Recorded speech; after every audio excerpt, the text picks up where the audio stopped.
Household Stories by the Brothers Grimm. 1. There was once a woman who lived with her daughter in a beautiful cabbage garden, and there came a rabbit, and ate up all the cabbages. At last said the woman to her daughter, "Go into the garden, and drive out the rabbit." "Shoo, shoo," said the maiden, "don't eat up all our cabbages, little rabbit." "Come, maiden," said the rabbit, "sit on my tail, and go with me to my rabbit hutch." But the maiden would not. Another day, back came the rabbit, and ate away at the cabbages, until the woman said to her daughter, "Go into the garden, and drive away the rabbit." "Shoo, shoo," said the maiden, "don't eat up all our cabbages, little rabbit." "Come, maiden," said the rabbit, "sit on my tail, and go with me to my rabbit hutch." But the maiden would not. Again, the third time back came the rabbit, and ate away at the cabbages, until the woman said to her daughter, "Go into the garden, and drive away the rabbit." "Shoo, shoo," said the maiden, "don't eat up all our cabbages, little rabbit." "Come, maiden," said the rabbit, "sit on my tail, and go with me to my rabbit hutch." And then the girl seated herself on the rabbit's tail, and the rabbit took her to his hutch. "Now," said he, "set to work, and cook some bran and cabbage. I'm going to bid the wedding guests." And soon they were all collected. Would you like to know who they were? Well, I can only tell you what was told to me. All the hares came, and the crow who was to be the parson to marry them, and the fox for the clerk, and the altar was under the rainbow. But the maiden was sad, because she was so lonely. Get up, said the rabbit, "the wedding folk are all merry." But the bride wept and said nothing, and the rabbit went away, but very soon came back again. Get up, said he, "the wedding folk are waiting." But the bride said nothing, and the rabbit went away. Then she made a figure of straw, and dressed it in her own clothes, and gave it a rat mouth, and set it to watch the kettle of bran, and then she went home to her mother. Back again came the rabbit, saying, get up, and he went up, and hit the straw figure on the head, so that it tumbled down. And the rabbit thought that he had killed his bride, and he went away, and was very sad too. There was once a man who was a jack of all trades. He had served in the war, and had been brave and bold, but at the end of it, he was sent about his business, with 3 farthings and his discharge. "I'm not going to stand this," said he. "Wait till I find the right man to help me, and the king shall give me all the treasures of his kingdom, before he has done with me." Then, full of wrath, he went into the forest, and he saw one standing there by 6 trees which he had rooted up, as if they had been stalks of corn. And he said to him, "Will you be my man, and come along with me?" "All right," answered he, "I must just take this bit of wood home to my father and mother." And taking one of the trees, he bound it round the other 5, and putting the faggot on his shoulder, he carried it off. Then soon coming back, he went along with his leader, who said, "Two such as we can stand against the whole world." And when they had gone on a little while, they came to a huntsman who was kneeling on one knee, and taking careful aim with his rifle. "Huntsman," said the leader, "what are you aiming at?" 2 miles from here," answered he, "there sits a fly on the bough of an oak tree. I mean to put a bullet into its left eye." "Oh, come along with me," said the leader. "3 of us together can stand against the world." The huntsman was quite willing to go with him, and so they went on till they came to 7 windmills,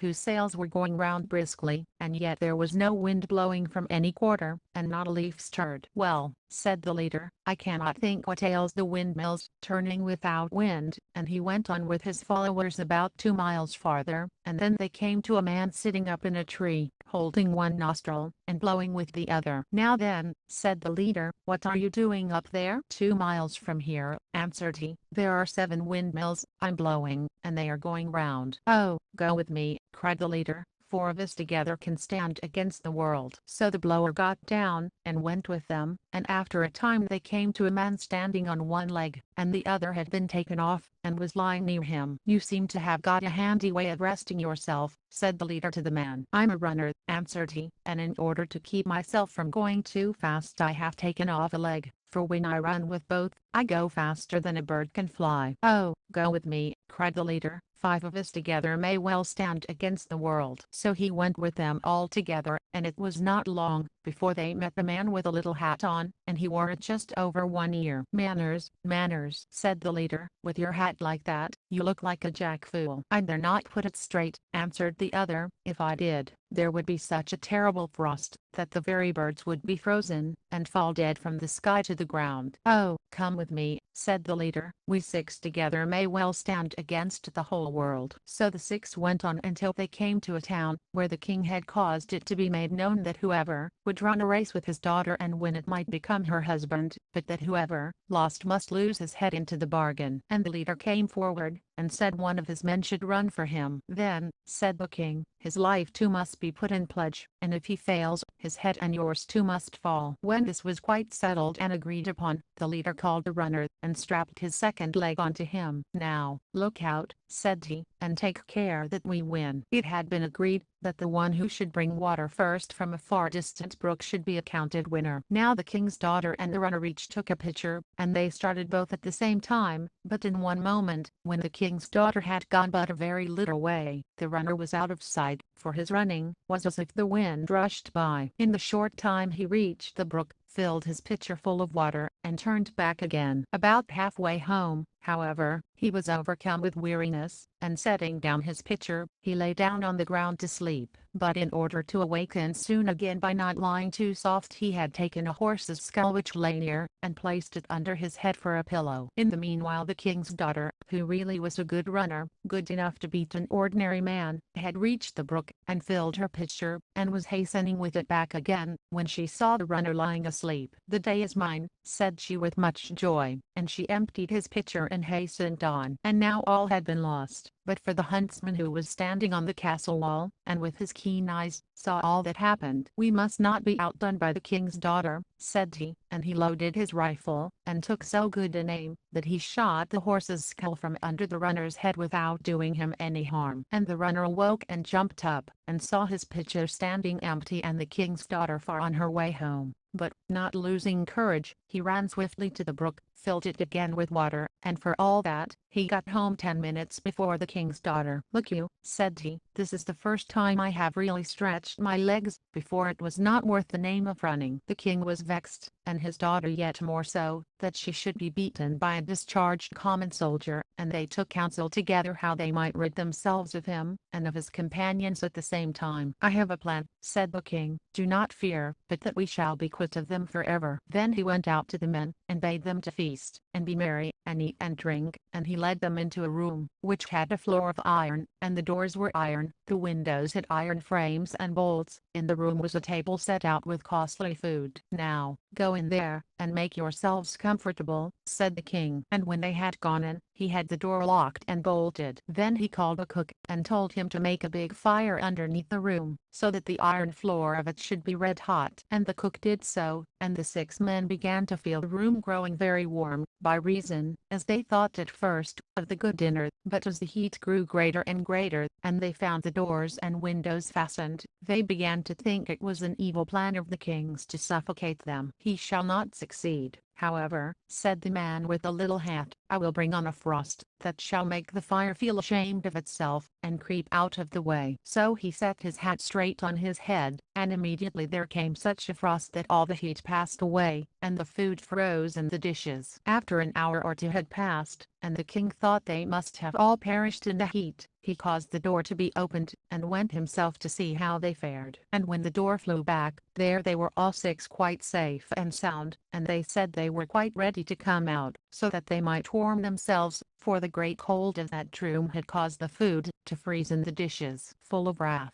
the king went to the cook and scolded him, and asked why he had not done as he was ordered. "It is hot enough there, you may see for yourself," answered the cook. And the king looked, and saw an immense fire burning underneath the room of iron, and he began to think that the 6 men were not to be got rid of in that way. And he thought of a new plan by which it might be managed. So he sent for the leader, and said to him, "If you will give up your right to my daughter, and take gold instead, you may have as much as you like." "Certainly, my lord king," answered the man. "Let me have as much gold as my servant can carry, and I give up all claim to your daughter." And the king agreed that he should come again in a fortnight to fetch the gold. The man then called together all the tailors in the kingdom, and set them to work to make a sack, and it took them a fortnight. And when it was ready, the strong man who had been found rooting up trees took it on his shoulder, and went to the king. "Who is this immense fellow carrying on his shoulder a bundle of stuff as big as a house?" cried the king, terrified to think how much gold he would carry off. And a ton of gold was dragged in by 16 strong men. men, but he put it all into the sack with one hand, saying, "Why don't you bring some more? This hardly covers the bottom." So the king bade them fetch by degrees the whole of his treasure, and even then the sack was not half full. "Bring more," cried the man, "these few scraps go no way at all." Then at last 7,000 wagons laden with gold collected through the whole kingdom were driven up, and he threw them in his sack, oxen and all. "I will not look too closely," said he, "but take what I can get, so long as the sack is full." And when all was put in there was still plenty of room. "I must make an end of this," he said. "If it is not full, it is so much the easier to tie up." And he hoisted it on his back, and went off with his comrades. When the king saw all the wealth of his realm carried off by a single man, he was full of wrath, and he bade his cavalry mount, and follow after the 6 men, and take the sack away from the strong man. 2 regiments were soon up to them, and called them to consider themselves prisoners, and to deliver up the sack, or be cut in pieces. "Prisoners, say you?" said the man who could blow. "Suppose you first have a little dance together in the air," and holding one nostril, and blowing through the other, he sent the regiments flying head over heels, over the hills and far away. But a sergeant who had 9 wounds, and was a brave fellow, begged not to be put to so much shame, and the blower let him down easily, so that he came to no harm, and he bade him go to the king, and tell him that whatever regiments he liked to send more should be blown away just the same. And the king, when he got the message, said, "Let the fellows be, they have some right on their side." So the 6 comrades carried home their treasure, divided it among them, and lived contented till they died. 3. There was once a cook called Grethel,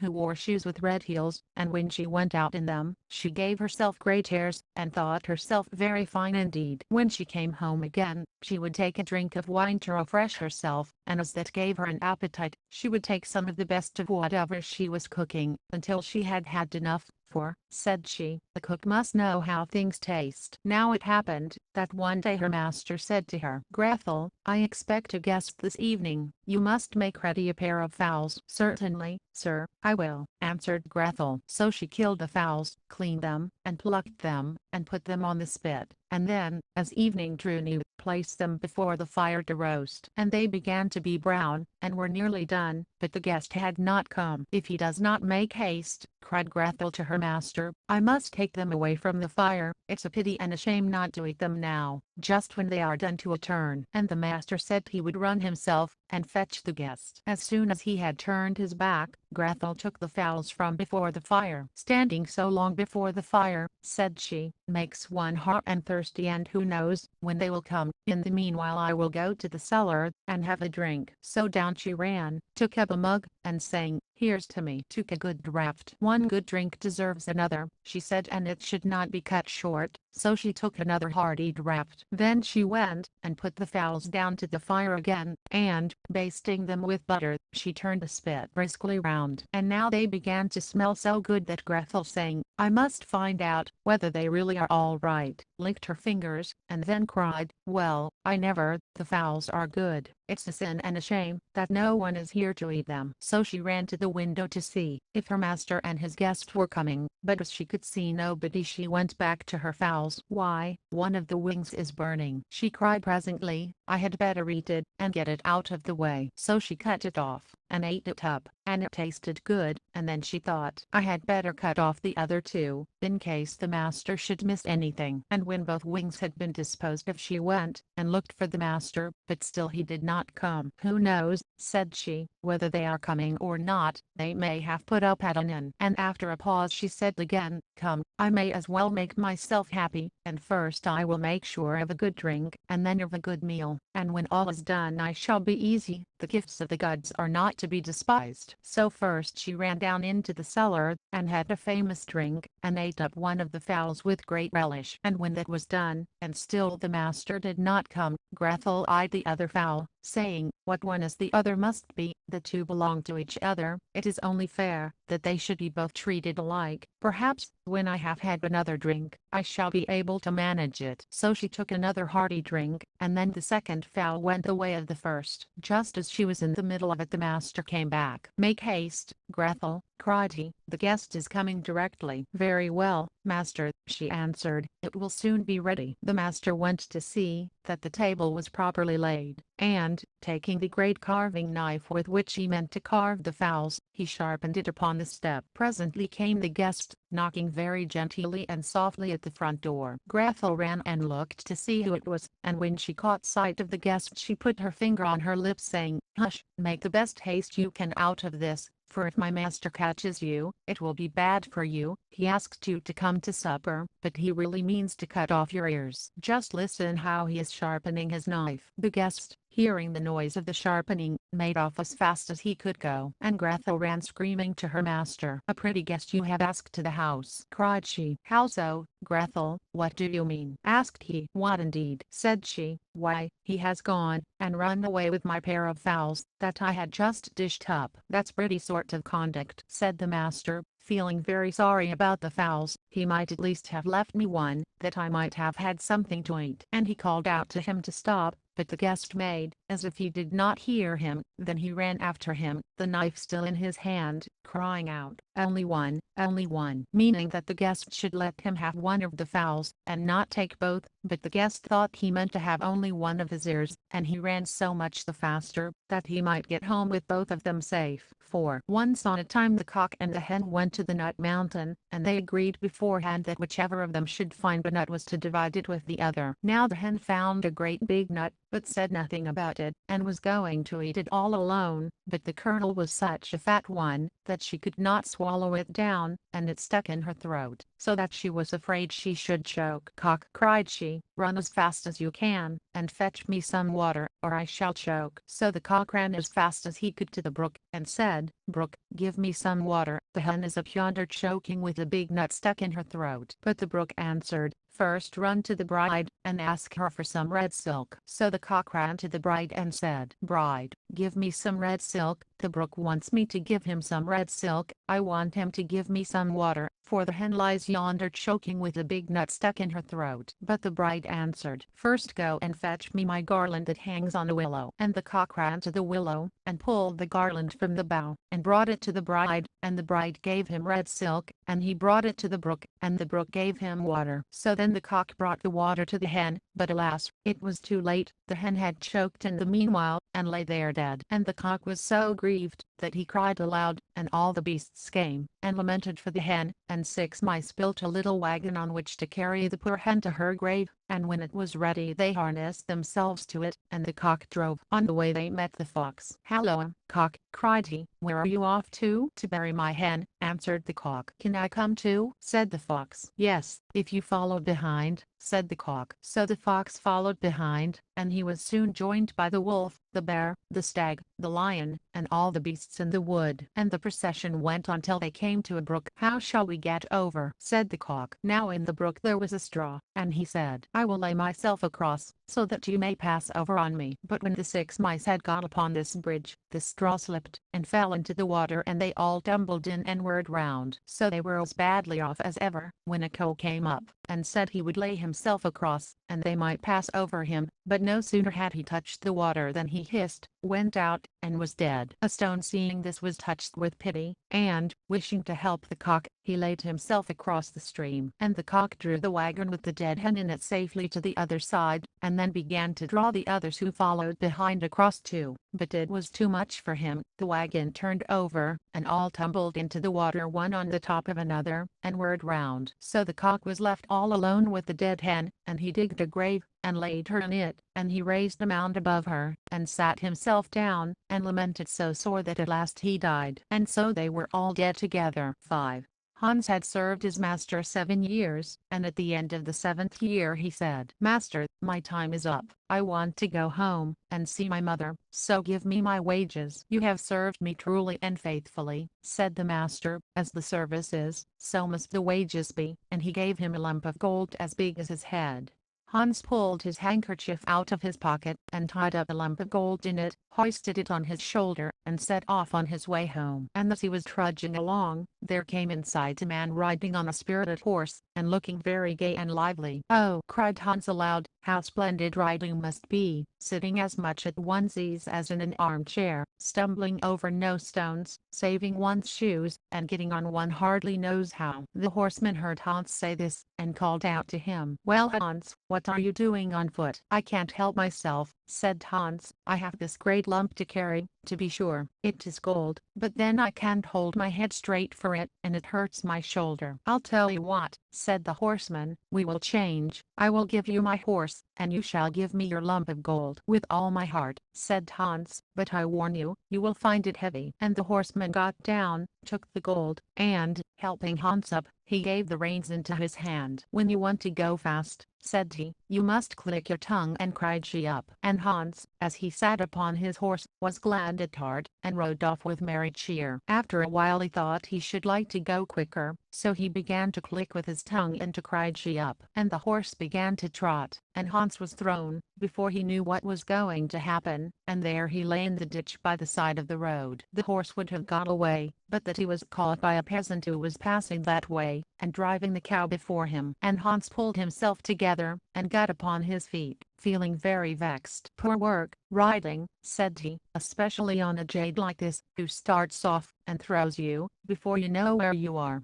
going near to break your neck. Never shall I try that game again. Now, your cow is something worth having. One can jog on comfortably after her, and have her milk, butter, and cheese every day, into the bargain. What would I not give to have such a cow?" "Well now," said the peasant, "since it will be doing you such a favor, I don't mind exchanging my cow for your horse." Hans agreed most joyfully, and the peasant, swinging himself into the saddle, was soon out of sight. And Hans went along driving his cow quietly before him, and thinking all the while of the fine bargain he had made. "With only a piece of bread I shall have everything I can possibly want, for I shall always be able to have butter and cheese to it, and if I'm thirsty I have nothing to do but to milk my cow, and what more is there for heart to wish?" And when he came to an inn he made a halt, and in the joy of his heart ate up all the food he had brought with him, dinner and supper and all, and bought half a glass of beer with his last 2 farthings. Then on he went again driving his cow, until he should come to the village where his mother lived. It was now near the middle of the day, and the sun grew hotter and hotter, and Hans found himself on a heath which it would be an hour's journey to cross. And he began to feel very hot, and so thirsty, that his tongue clove to the roof of his mouth. "Never mind," said Hans, "I can find a remedy. I will milk my cow at once." And tying her to a dry tree, and taking off his leather cap to serve for a pail, he began to milk, but not a drop came. And that he set to work rather awkwardly, the impatient beast gave him such a kick on the head with his hind foot, that he fell to the ground, and for some time could not think where he was, when luckily there came by a butcher who was wheeling along the young pig in a wheelbarrow. "Here's a fine piece of work," cried he, helping poor Hans on his legs again. Then Hans related to him all that had happened, and the butcher handed him his pocket flask, saying, "Here, take a drink, and be a man again." Of course the cow would give no milk, she is old and only fit to draw burdens, or to be slaughtered. "Well, to be sure," said Hans, scratching his head, "who would have thought it? Of course it is a very handy way of getting meat, when a man has a beast of his own to kill, but for my part one do not care much about cow beef. It is rather tasteless. Now, if I had but a young pig, that is much better meat, and then the sausages." "Look here, Hans," said the butcher, "just for love of you I will exchange, and will give you my pig instead of your cow." "Heaven reward such kindness!" cried Hans, and handing over the cow, received in exchange the pig,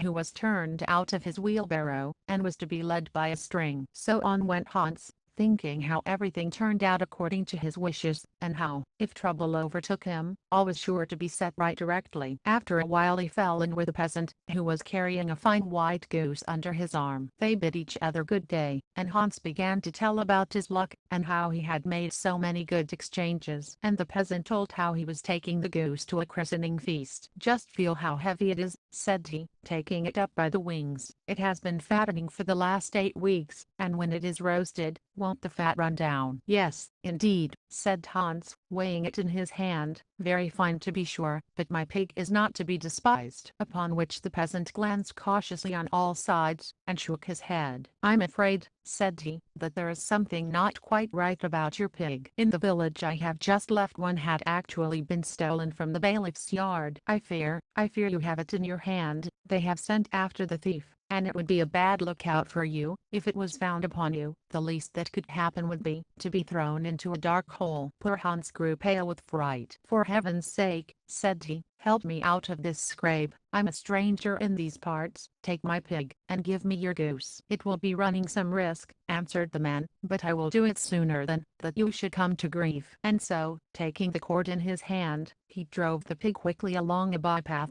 and lucky Hans went on his way home with the goose under his arm. "The more I think of it," said he to himself, "the better the bargain seems. First I get the roast goose, then the fat, that will last a whole year for bread and dripping, and lastly the beautiful white feathers which I can stuff my pillow with. How comfortably I shall sleep upon it, and how pleased my mother will be." And when he reached the last village, he saw a knife grinder with his barrow, and his wheel went whirring round, and he sang, "My scissors I grind, and my wheel I turn, and all good fellows my trade should learn, for all that I meet with just serves my turn." And Hans stood and looked at him, and at last he spoke to him and said, "You seem very well off, and merry with your grinding." "Yes," answered the knife grinder, "my handiwork pays very well. I call a man a good grinder who, every time he puts his hand in his pocket, finds money there." "But where did you buy that fine goose?" "I did not buy it, but I exchanged it for my pig," said Hans. "And the pig?" "That I exchanged for a cow." "And the cow?" "That I exchanged for a horse." "And the horse?" "I gave for the horse a lump of gold as big as my head." "And the gold?" "Oh, that was my wage for 7 years' service." "You seem to have fended for yourself very well," said the knife grinder. "Now, if you could but manage to have money in your pocket every time you put your hand in, your fortune is made." "How shall I manage that?" said Hans. "You must be a knife grinder like me,"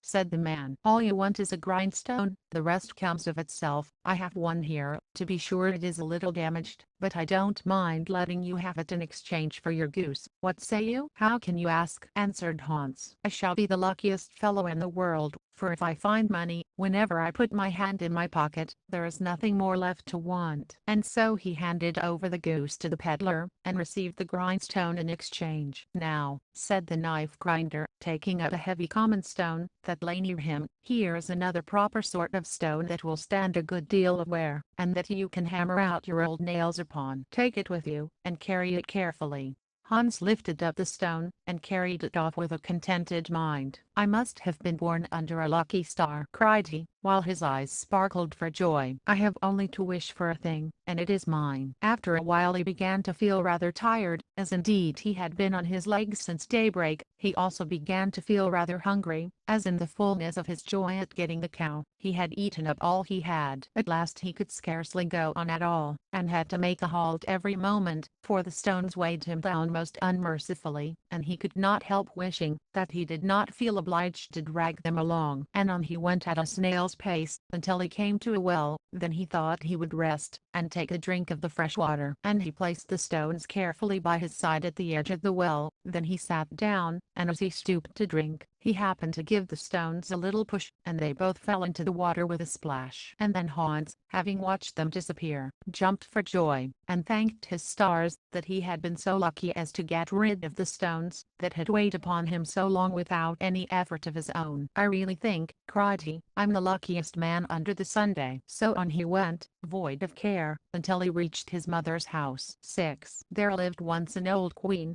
whose husband had been dead many years. She had a beautiful daughter who was promised in marriage to a king's son living a great way off. When the time appointed for the wedding drew near, and the old queen had to send her daughter into the foreign land, she got together many costly things, furniture, and cups and jewels and adornments, both of gold and silver, everything proper for the dowry of a royal princess, for she loved her daughter dearly. She gave her also a waiting gentlewoman to attend her, and to give her into the bridegroom's hands, and they were each to have a horse for the journey, and the princess's horse was named Falada, and he could speak. When the time for parting came, the old queen took her daughter to her chamber, and with a little knife she cut her own finger, so that it bled, and she held beneath it a white napkin, and on it fell 3 drops of blood, and she gave it to her daughter, bidding her take care of it, for it would be needful to her on the way. Then they took leave of each other, and the princess put the napkin in her bosom, got on her horse, and set out to go to the bridegroom. After she had ridden an hour, she began to feel very thirsty, and she said to the waiting woman, "Get down, and fill my cup, that you are carrying with water from the brook. I have great desire to drink." "Get down yourself," said the waiting woman, "and if you are thirsty stoop down and drink. I will not be your slave." Goose Girl. Oh, wind, blow Conrad's hat away, and make him follow as it flies, while I with my gold hair will play, and bind it up in seemly wise. And as her thirst was so great, the princess had to get down, and to stoop, and drink of the water of the brook, and could not have her gold cup to serve her. "Oh dear," said the poor princess. And the 3 drops of blood heard her, and said, "If your mother knew of this, it would break her heart." But the princess answered nothing, and quietly mounted her horse again. So they rode on some miles farther. The day was warm, the sun shone hot, and the princess grew thirsty once more. And when they came to a watercourse, she called again to the waiting woman and said, "Get down, and give me to drink out of my golden cup," for she had forgotten all that had gone before. But the waiting woman spoke still more scornfully and said, "If you want a drink, you may get it yourself. I'm not going to be your slave." So, as her thirst was so great, the princess had to get off her horse and to stoop towards the running water to drink, and as she stooped, she wept and said, "Oh dear." And the 3 drops of blood heard her and answered, "If your mother knew of this, it would break her heart." And as she drank and stooped over, the napkin on which were the 3 drops of blood fell out of her bosom, and floated down the stream, and in her distress she never noticed it. Not so the waiting woman, who rejoiced because she should have power over the bride,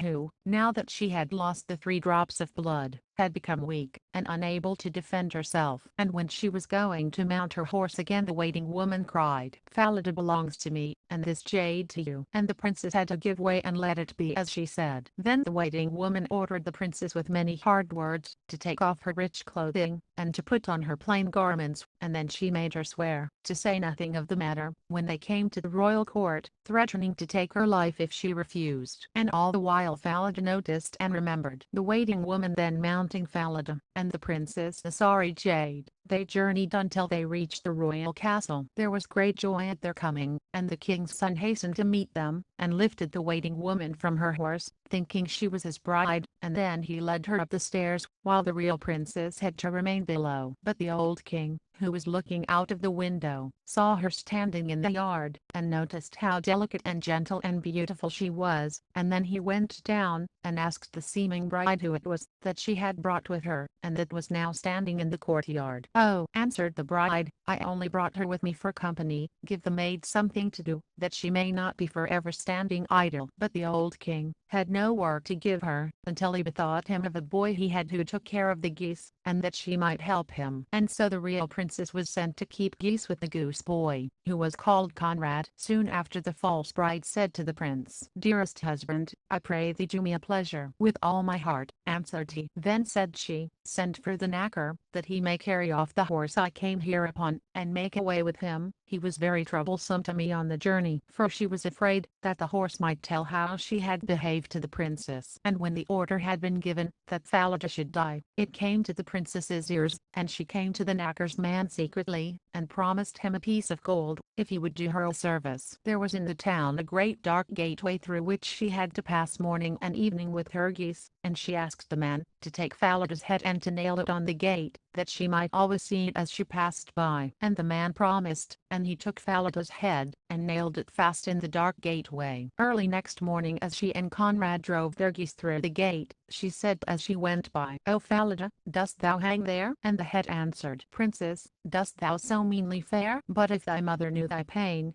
her heart would surely break in twain." But she went on through the town, driving her geese to the field. And when they came into the meadows, she sat down, and undid her hair, which was all of gold, and when Conrad saw how it glistened, he wanted to pull out a few hairs for himself. And she said, "O wind, blow Conrad's hat away, make him run after as it flies, while I with my gold hair will play, and twist it up in seemly wise." Then there came a wind strong enough to blow Conrad's hat far away over the fields, and he had to run after it, and by the time he came back she had put up her hair with combs and pins, and he could not get at any to pull it out, and he was sulky, and would not speak to her. So they looked after the geese, until the evening came, and then they went home. The next morning, as they passed under the dark gateway, the princess said, "O Falada, dost thou hang there?" And Falada answered, "Princess, dost thou so meanly fare? But if thy mother knew thy pain, her heart would surely break in twain." And when they reached the fields she sat down, and began to comb out her hair, Then Conrad came up, and wanted to seize upon some of it, and she cried, "Oh wind, blow Conrad's hat away, make him run after as it flies, while I with my gold hair will play, and do it up in seemly wise." Then the wind came and blew Conrad's hat very far away, so that he had to run after it, and when he came back again her hair was put up again, so that he could pull none of it out, and they tended the geese until the evening. And after they had got home, Conrad went to the old king and said, "I will tend the geese no longer with that girl." "Why not?" asked the old king. "Because she vexes me the whole day along," answered Conrad. Then the old king ordered him to tell how it was. "Every morning," said Conrad, "as we pass under the dark gateway with the geese, there is an old horse's head hanging on the wall, and she says to it, 'O Falada, dost thou hang there?' And the head answers, 'Princess, dost thou so meanly fare? But if thy mother knew thy pain, her heart would surely break in twain." And besides this, Conrad related all that happened in the fields, and how he was obliged to run after his hat. The old king told him to go drive the geese next morning as usual, and he himself went behind the gate, and listened how the maidens spoke to Falada, and then he followed them into the fields, and hid himself behind a bush, and he watched the goose boy and the goose girl tend the geese, and after a while he saw the girl make her hair all loose, and how it gleamed and shone. Soon she said, "Oh wind, blow Conrad's hat away, and make him follow as it flies, while I with my gold hair will play, and bind it up in seemly wise." Then there came a gust of wind, and away went Conrad's hat, and he after it, while the maiden combed and bound up her hair, and the old king saw all that went on. At last he went unnoticed away, and when the goose girl came back in the evening he sent for her, and asked the reason of her doing all this. "That I dare not tell you," she answered, "nor can I tell any man of my woe, for when I was in danger of my life I swore an oath not to reveal it." And he pressed her sore, and left her no peace, but he could get nothing out of her. At last he said, "If you will not tell it me, tell it to the iron oven," and went away. Then she crept into the iron oven, and began to weep and to lament, and at last she opened her heart and said, "Here I sit forsaken of all the world, and I'm a king's daughter, and a wicked waiting woman forced me to give up my royal garments and my place at the bridegroom's side, and I'm made a goose girl, and have to do mean service. And if my mother knew, it would break her heart." Now the old king was standing outside by the oven door listening, and he heard all she said, and he called to her, and told her to come out of the oven. And he caused royal clothing to be put upon her, and it was a marvel to see how beautiful she was. The old king then called his son, and proved to him that he had the wrong bride, for she was really only a waiting woman, and that the true bride was here at hand, she who had been the goose girl. The prince was glad at heart when he saw her beauty and gentleness, and a great feast was made ready, and all the court people and good friends were bidden to it. The bridegroom sat in the midst with the princess on one side and the waiting woman on the other, and the false bride did not know the true one,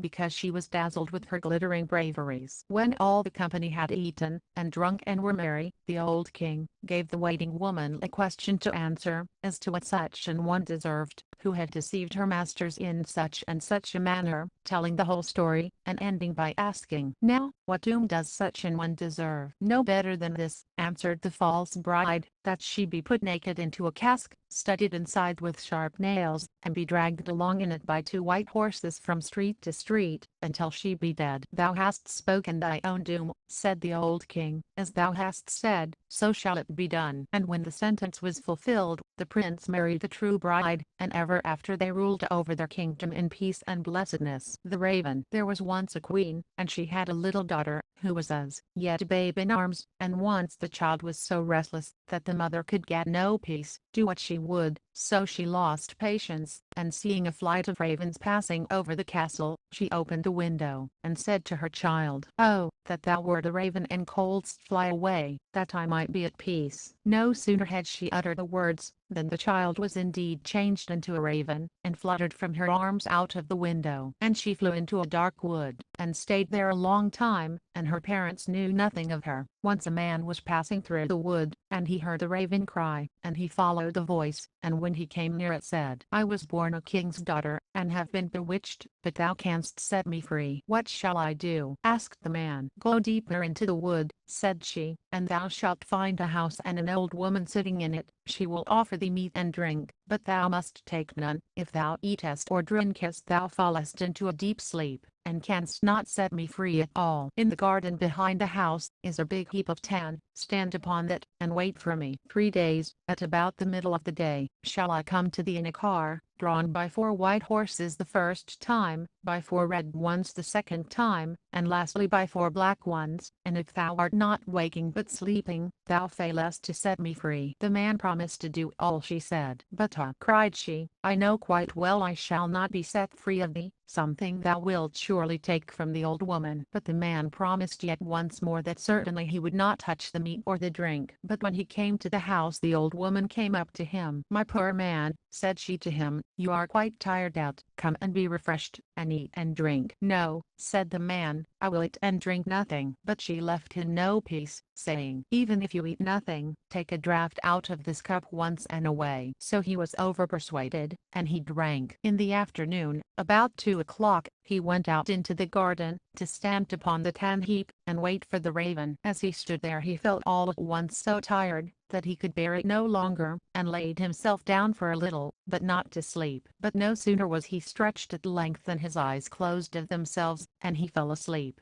and slept so sound, as if nothing in the world could awaken him. At 2 o'clock came the raven in the car, drawn by 4 white horses, but she was sad, knowing already that the man would be asleep, and so, when she came into the garden, there he lay sure enough. And she got out of the car and shook him, and called to him, but he did not wake. The next day at noon the old woman came, and brought him meat and drink, but he would take none. But she left him no peace, and persuaded him, until he took a draught out of the cup. About 2 o'clock he went into the garden, to stand upon the tan heap, and to wait for the raven, but he was overcome with so great a weariness, that his limbs would no longer hold him up, and whether he would or no he had to lie down, and he fell into a deep sleep. And when the raven came up with her 4 red horses, she was sad, knowing already that the man would be asleep. And she went up to him, and there he lay, and nothing would wake him. The next day the old woman came, and asked what was the matter with him, and if he wanted to die, that he would neither eat nor drink. But he answered, "I neither can, nor will eat and drink." But she brought the dishes of food and the cup of wine, and placed them before him, and when the smell came in his nostrils he could not refrain, but took a deep draught. When the hour drew near, he went into the garden, and stood on the tan heap to wait for the king's daughter. As time went on he grew more and more weary, and at last he laid himself down, and slept like a stone. At 2 o'clock came the raven with 4 black horses, and the car and all was black, and she was sad, knowing already that he was sleeping, and would not be able to set her free. And when she came up to him, there he lay and slept. She shook him, and called to him, but she could not wake him. Then she laid a loaf by his side and some meat, and a flask of wine, for now, however much he ate and drank, it could not matter. And she took a ring of gold from her finger, and put it on his finger, and her name was engraven on it. And lastly she laid by him a letter, in which was set down what she had given him, and that all was of no use. And further also it said, "I see that here thou canst not save me, but if thy mind is to the thing, come to the golden castle of Stromberg. I know well that, if thou willst thou canst." And when all this was done, she got again into her car, and went to the golden castle of Stromberg. When the man waked up, and perceived that he had been to sleep, he was sad at heart to think that she had been and gone, and that he had not set her free. Then, catching sight of what lay beside him, he read the letter that told him all, and he rose up,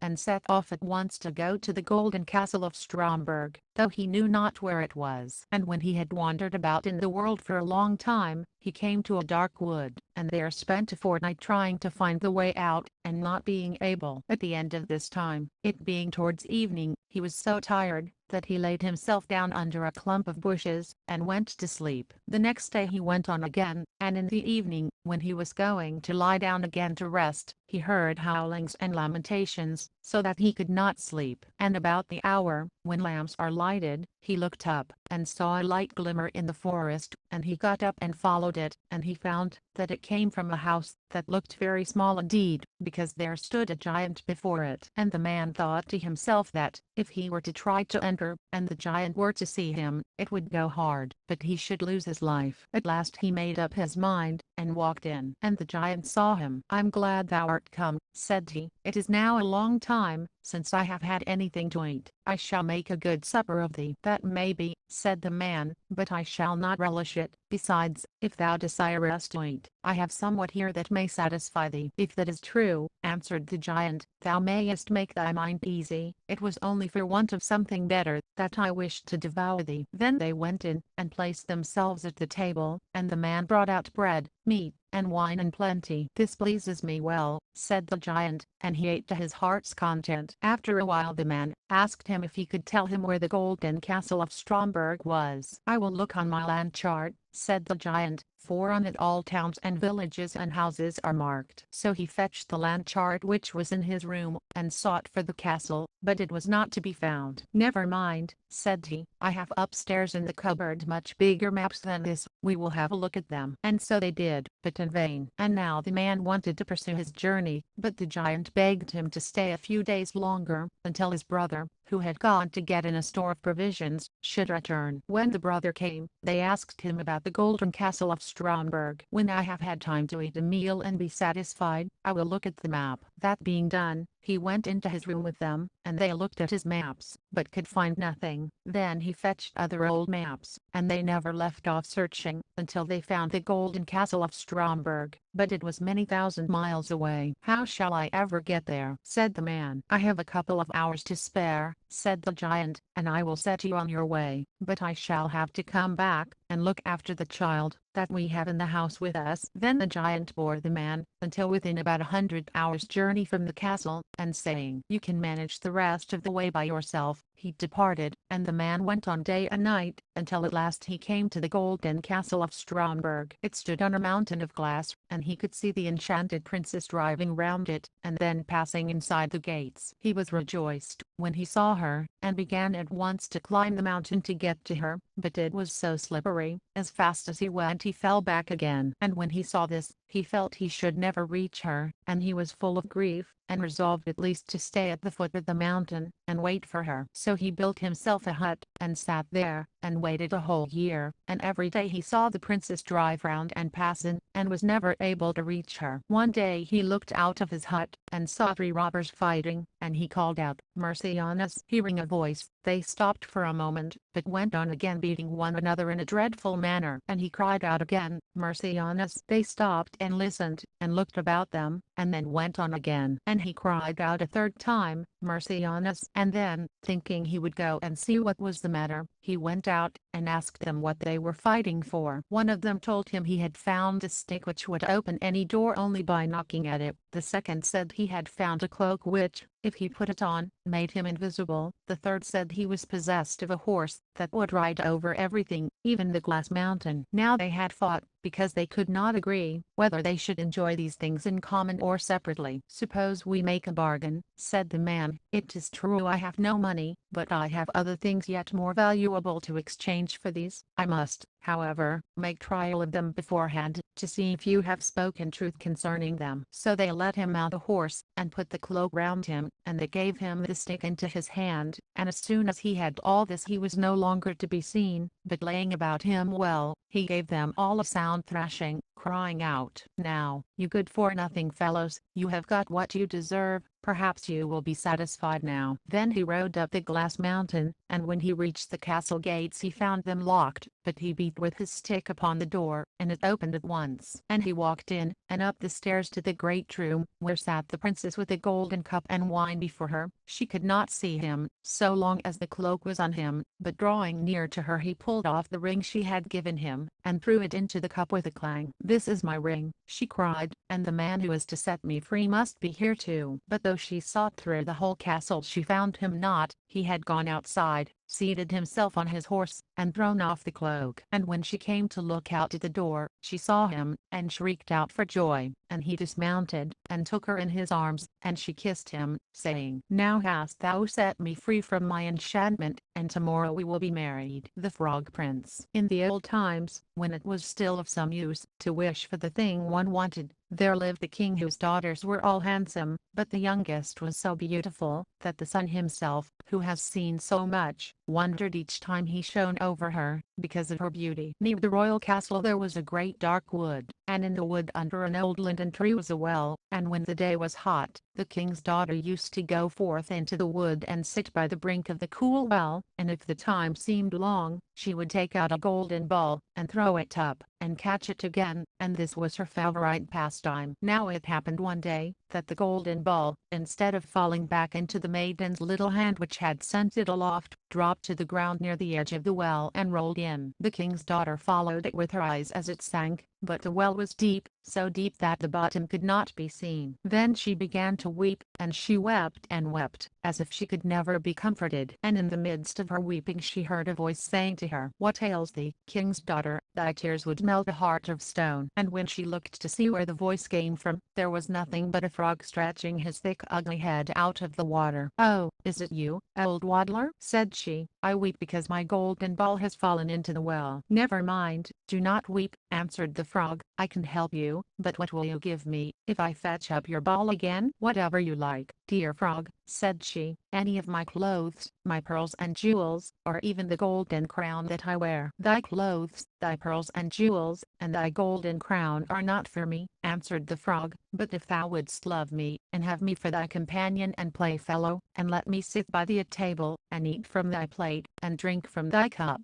and sleep in thy little bed, if thou wouldst promise all this, then would I dive below the water and fetch thee thy golden ball again." "Oh yes," she answered, "I will promise it all, whatever you want, if you will only get me my ball again." But she thought to herself, "What nonsense he talks, as if he could do anything but sit in the water and croak with the other frogs, or could possibly be anyone's companion." But the frog, as soon as he heard her promise, drew his head under the water, and sank down out of sight, but after a while he came to the surface again with the ball in his mouth, and he threw it on the grass. The king's daughter was overjoyed to see her pretty plaything again, and she caught it up, and ran off with it. "Stop, stop," cried the frog, "take me up too, I cannot run as fast as you." But it was of no use, for croak after her as he might, she would not listen to him, but made haste home, and very soon forgot all about the poor frog, who had to betake himself to his well again. The next day, when the king's daughter was sitting at table with the king and all the court, and eating from her golden plate, there came something pitter-patter up the marble stairs, and then there came a knocking at the door, and a voice crying, "Youngest king's daughter, let me in." And she got up, and ran to see who it could be, but when she opened the door, there was the frog sitting outside. Then she shut the door hastily, and went back to her seat, feeling very uneasy. The king noticed how quickly her heart was beating, and said, "My child, what are you afraid of? Is there a giant standing at the door ready to carry you away?" "Oh no," answered she, "no giant, but a horrid frog." "And what does the frog want?" asked the king. "Oh dear father," answered she, "when I was sitting by the well yesterday, and playing with my golden ball, it fell into the water, and while I was crying for the loss of it, the frog came, and got it again for me on condition I would let him be my companion, but I never thought that he could leave the water, and come after me, but now there he is outside the door, and he wants to come into me." And then they all heard him knocking the second time and crying, "Youngest king's daughter, open to me. By the well water, what promised you me?" "Youngest king's daughter, now open to me." "That which thou hast promised must thou perform," said the king, "so go now, and let him in." So she went, and opened the door, and the frog hopped in, following at her heels, till she reached her chair. Then he stopped and cried, "Lift me up to sit by you." But she delayed doing so until the king ordered her. When once the frog was on the chair, he wanted to get on the table, and there he sat and said, "Now push your golden plate a little nearer, so that we may eat together." And so she did, but everybody might see how unwilling she was, and the frog feasted heartily, but every morsel seemed to stick in her throat. "I have had enough now," said the frog at last, "and as I'm tired, you must carry me to your room, and make ready your silken bed, and we will lie down, and go to sleep." Then the king's daughter began to weep, and was afraid of the cold frog, that nothing would satisfy him, but he must sleep in her pretty clean bed. Now the king grew angry with her, saying, "That which thou hast promised in thy time of necessity, must thou now perform. So she picked up the frog with her finger and thumb, carried him upstairs, and put him in a corner, and when she had lain down to sleep, he came creeping up, saying, I'm tired, and want sleep as much as you, take me up,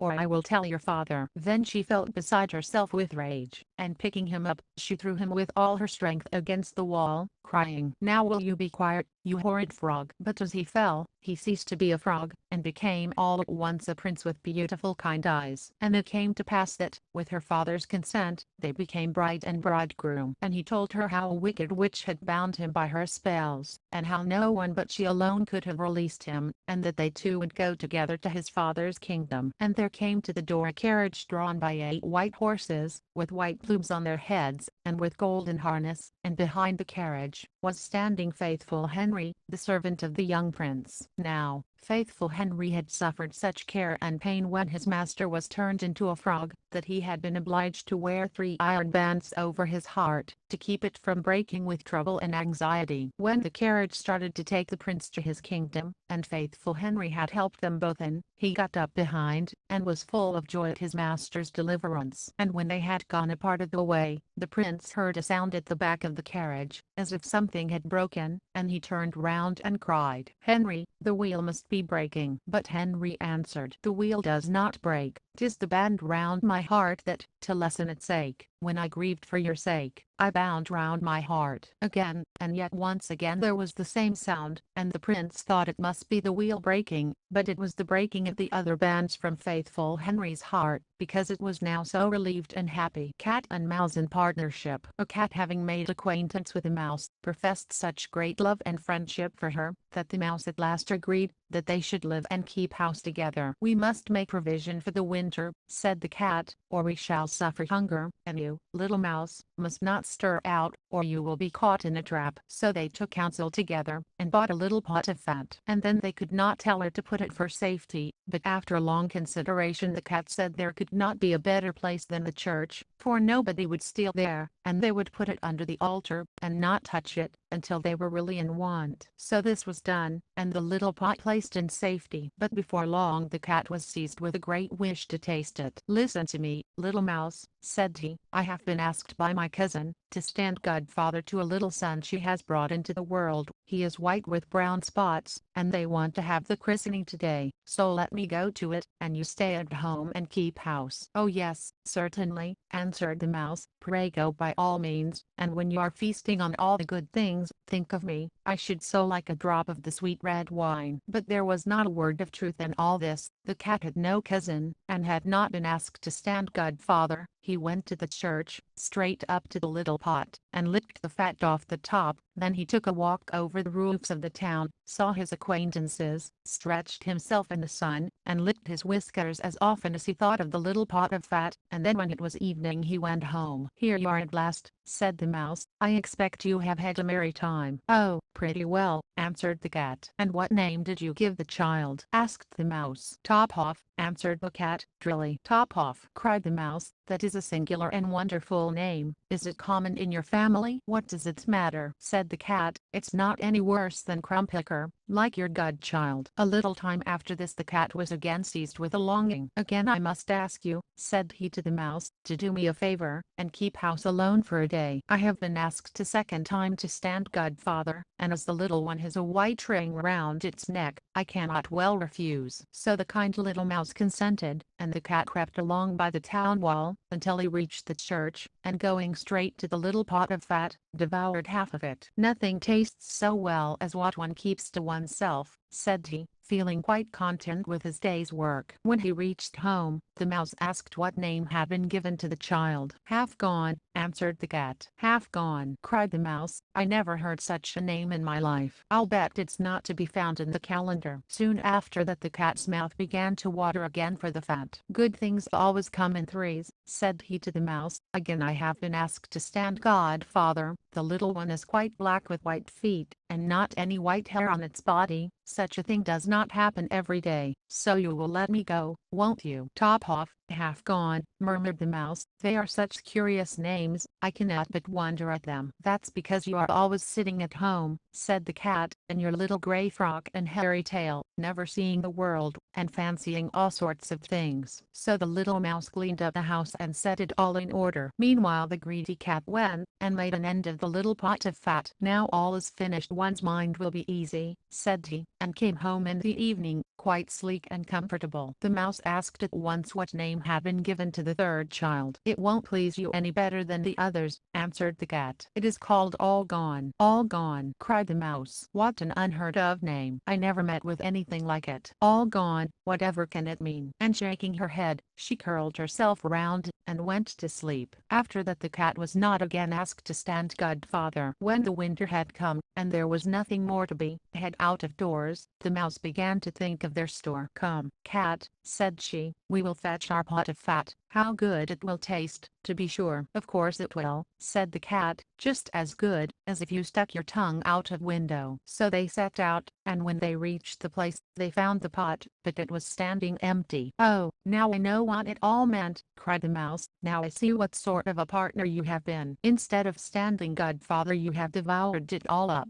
First top off, then half gone, then will you hold your tongue?" screamed the cat. "Another word, and I devour you too." And the poor little mouse, having all gone on her tongue, out it came, and the cat leaped upon her, and made an end of her. And that is the way of the world. There was once an old goat who had 7 little ones, and was as fond of them as ever mother was of her children. One day she had to go into the wood to fetch food for them, so she called them all round her. "Dear children," said she, "I'm going out into the wood, and while I'm gone, be on your guard against the wolf, for if he were once to get inside he would eat you up, skin, bones, and all." The wretch often disguises himself, but he may always be known by his hoarse voice and black paws. "Dear mother," answered the kids, "you need not be afraid, we will take good care of ourselves." And the mother bleated goodbye, and went on her way with an easy mind. It was not long before someone came knocking at the house door, and crying out, "Open the door, my dear children, your mother is come back, and has brought each of you something." But the little kids knew it was the wolf by the hoarse voice. "We will not open the door," cried they. "You are not our mother, she has a delicate and sweet voice, and your voice is hoarse, you must be the wolf." Then off went the wolf to a shop,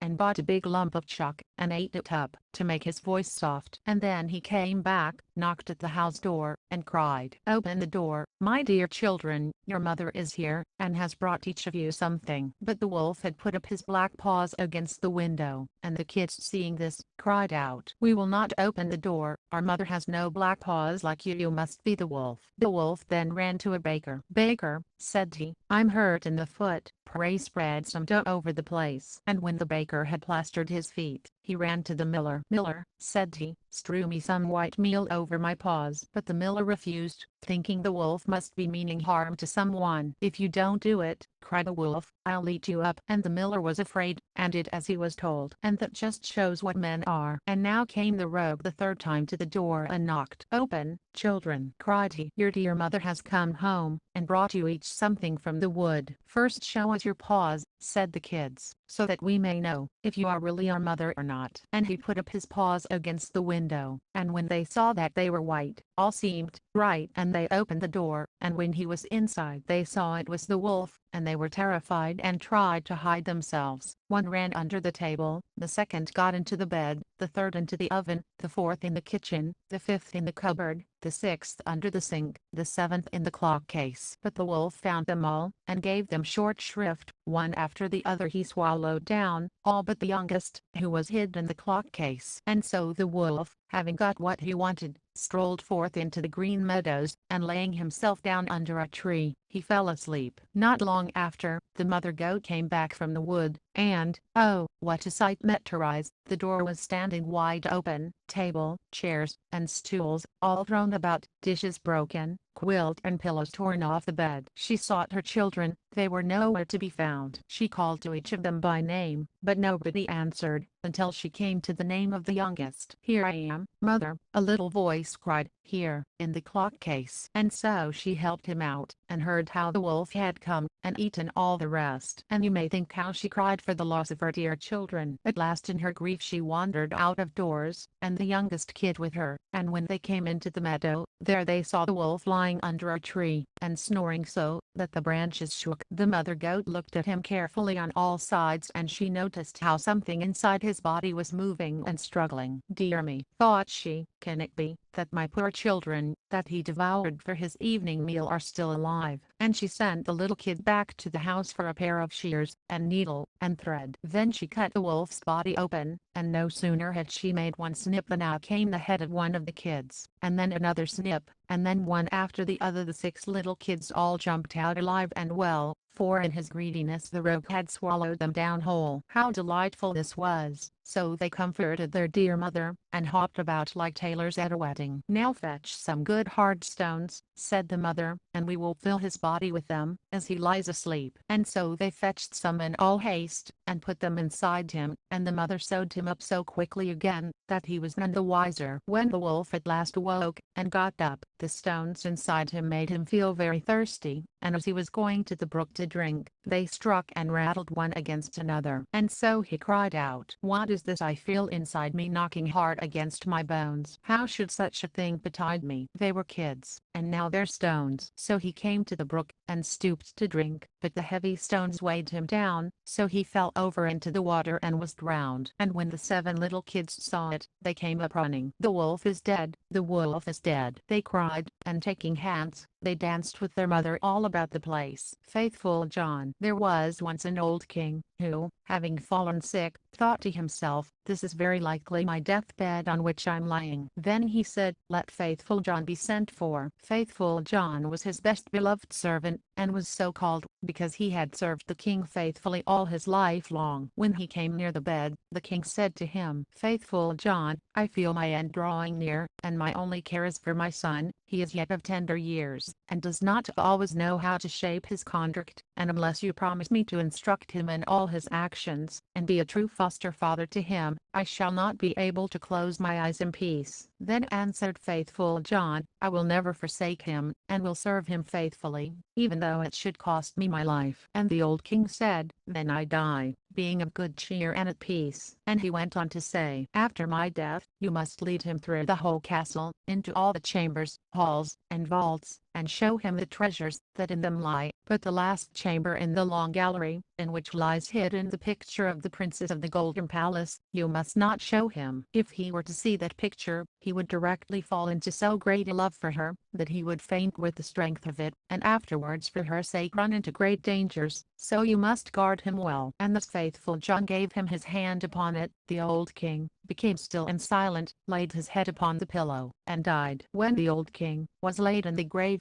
Faithful John told the young king what he had promised to his father on his deathbed, and said, "And I will certainly hold to my promise, and be faithful to you, as I was faithful to him, even though it should cost me my life." When the days of mourning were at an end, Faithful John said to the prince, "It is now time that you should see your inheritance. I will show you all the paternal castle." Then he led him over all the place, upstairs and downstairs, and showed him all the treasures and the splendid chambers. One chamber only he did not open, that in which the perilous picture hung. Now the picture was so placed, that when the door opened it was the first thing to be seen, and was so wonderfully painted, that it seemed to breathe and move, and in the whole world was there nothing more lovely or more beautiful. The young king noticed how Faithful John always passed by this one door, and asked, "Why do you not undo this door? There is something inside that would terrify you," answered he. But the king answered, "I have seen the whole castle, and I will know what is in here also." And he went forward, and tried to open the door by force. Then Faithful John called him back, and said, "I promised your father on his deathbed, that you should not see what is in that room. It might bring great misfortune on you and me were I to break my promise." But the young king answered, "I shall be undone. If I do not go inside that room, I shall have no peace day or night, until I have seen it with these eyes, and I will not move from this place, until you have unlocked it." Then faithful John saw there was no help for it, and he chose out the key from the big bunch with a heavy heart and many sighs. When the door was opened, he walked in first, and thought that by standing in front of the king he might hide the picture from him, but that was no good. The king stood on tiptoe, and looked over his shoulder, and when he saw the image of the lady, that was so wonderfully beautiful, and so glittering with gold and jewels, he fell on the ground powerless. Faithful John helped him up, took him to his bed, and thought with sorrow, "Ah me, the evil has come to pass, what will become of us?" Then he strengthened the king with wine, until he came to himself. The first words that he said were, "Oh, the beautiful picture, whose portrait is it?" "It is the portrait of the princess of the Golden Palace," answered faithful John. Then the king said, "My love for her is so great that, if all the leaves of the forest were tongues they could not utter it. I stake my life on the chance of obtaining her, and you, my faithful John, must stand by me." The faithful servant considered for a long time how the business should be begun. It seemed to him that it would be a difficult matter to come only at a sight of the princess. At last he thought out a way, and said to the king, "All that she has about her is of gold: tables, chairs, dishes, drinking cups, bowls, and all the household furniture. In your treasury are 5 tons of gold. Let the goldsmiths of your kingdom work it up into all kinds of vessels and implements, into all kinds of birds, and wild creatures, and wonderful beasts, such as may please her. Then we will carry them off with us, and go and seek our fortune." The king had all the goldsmiths fetched, and they worked day and night, until at last some splendid things were got ready. When a ship had been loaded with them, faithful John put on the garb of a merchant, and so did the king, so as the more completely to disguise themselves. Then they journeyed over the sea, and went so far that at last they came to the city, where the princess of the Golden Palace dwelt. Faithful John told the king to stay in the ship, and to wait for him. "Perhaps," said he, "I shall bring the princess back with me, so take care that everything is in order. Let the golden vessels be placed about, and the whole ship be adorned." Then he gathered together in his apron some of the gold things, one of each kind, landed, and went up to the royal castle. And when he reached the courtyard of the castle, there stood by the well a pretty maiden, who had 2 golden pails in her hand, and she was drawing water with them, and as she turned round to carry them away she saw the strange man, and asked him who he was. He answered, "I'm a merchant," and opened his apron, and let her look within it. "Ah, what beautiful things!" cried she, and setting down her pails, she turned the golden toys over, and looked at them one after another. Then she said, "The princess must see these. She takes so much pleasure in gold things, that she will buy them all from you." Then she took him by the hand, and led him in, for she was the chambermaid. When the princess saw the golden wares she was very pleased, and said, "All these are so finely worked, that I should like to buy them of you." But the faithful John said, "I'm only the servant of a rich merchant, and what I have here is nothing to what my master has in the ship, the cunningest and costliest things that ever were made of gold." The princess then wanted it all to be brought to her, but he said that would take up many days, so great is the number of them, and so much space would they occupy, that there would not be enough room for them in your house. But the princess's curiosity and fancy grew so much that at last she said,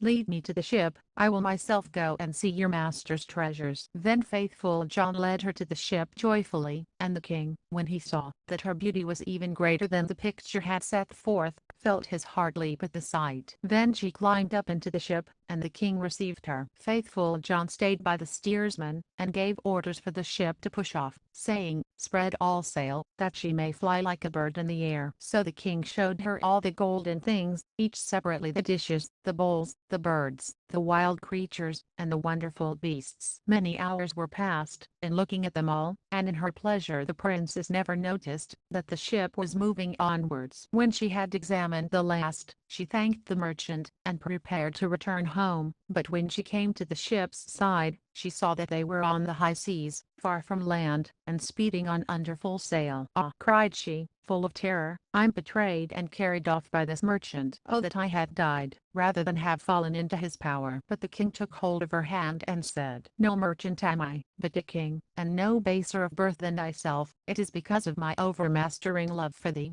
that I have carried thee off by cunning. The first time I saw thy picture I fell fainting to the earth." When the princess princess of the Golden Palace heard this, she became more trustful, and her heart inclined favorably towards him, so that she willingly consented to become his wife. It happened, however, as they were still journeying on the open sea, that faithful John, as he sat in the forepart of the ship and made music, caught sight of 3 ravens in the air flying overhead. Then he stopped playing, and listened to what they said one to another, for he understood them quite well. The first one cried, "Aye, there goes the princess of the Golden Palace." "Yes," answered the second, "but he has not got her safe yet." And the third said, "He has her, though, she sits beside him in the ship." Then the first one spoke again, "What does that avail him? When they come on land a fox-red horse will spring towards them, then will the king try to mount him, and if he does, the horse will rise with him into the air, so that he will never see his bride again." The second raven asked, "Is there no remedy?" "Oh yes, if another man mounts quickly, and takes the pistol out of the holster and shoots the horse dead with it, he will save the young king. But who knows it? And he that knows it, and does it will become stone from toe to knee." Then said the second, "I know further, that if the horse should be killed, the young king will not even then be sure of his bride. When they arrive at the castle there will lie a wrought bride shirt in a dish, and it will seem all woven of gold and silver, but it is really of sulphur and pitch, and if he puts it on it will burn him to the marrow of his bones." The third raven said, "Is there no remedy?" "Oh yes," answered the second, "if another man with gloves on picks up the shirt, and throws it into the fire, so that it is consumed, then is the young king delivered. But what avails that? He who knows it, and does it will be turned into stone from his heart to his knee." Then spoke the third, "I know yet more, that even when the bride shirt is burnt up the king is not sure of his bride. When at the wedding the dance begins, and the young queen dances, she will suddenly grow pale, and fall to the earth, as if she were dead, and unless someone lifts her up, and takes 3 drops of blood from her right breast, she will die. But he that knows this, and does this will become stone from the crown of his head to the sole of his foot." When the ravens had spoken thus among themselves they flew away. Faithful John had understood it all, and from that time he remained quiet and sad, for he thought to himself, that were he to conceal what he had heard from his master, misfortune would befall, and were he to discover it his own life would be sacrificed. At last, however, he said within himself, "I will save my master, though I myself should perish." So when they came on land, it happened just as the ravens had foretold, there sprang forward a splendid fox-red horse. "Come on," said the king, "he shall carry me to the castle," and was going to mount, when faithful John passed before him and mounted quickly, drew the pistol out of the holster, and shot the horse dead. Then the other servants of the king cried out, for they did not wish well to faithful John. How shameful to kill that beautiful animal that was to have carried the king to his castle. But the king said, "Hold your tongues, and let him be. He is my faithful John, he knows what is the good of it." Then they went up to the castle, and there stood in the hall a dish, and the wrought bride shirt that lay on it seemed as if of gold and silver. The young king went up to it, and was going to put it on, but faithful John pushed him away, picked it up with his gloved hands, threw it quickly on the fire, and there let it burn. The other servants began grumbling again, and said, "Look, he is even burning up the king's bridal shirt." But the young king said, "Who knows but that there may be a good reason for it? Let him be, he is my faithful John." Then the wedding feast was held, and the bride led the dance. Faithful John watched her carefully, and all at once she grew pale, and fell down, as if she were dead. Then he went quickly to her, and carried her into a chamber hard by, laid her down, and kneeling, took 3 drops of blood from her right breast. Immediately she drew breath again, and raised herself up.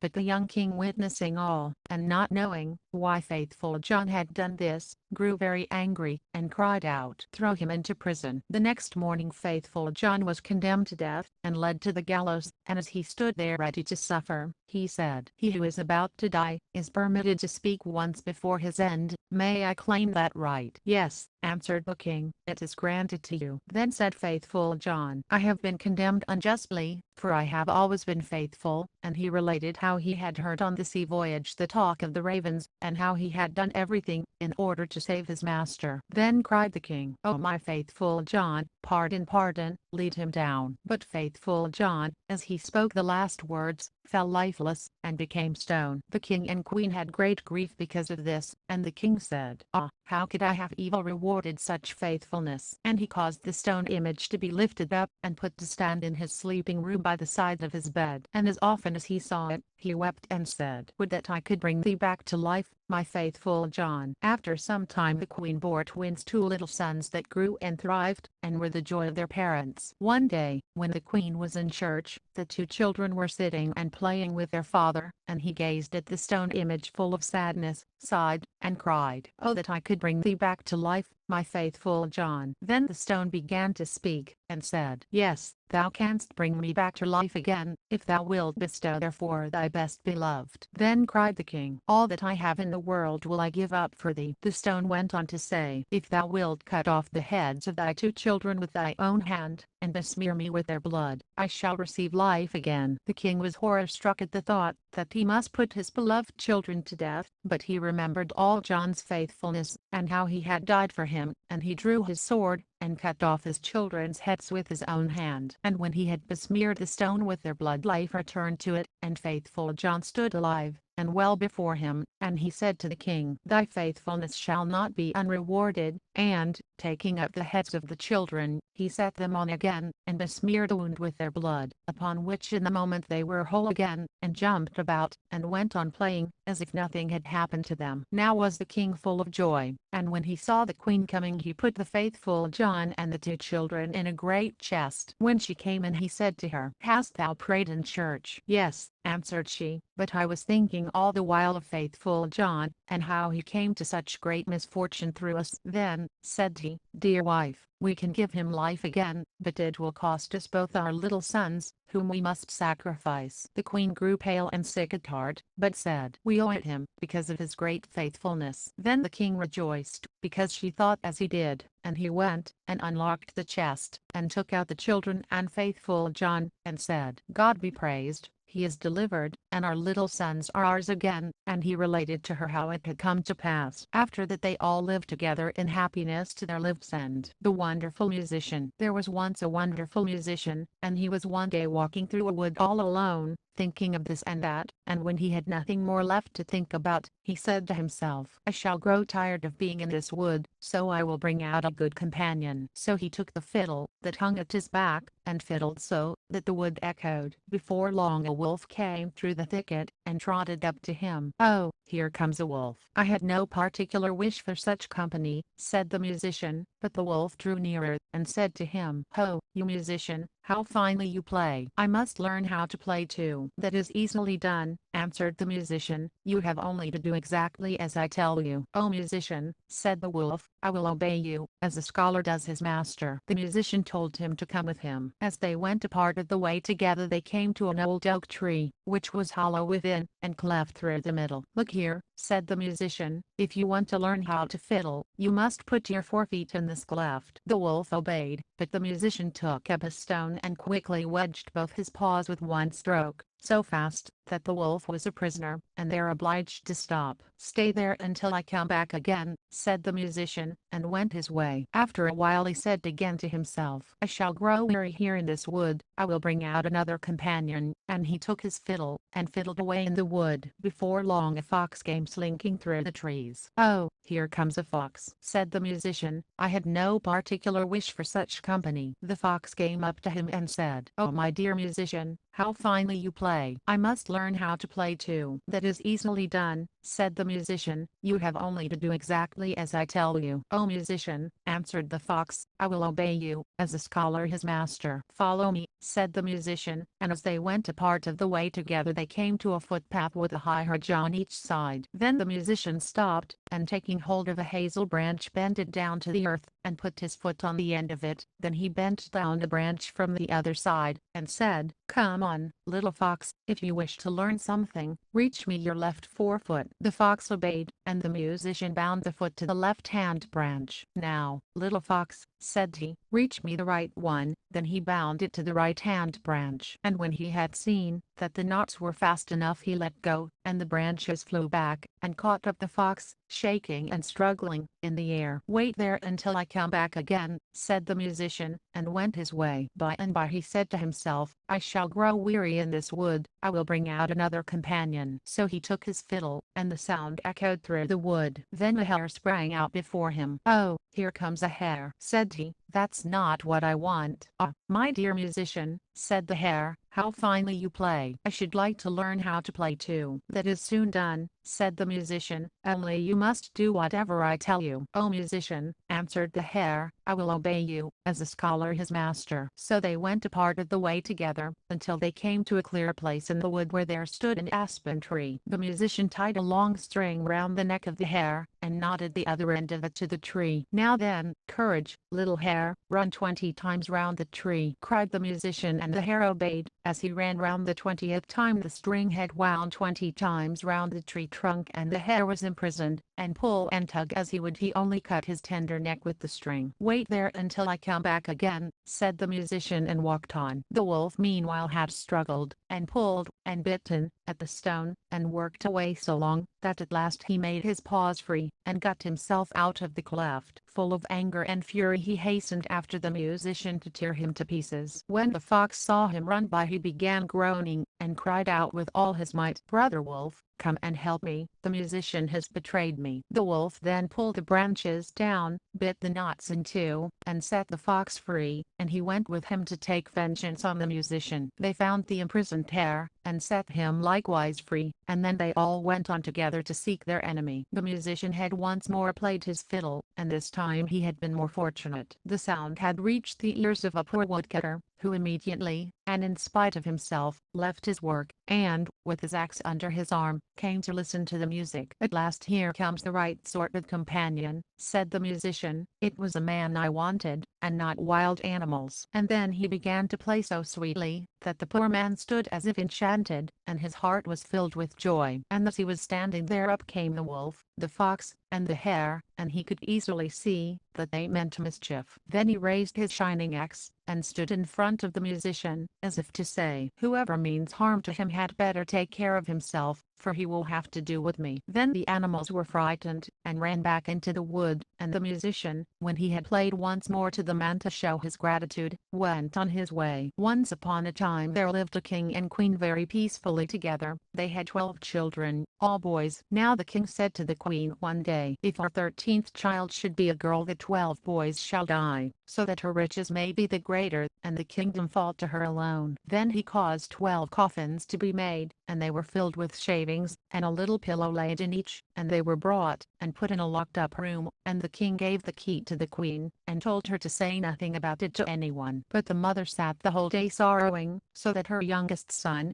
who never left her, and to whom she had given the Bible name Benjamin, said to her, "Dear mother, why are you so sad?" "Dearest child," answered she, "I dare not tell you." But he let her have no peace until she went, and unlocked the room, and showed him the 12 coffins with the shavings and the little pillows. Then she said, "My dear Benjamin, your father has caused these coffins to be made for you, and your 11 brothers, and if I bring a little girl into the world, you are all to be put to death together and buried therein." And she wept as she spoke, and her little son comforted her and said, "Weep not, dear mother, we will save ourselves, and go far away." Then she answered, "Yes, go with your 11 brothers out into the world, and let one of you always sit on the top of the highest tree that can be found, and keep watch upon the tower of this castle. If a little son is born, I will put out a white flag, and then you may safely venture back again, but if it is a little daughter, I will put out a red flag, and then flee away as fast as you can, and the dear God watch over you. Every night will I arise, and pray for you in winter, that you may have a fire to warm yourselves by, and in summer, that you may not languish in the heat." After that, when she had given her sons her blessing, they went away out into the wood. One after another kept watch, sitting on the highest oak tree, looking towards the tower. When 11 days had passed, and Benjamin's turn came, he saw a flag put out, but it was not white, but blood red, to warn them that they were to die. When the brothers knew this, they became angry, saying, "Shall we suffer death because of a girl? We swear to be revenged. Wherever we find a girl, we will shed her blood." Then they went deeper into the wood, and in the middle, where it was darkest, they found a little enchanted house, standing empty. Then they said, "Here will we dwell, and you, Benjamin, the youngest and weakest, shall stay at home and keep house." we others will go abroad and purvey food." Then they went into the wood and caught hares, wild roes, birds, and pigeons, and whatever else is good to eat, and brought them to Benjamin for him to cook and make ready to satisfy their hunger. So they lived together in the little house for 10 years, and the time did not seem long. By this time the queen's little daughter was growing up. She had a kind heart and a beautiful face, and a golden star on her forehead. Once when there was a great wash, she saw among the clothes 12 shirts, and she asked her mother, "Whose are these 12 shirts? They are too small to be my father's." Then the mother answered with a sore heart, "Dear child, they belong to your 12 brothers." The little girl said, "Where are my 12 brothers? I have never heard of them." And her mother answered, "God only knows where they are, wandering about in the world." Then she led the little girl to the secret room and unlocked it, and showed her the 12 coffins with the shavings and the little pillows. "These coffins," said she, "were intended for your 12 brothers, but they went away far from home when you were born." And she related how everything had come to pass. Then said the little girl, "Dear mother, do not weep, I will go and seek my brothers." So she took the 12 shirts, and went far and wide in the great forest. The day sped on, and in the evening she came to the enchanted house. She went in, and found a youth,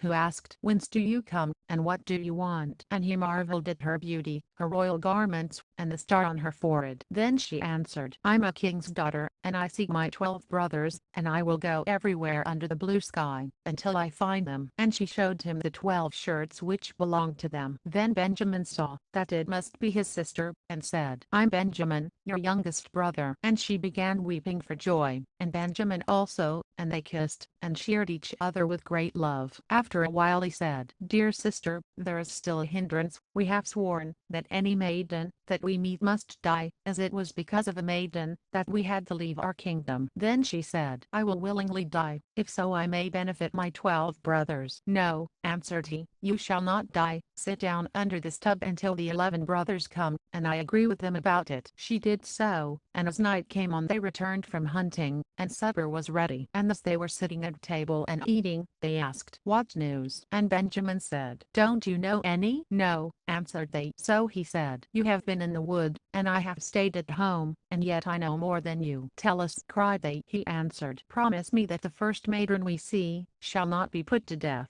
"Yes, we promise," cried they all. "She shall have mercy. Tell us now." Then he said, "Our sister is here," and lifted up the tub, and the king's daughter came forth in her royal garments with her golden star on her forehead, and she seemed so beautiful, delicate, and sweet, that they all rejoiced, and fell on her neck and kissed her, and loved her with all their hearts. After this she remained with Benjamin in the house, and helped him with the work. The others went forth into the woods to catch wild animals, doves, birds, and pigeons, for food for them all, and their sister and Benjamin took care that all was made ready for them. She fetched the wood for cooking, and the vegetables, and watched the pots on the fire, so that supper was always ready when the others came in. She kept also great order in the house, and the beds were always beautifully white and clean, and the brothers were contented, and lived in unity. One day the two got ready a fine feast, and when they were all assembled they sat down, and ate and drank, and were full of joy. Now there was a little garden belonging to the enchanted house, in which grew 12 lilies. The maiden, thinking to please her brothers, went out to gather the 12 flowers, meaning to give one to each as they sat to meat. But as she broke off the flowers, in the same moment the brothers were changed into 12 ravens, and flew over the wood far away, and the house with the garden also disappeared. So the poor maiden stood alone in the wild wood, and as she was looking around her she saw an old woman standing by her, who said, "My child, what hast thou done? Why couldst thou not leave the 12 flowers standing? They were thy 12 brothers, who are now changed to ravens forever." The maiden said, weeping, "Is there no means of setting them free?" "No," said the old woman, "there is in the whole world no way but one, and that is difficult. Thou canst not release them, but by being dumb for 7 years, thou must neither speak nor laugh, and wert thou to speak one single word, and it wanted but 1 hour of the 7 years, all would be in vain and thy brothers would perish, because of that one word." Then the maiden said in her heart, "I'm quite sure that I can set my brothers free," and went and sought a tall tree, climbed up, and sat there spinning, and never spoke or laughed. Now it happened that a king, who was hunting in the wood, had with him a large greyhound, who ran to the tree where the maiden was, sprang up at it, and barked loudly. Up came the king, and saw the beautiful princess with the golden star on her forehead, and he was so charmed with her beauty, that he prayed her to become his wife. She gave no answer, only a little nod of her head. Then he himself climbed the tree, and brought her down, set her on his horse, and took her home. The wedding was held with great splendor and rejoicing, but the bride neither spoke nor laughed. After they had lived pleasantly together for a few years, the king's mother,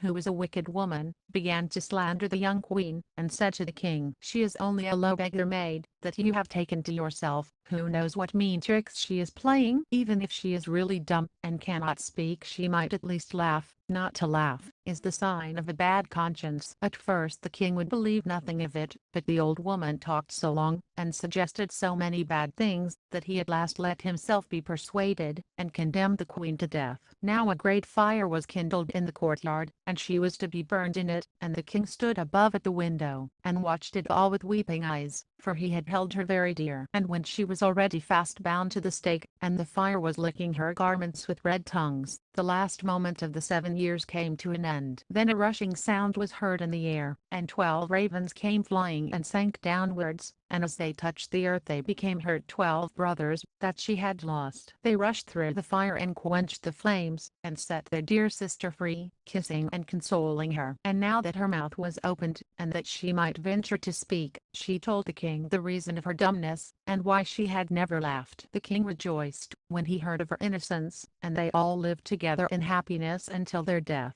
But the wicked mother-in-law was very unhappy, and died miserably. The vagabonds. The cock said to the hen, "It is nutting time, let us go together to the mountains, and have a good feast for once, before the squirrels come and carry all away." "Yes," answered the hen, "come along, we will have a jolly time together." Then they set off together to the mountains, and as it was a fine day they stayed there till the evening. Now whether it was that they had eaten so much, or because of their pride and haughtiness, I do not know, but they would not go home on foot. So the cock set to work to make a little carriage out of nutshells. When it was ready, the hen seated herself in it, and said to the cock, "Now you can harness yourself to it." "That's all very fine," said the cock, "I would sooner go home on foot than do such a thing, and I never agreed to it. I don't mind being coachman, and sitting on the box, but as to drawing it myself, it's quite out of the question." As they were wrangling, a duck came quacking. "You thieving vagabonds, who told you you might go to my mountain? Look out, or it will be the worse for you," and flew at the cock with bill wide open. But the cock was not backward, and he gave the duck a good dig in the body, and hacked at her with his spurs so valiantly, that she begged for mercy, and willingly allowed herself to be harnessed to the carriage. Then the cock seated himself on the box and was coachman, so off they went at a great pace, the cock crying out, "Run, duck, as fast as you can." When they had gone a part of the way they met 2 foot passengers, a pin and a needle. They cried, "Stop, stop," and said that it would soon be blindman's holiday, that they could not go a step farther, that the ways were very muddy, might they just get in for a little. They had been standing at the door of the tailor's house of call, and had been delayed because of beer. The cock, seeing they were slender folks, that would not take up a great deal of room, let them both step in, only they must promise not to tread on his toes nor on the hens. Late in the evening they came to an inn, and there they found that they could not go any farther that night. As the duck's paces were not good, she waddled so much from side to side, so they turned in. The landlord at first made some difficulty, his house was full already, and he thought they had no very distinguished appearance. At last, however, when they had made many fine speeches, and had promised him the egg that the hen had laid on the way, and that he should keep the duck, who laid one every day, he agreed to let them stay the night, and so they had a very gay time. Early in the morning, when it was beginning to grow light, and everybody was still asleep, the cock waked up the hen, fetched the egg, and made a hole in it, and they ate it up between them, and put the eggshell on the hearth. Then they went up to the needle, who was still sleeping, picked him up by his head, and stuck him in the landlord's chair cushion, and having also placed the pin in his towel, off they flew over the hills and far away. The duck, who had chosen to sleep in the open air, and had remained in the yard, heard the rustling of their wings, and, waking up, looked about till she found a brook, down which she swam a good deal faster than she had drawn the carriage. A few hours hours later the landlord woke, and, leaving his feather bed, began washing himself, but when he took the towel to dry himself he drew the pin all across his face, and made a red streak from ear to ear. Then he went into the kitchen to light his pipe, but when he stooped towards the hearth to take up a coal the eggshell flew in his eyes. "Everything goes wrong this morning," said he, and let himself drop, full of vexation, into his grandfather's chair, but up he jumped in a moment, crying, "Oh dear!" for the needle had gone into him. Now he became angry, and had his suspicions of the guests who had arrived so late the evening before, and when he looked round for them, they were nowhere to be seen. Then he swore that he would never more harbor such vagabonds, that consumed so much, paid nothing, and played such nasty tricks into the bargain. The brother and sister. The brother took his sister's hand, and said to her, "Since our mother died we have had no good days, our stepmother beats us every day, and if we go near her she kicks us away. We have nothing to eat, but hard crusts of bread left over. The dog under the table fares better, he gets a good piece every now and then. If our mother only knew how she would pity us. Come, let us go together out into the wide world." So they went, and journeyed the whole day through fields and meadows and stony places, and if it rained the sister said, "The skies and we are weeping together." In the evening they came to a great wood, and they were so weary with hunger and their long journey, that they climbed up into a high tree and fell asleep. The next morning, when they woke, the sun was high in heaven, and shone brightly through the leaves. Then said the brother, "Sister, I'm thirsty. If I only knew where to find a brook, that I might go and drink. I almost think that I hear one rushing." So the brother got down, and led his sister by the hand, and they went to seek the brook. But their wicked stepmother was a witch, and had known quite well that the two children had run away, and had sneaked after them, as only witches can, and had laid a spell on all the brooks in the forest. So when they found a little stream flowing smoothly over its pebbles, the brother was going to drink of it, but the sister heard how it said in its rushing, "He a tiger will be who drinks of me, who drinks of me a tiger will be." Then the sister cried, "Pray, dear brother, do not drink, or you will become a wild beast, and will tear me in pieces." So the brother refrained from drinking, though his thirst was great, and he said he would wait till he came to the next brook. When they came to a second brook the sister heard it say, "He a wolf will be who drinks of me, who drinks of me a wolf will be." Then the sister cried, "Pray, dear brother, do not drink, or you will be turned into a wolf, and will eat me up." So the brother refrained from drinking, and said, "I will wait until we come to the next brook, and then I must drink, whatever you say, my thirst is so great." And when they came to the third brook the sister heard how in its rushing it said, "Who drinks of me a fawn will be, he a fawn will be who drinks of me." Then the sister said, "Oh my brother, I pray drink not, or you will be turned into a fawn and run away far from me." But he had already kneeled by the side of the brook, and stooped and drunk of the water, and as the first drops passed his lips he became a fawn. And the sister wept over her poor lost brother, and the fawn wept also, and stayed sadly beside her. At last the maiden said, "Be comforted, dear fawn, indeed I will never leave you." Then she untied her golden girdle and bound it round the fawn's neck, and went and gathered rushes, to make a soft cord, which she fastened to him, and then she led him on, and they went deeper into the forest. And when they had gone a long way, they came at last to a little house, and the maiden looked inside, and as it was empty she thought, "We might as well live here." And she fetched leaves and moss to make a soft bed for the fawn, and every morning she went out, and gathered roots and berries and nuts for herself, and fresh grass for the fawn, who ate out of her hand with joy,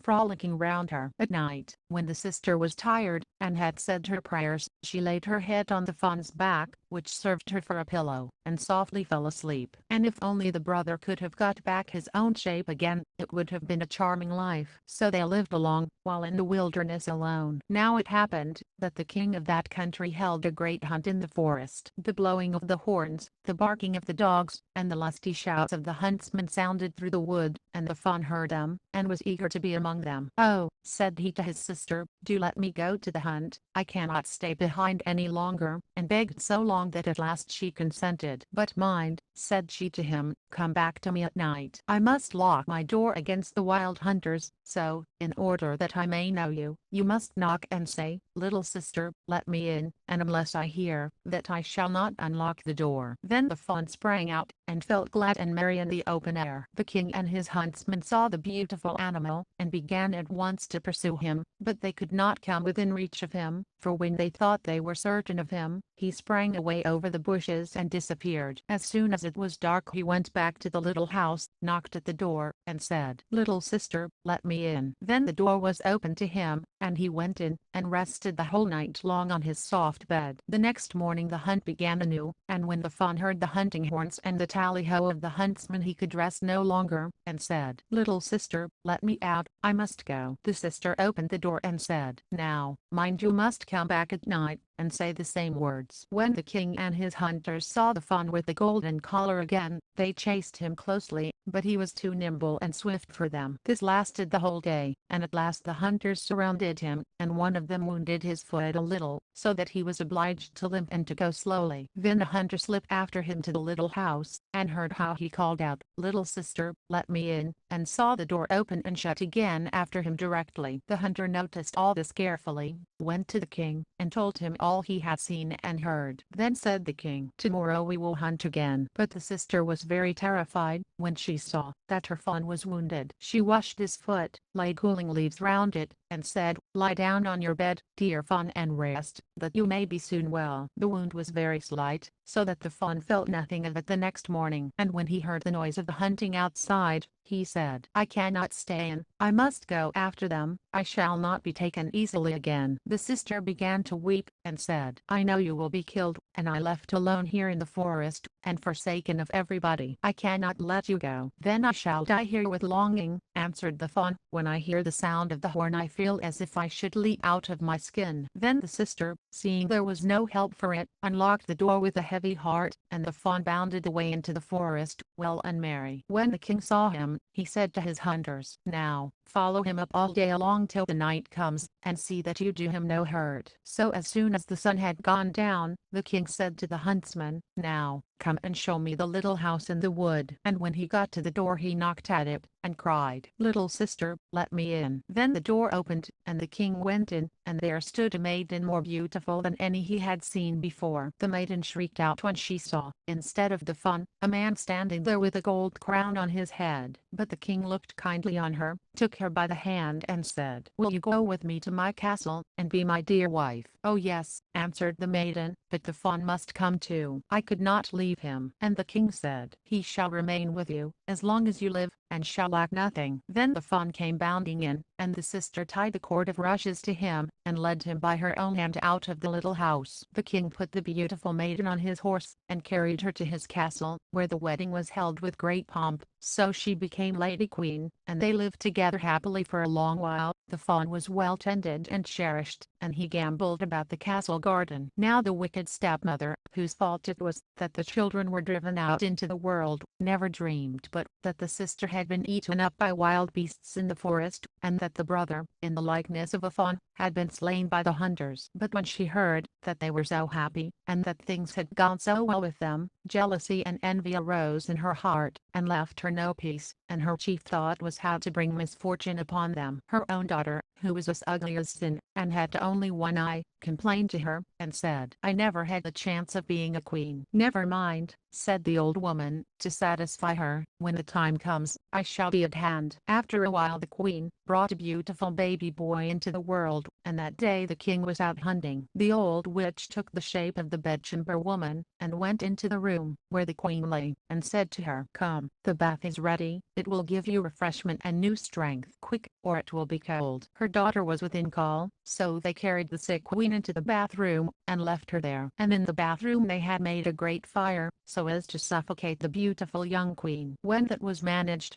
the old woman took her daughter, put a cap on her, and laid her in the bed in the queen's place, gave her also the queen's form and countenance, only she could not restore the lost eye. So, in order that the king might not remark it, she had to lie on the side where there was no eye. In the evening, when the king came home, and heard that a little son was born to him, he rejoiced with all his heart, and was going at once to his dear wife's bedside to see how she did. Then the old woman cried hastily, "For your life, do not draw back the curtains, to let in the light upon her." she must be kept quiet. So the king went away, and never knew that a false queen was lying in the bed. Now, when it was midnight, and everyone was asleep, the nurse, who was sitting by the cradle in the nursery, and watching there alone, saw the door open, and the true queen come in. She took the child out of the cradle, laid it in her bosom, and fed it. Then she shook out its little pillow, put the child back again, and covered it with the coverlet. She did not forget the fawn either. She went to him where he lay in the corner, and stroked his back tenderly. Then she went in perfect silence out at the door, and the nurse next morning asked the watchman if anyone had entered the castle during the night, but they said they had seen no one. And the queen came many nights, and never said a word. The nurse saw her always, but she did not dare speak of it to anyone. After some time had gone by in this manner, the queen seemed to find voice, and said one night, "My child, my fawn, twice more I come to see, twice more I come, and then the end must be." The nurse said nothing, but as soon as the queen had disappeared she went to the king, and told him all. The king said, "Ah, heaven, what do I hear? I will myself watch by the child tomorrow night." So at evening he went into the nursery, and at midnight the queen appeared, and said, "My child, my fawn, once more I come to see, once more I come, and then the end must be." And she tended the child, as she was accustomed to do, before she vanished. The king dared not speak to her, but he watched again the following night, and heard her say, "My child, my fawn, this once I come to see, this once I come, and now the end must be." Then the king could contain himself no longer, but rushed towards her, saying, "You are no other than my dear wife." Then she answered, "Yes, I'm your dear wife," and in that moment, by the grace of heaven, her life returned to her, and she was once more well and strong. Then she told the king the snare that the wicked witch and her daughter had laid for her. The king had them both brought to judgment, and sentence was passed upon them. The daughter was sent away into the wood, where she was devoured by the wild beasts, and the witch was burned, and ended miserably. And as soon as her body was in ashes the spell was removed from the fawn, and he took human shape again, and then the sister and brother lived happily together until the end. Rapunzel. There once lived a man and his wife, who had long wished for a child, but in vain. Now there was at the back of their house a little window which overlooked a beautiful garden full of the finest vegetables and flowers, but there was a high wall all round it, and no one ventured into it, for it belonged to a witch of great might, and of whom all the world was afraid. One day that the wife was standing at the window, and looking into the garden, she saw a bed filled with the finest rampion, and it looked so fresh and green, that she began to wish for some, and at length she longed for it greatly. This went on for days, and as she knew she could not get the rampion, she pined away, and grew pale and miserable. Then the man was uneasy, and asked, "What is the matter, dear wife?" "Oh," answered she, "I shall die, unless I can have some of that rampion to eat that grows in the garden at the back of our house." The man, who loved her very much, thought to himself, "Rather than lose my wife I will get some rampion, cost what it will." "Rapunzel, oh Rapunzel, Rapunzel, let down thine hair." So in the twilight he climbed over the wall into the witch's garden, plucked hastily a handful of rampion, and brought it to his wife. She made a salad of it at once, and ate of it to her heart's content. But she liked it so much, and it tasted so good, that the next day she longed for it thrice as much as she had done before. If she was to have any rest the man must climb over the wall once more. So he went in the twilight again, and as he was climbing back, he saw, all at once, the witch standing before him, and was terribly frightened, as she cried, with angry eyes, "How dare you climb over into my garden like a thief, and steal my rampion? It shall be the worse for you." "Oh," answered he, "be merciful rather than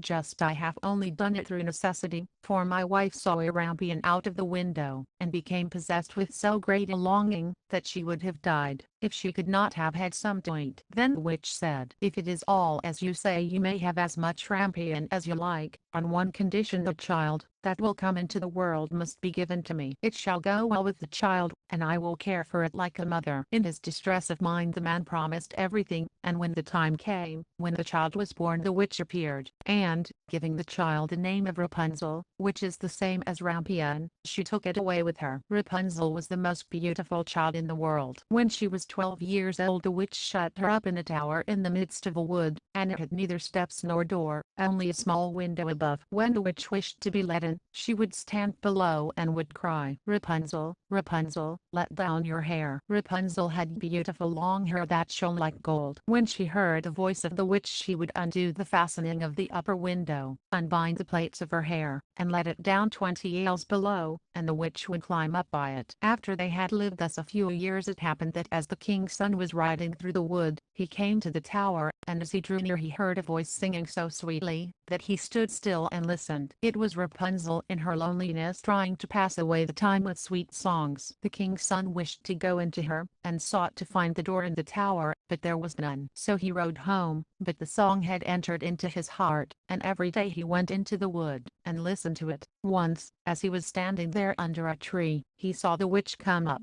and listened while she called out, "Oh Rapunzel, Rapunzel, let down your hair." Then he saw how Rapunzel let down her long tresses, and how the witch climbed up by it, and went into her, and he said to himself, "Since that is the ladder, I will climb it, and seek my fortune." And the next day, as soon as it began to grow dusk, he went to the tower and cried, "Oh Rapunzel, Rapunzel, let down your hair." And she let down her hair, and the king's son climbed up by it. Rapunzel was greatly terrified when she saw that a man had come into her, for she had never seen one before. But the king's son began speaking so kindly to her, and told how her singing had entered into his heart, so that he could have no peace until he had seen her herself. Then Rapunzel forgot her terror, and when he asked her to take him for her husband and she saw that he was young and beautiful, she thought to herself, "I certainly like him much better than old Mother Gothel," and she put her hand into his hand, saying, "I would willingly go with thee, but I do not know how I shall get out. When thou comest, bring each time a silken rope, and I will make a ladder, and when it is quite ready I will get down by it out of the tower, and thou shalt take me away on thy horse." They agreed that he should come to her every evening, as the old woman came in the daytime. So the witch knew nothing of all this until once Rapunzel said to her unwittingly, "Mother Gothel, how is it that you climb up here so slowly, and the king's son is with me in a moment?" "Oh wicked child," cried the witch, "what is this I hear? I thought I had hidden thee from all the world, and thou hast betrayed me." In her anger she seized Rapunzel by her beautiful hair, struck her several times with her left hand, and then grasping a pair of shears in her right snip, snapped the beautiful locks lay on the ground. And she was so hard-hearted that she took Rapunzel and put her in the waste and desert place, where she lived in great woe and misery. The same day on which she took Rapunzel away, she went back to the tower in the evening, and made fast the severed locks of hair to the window hasp, and the king's son came and cried, "Rapunzel, Rapunzel, let down your hair." Then she let the hair down, and the king's son climbed up, but instead of his dearest Rapunzel he found the witch looking at him with wicked glittering eyes. "Ah!" cried she, mocking him, "you came for your darling, but the sweet bird sits no longer in the nest, and sings no more. The cat has got her, and will scratch out your eyes as well. Rapunzel is lost to you, you will see her no more." The king's son was beside himself with grief, and in his agony he sprang from the tower. He escaped with life, but the thorns on which he fell put out his eyes. Then he wandered blind through the wood, eating nothing but fruits and berries, and doing nothing but lament and weep for the loss of his dearest wife. So he wandered several years in misery until at last he came to the desert place where Rapunzel lived with her twin children that she had borne, a boy and a girl. At first he heard a voice that he thought he knew, and when he reached the place from which it seemed to come, Rapunzel knew him, and fell on his neck and wept. And when her tears touched his eyes they became clear again, and he could see with them as well as ever. Then he took her to his kingdom, where he was received with great joy, and there they lived long and happily. The Three Little Men in the Wood. There was once a man whose wife was dead, and a woman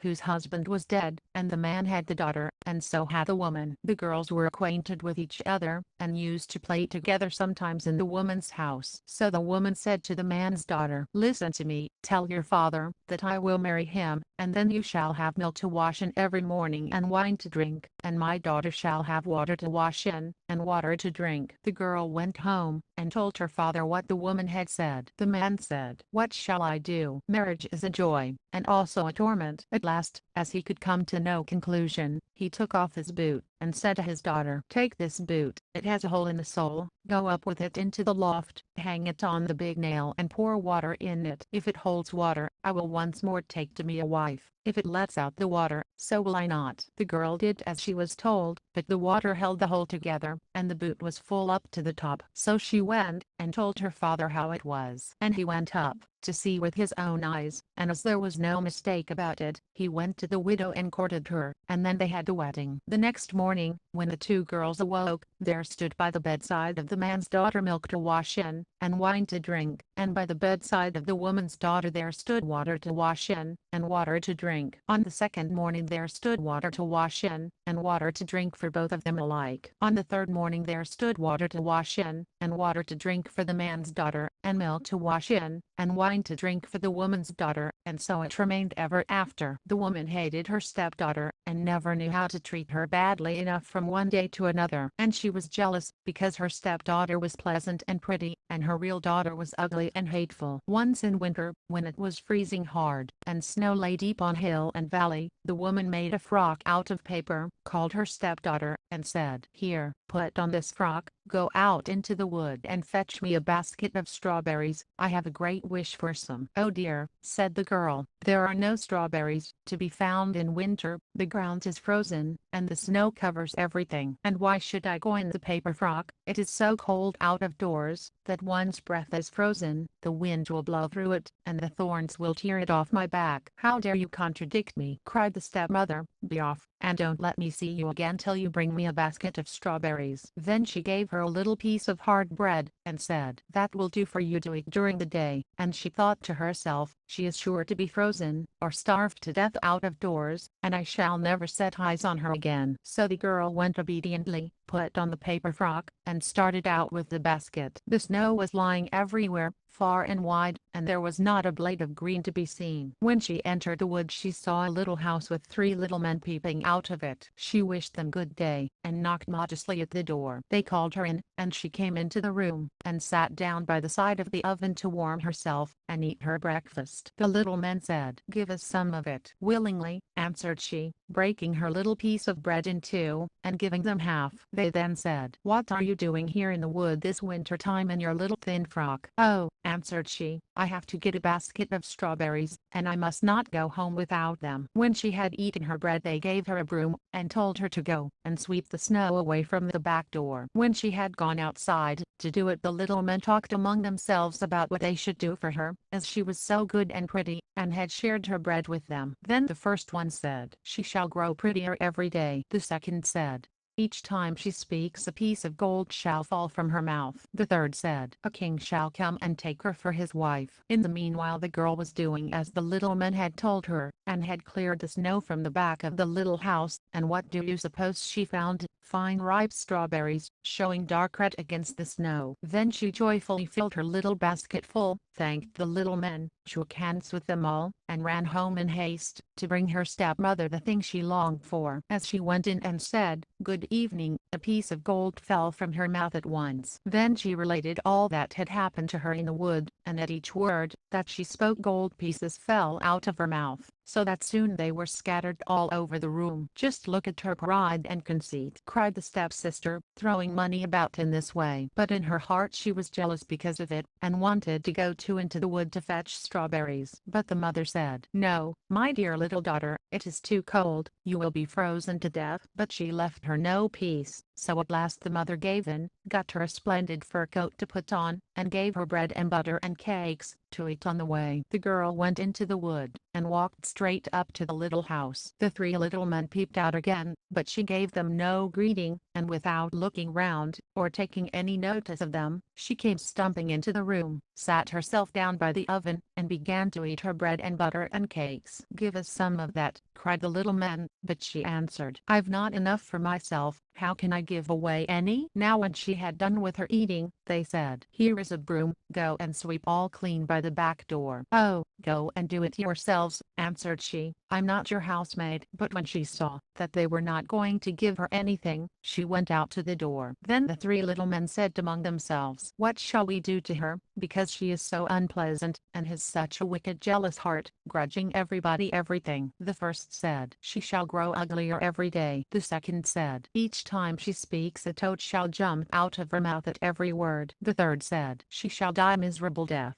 The girl was looking outside for strawberries, but as she found none, she she went sulkily home. And directly she opened her mouth to tell her mother what had happened to her in the wood, a toad sprang out of her mouth at each word, so that everyone who came near her was quite disgusted. The stepmother became more and more set against the man's daughter, whose beauty increased day by day, and her only thought was how to do her some injury. So at last she took a kettle, set it on the fire, and scalded some yarn in it. When it was ready she hung it over the poor girl's shoulder, and gave her an axe, and she was to go to the frozen river and break a hole in the ice, and there to rinse the yarn. She obeyed, and went and hewed a hole in the ice, and as she was about to there came by a splendid coach, in which the king sat. The coach stood still, and the king said, "My child, who art thou, and what art thou doing there?" She answered, "I'm a poor girl, and am rinsing yarn." Then the king felt pity for her, and as he saw that she was very beautiful, he said, "Will you go with me?" "Oh yes, with all my heart," answered she, and she felt very glad to be out of the way of her mother and sister. So she stepped into the coach, and went off with the king, and when they reached his castle the wedding was celebrated with great splendor, as the little man in the wood had foretold. At the end of a year the young queen had a son, and as the stepmother had heard of her great good fortune she came with her daughter to the castle, as if merely to pay the king and queen a visit. One day, when the king had gone out, and when nobody was about, the bad woman took the queen by the head, and her daughter took her by the heels, and dragged her out of bed, and threw her out of the window into a stream that flowed beneath it. Then the old woman put her ugly daughter in the bed, and covered her up to her chin. When the king came back, and wanted to talk to his wife a little, the old woman cried, "Stop, stop, she is sleeping nicely, she must be kept quiet today." The king dreamt of nothing wrong, and came again the next morning, and as he spoke to his wife, and she answered him, there jumped each time out of her mouth a toad instead of the piece of gold as heretofore. Then he asked why that should be, and the old woman said it was because of her great weakness, and that it would pass away. But in the night, the boy who slept in the kitchen saw how something in the likeness of the duck swam up the gutter, and said, "My king, what smackst thou? Sleepest thou, or waxest thou?" But there was no answer. Then it said, "What cheer my two guests keep they?" So the kitchen boy answered, "In bed all soundly sleep they." It asked again, "And my little baby, how does he?" And he answered, "He sleeps in his cradle quietly." Then the duck took the shape of the queen, and went to the child, and gave him to drink, smoothed his little bed, covered him up again, and then, in the likeness of a duck, swam back down the gutter. In this way she came 2 nights, and on the third she said to the kitchen boy, "Go and tell the king to brandish his sword 3 times over me on the threshold." Then the kitchen boy ran, and told the king, and he came with his sword, and brandished it 3 times over the duck, and at the third time his wife stood before him living, and hearty, and sound, as she had been before. The king was greatly rejoiced, but he hid the queen in a chamber, until the Sunday came, when the child was to be baptized. And after the baptism he said, "What does that person deserve who drags another out of bed, and throws him in the water?" And the old woman answered, "No better than to be put into a cask with iron nails in it, and to be rolled in it down the hill into the water." Then said the king, "You have spoken your own sentence," and he ordered a cask to be fetched, and the old woman and her daughter were put into it, and the top hammered down, and the cask was rolled down the hill into the river. There was once a girl who was lazy, and would not spin, and her mother could not persuade her to it, do what she would. At last the mother became angry, and out of patience, and gave her a good beating, so that she cried out loudly. At that moment the queen was going by. As she heard the crying, she stopped, and, going into the house, she asked the mother why she was beating her daughter, so that everyone outside in the street could hear her cries. The woman was ashamed to tell of her daughter's laziness, so she said, "I cannot stop her from spinning, she is forever at it, and I am poor, and cannot furnish her with flax enough." Then the queen answered, "I like nothing better than the sound of the spinning wheel, and always feel happy when I hear its humming. Let me take your daughter with me to the castle. I have plenty of flax, she shall spin there to her heart's content." The mother was only too glad of the offer, and the queen took the girl with her. When they reached the castle the queen showed her 3 rooms which were filled with the finest flax as full as they could hold. "Now you can spin me this flax," said she, "and when you can show it me all done you shall have my eldest son for bridegroom. You may be poor, but I make nothing of that. Your industry is dowry enough." The girl was inwardly terrified, for she could not have spun the flax, even if she were to live to be 100 years old, and were to sit spinning every day of her life from morning to evening. And when she found herself alone she began to weep, and sat so for 3 days without putting her hand to it. On the third day the queen came, and when she saw that nothing had been done of the spinning she was much surprised, but the girl excused herself by saying that she had not been able to begin because of the distress she was in at leaving her home and her mother. The excuse contented the queen, who said, however, as she went away, "Tomorrow you must begin to work." When the girl found herself alone again she could not tell how to help herself, or what to do, and in her perplexity she went and gazed out of the window. There she saw 3 women passing by, and the first of them had a broad flat foot, the second had a big underlip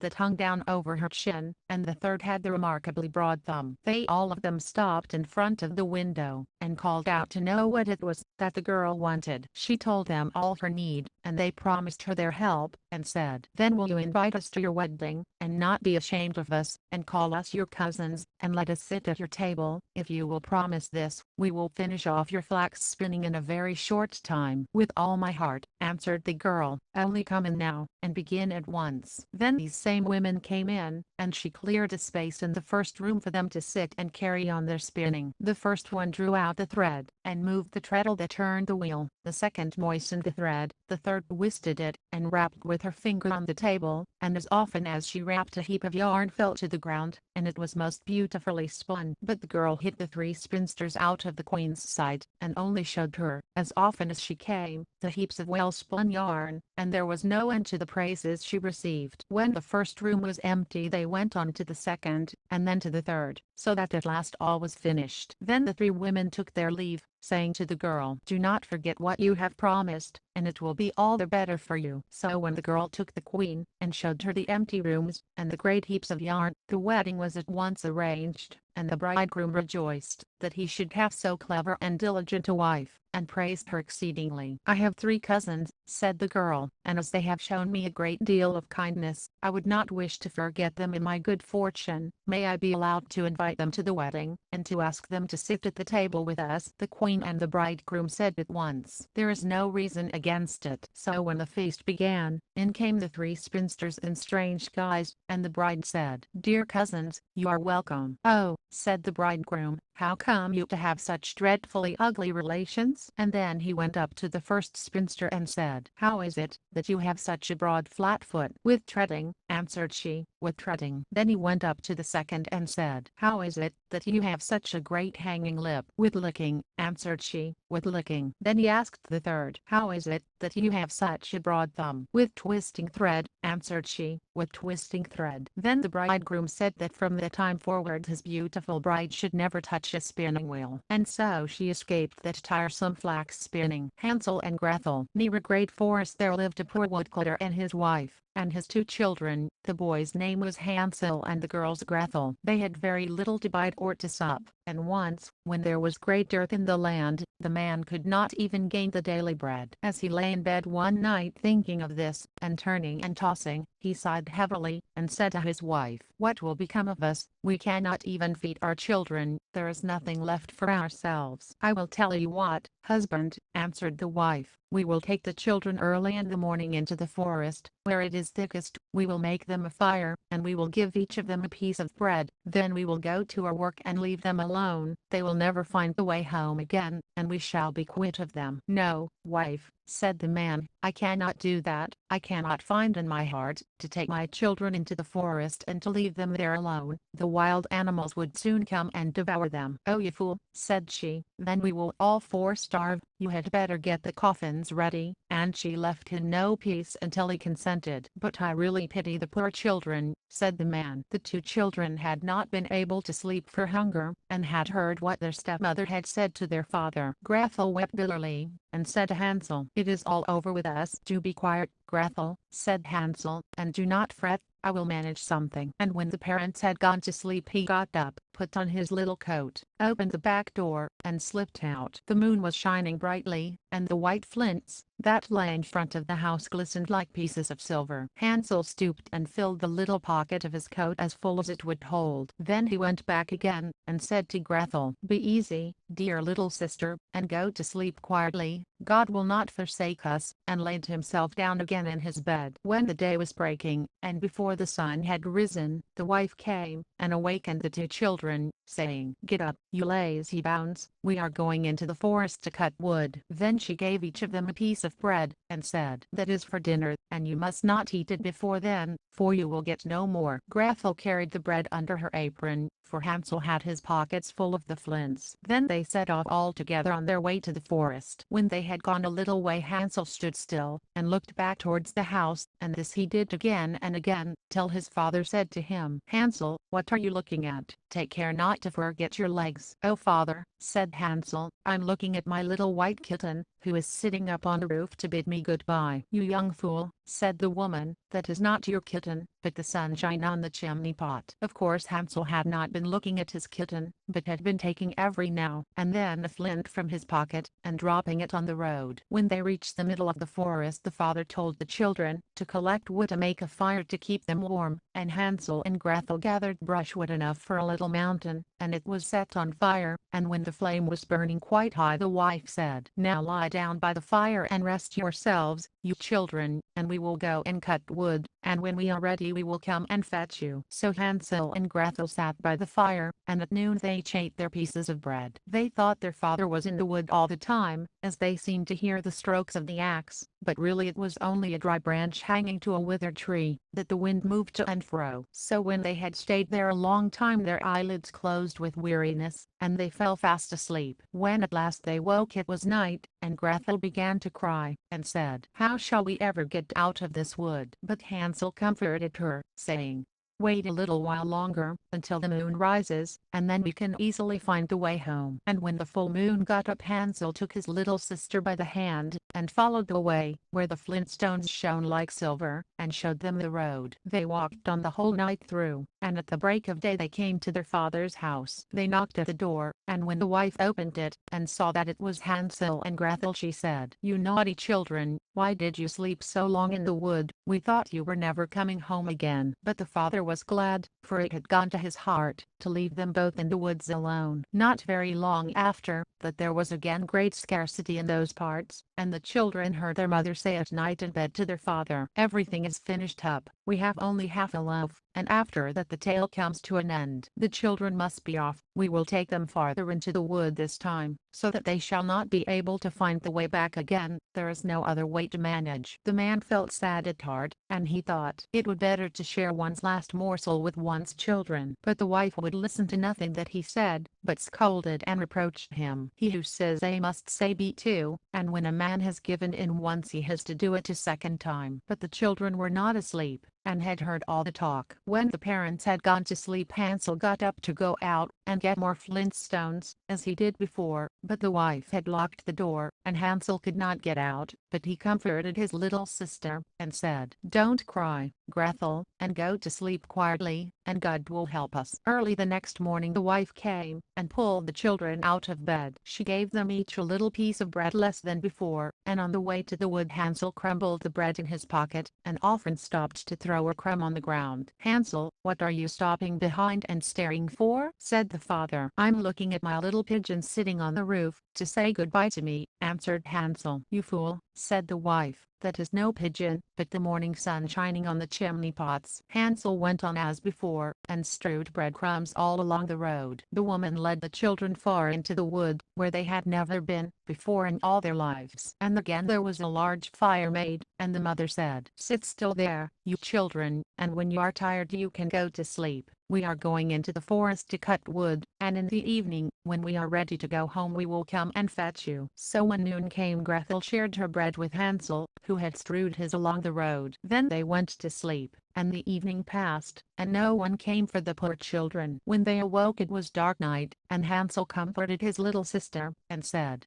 "Wait a little, Gretel, until the moon gets up, then we shall be able to see the way home by the crumbs of bread that I have scattered along it." So when the moon rose they got up, but they could find no crumbs of bread, for the birds of the woods and of the fields had come and picked them up. Hansel thought they might find the way all the same, but they could not. They went on all that night, and the next day from the morning until the evening, but they could not find the way out of the wood, and they were very hungry, for they had nothing to eat but the few berries they could pick up. And when they were so tired that they could no longer drag themselves along, they lay down under a tree and fell asleep. It was now the third morning since they had left their father's house. They were always trying to get back to it, but instead of that they only found themselves farther in the wood, and if help had not soon come they would have been starved. About noon they saw a pretty snow-white bird sitting on a bough, and singing so sweetly that they stopped to listen. And when he had finished the bird spread his wings, and flew before them, and they followed after him, until they came to a little house, and the bird perched on the roof, and when they came nearer they saw that the house was built of bread, and roofed with cakes, and the window was of transparent sugar. "We will have some of this," said Hansel, "and make a fine meal. I will eat a piece of the roof, Gretel, and you can have some of the window that will taste sweet." So Hansel reached up and broke off a bit of the roof, just to see how it tasted, and Gretel stood by the window and gnawed at it. Then they heard a thin voice call out from inside, "Nibble, nibble, like a mouse, who is nibbling at my house?" And the children answered, "Never mind, it is the wind." And they went on eating, never disturbing themselves. Hansel, who found that the roof tasted very nice, took down a great piece of it, and Gretel pulled out a large round window pane, and sat her down, and began upon it. Then the door opened, and an aged woman came out, leaning upon a crutch. Hansel and Gretel felt very frightened, and let fall what they had in their hands. The old woman, however, nodded her head, and said, "Ah, my dear children, how come you here? You must come indoors, and stay with me, you will be no trouble." So she took them each by the hand, and led them into her little house. And there they found a good meal laid out, of milk and pancakes, with sugar, apples, and nuts. After that she showed them two little white beds, and Hansel and Gretel laid themselves down on them, and thought they were in heaven. The old woman, although her behavior was so kind, was a wicked witch, who lay in wait for children, and had built a little house on purpose to entice them. When they were once inside she used to kill them, cook them, and eat them, and then it was a feast day with her. The witch's eyes were red, and she could not see very far, but she had a keen scent, like the beasts, and knew very well when human creatures were near. When she knew that Hansel and Gretel were coming, she gave a spiteful laugh, and said triumphantly, "I have them, and they shall not escape me." Early in the morning, before the children were awake, she got up to look at them, and as they lay sleeping so peacefully with round rosy cheeks, she said to herself, "What a fine feast I shall have." Then she grasped Hansel with her withered hand, and led him into a little stable, and shut him up behind a grating, and call and scream as he might, it was no good. Then she went back to Gretel and shook her, crying, "Get up, lazy bones, fetch water, and cook something nice for your brother. He is outside in the stable, and must be fattened up, and when he is fat enough I will eat him." Gretel began to weep bitterly,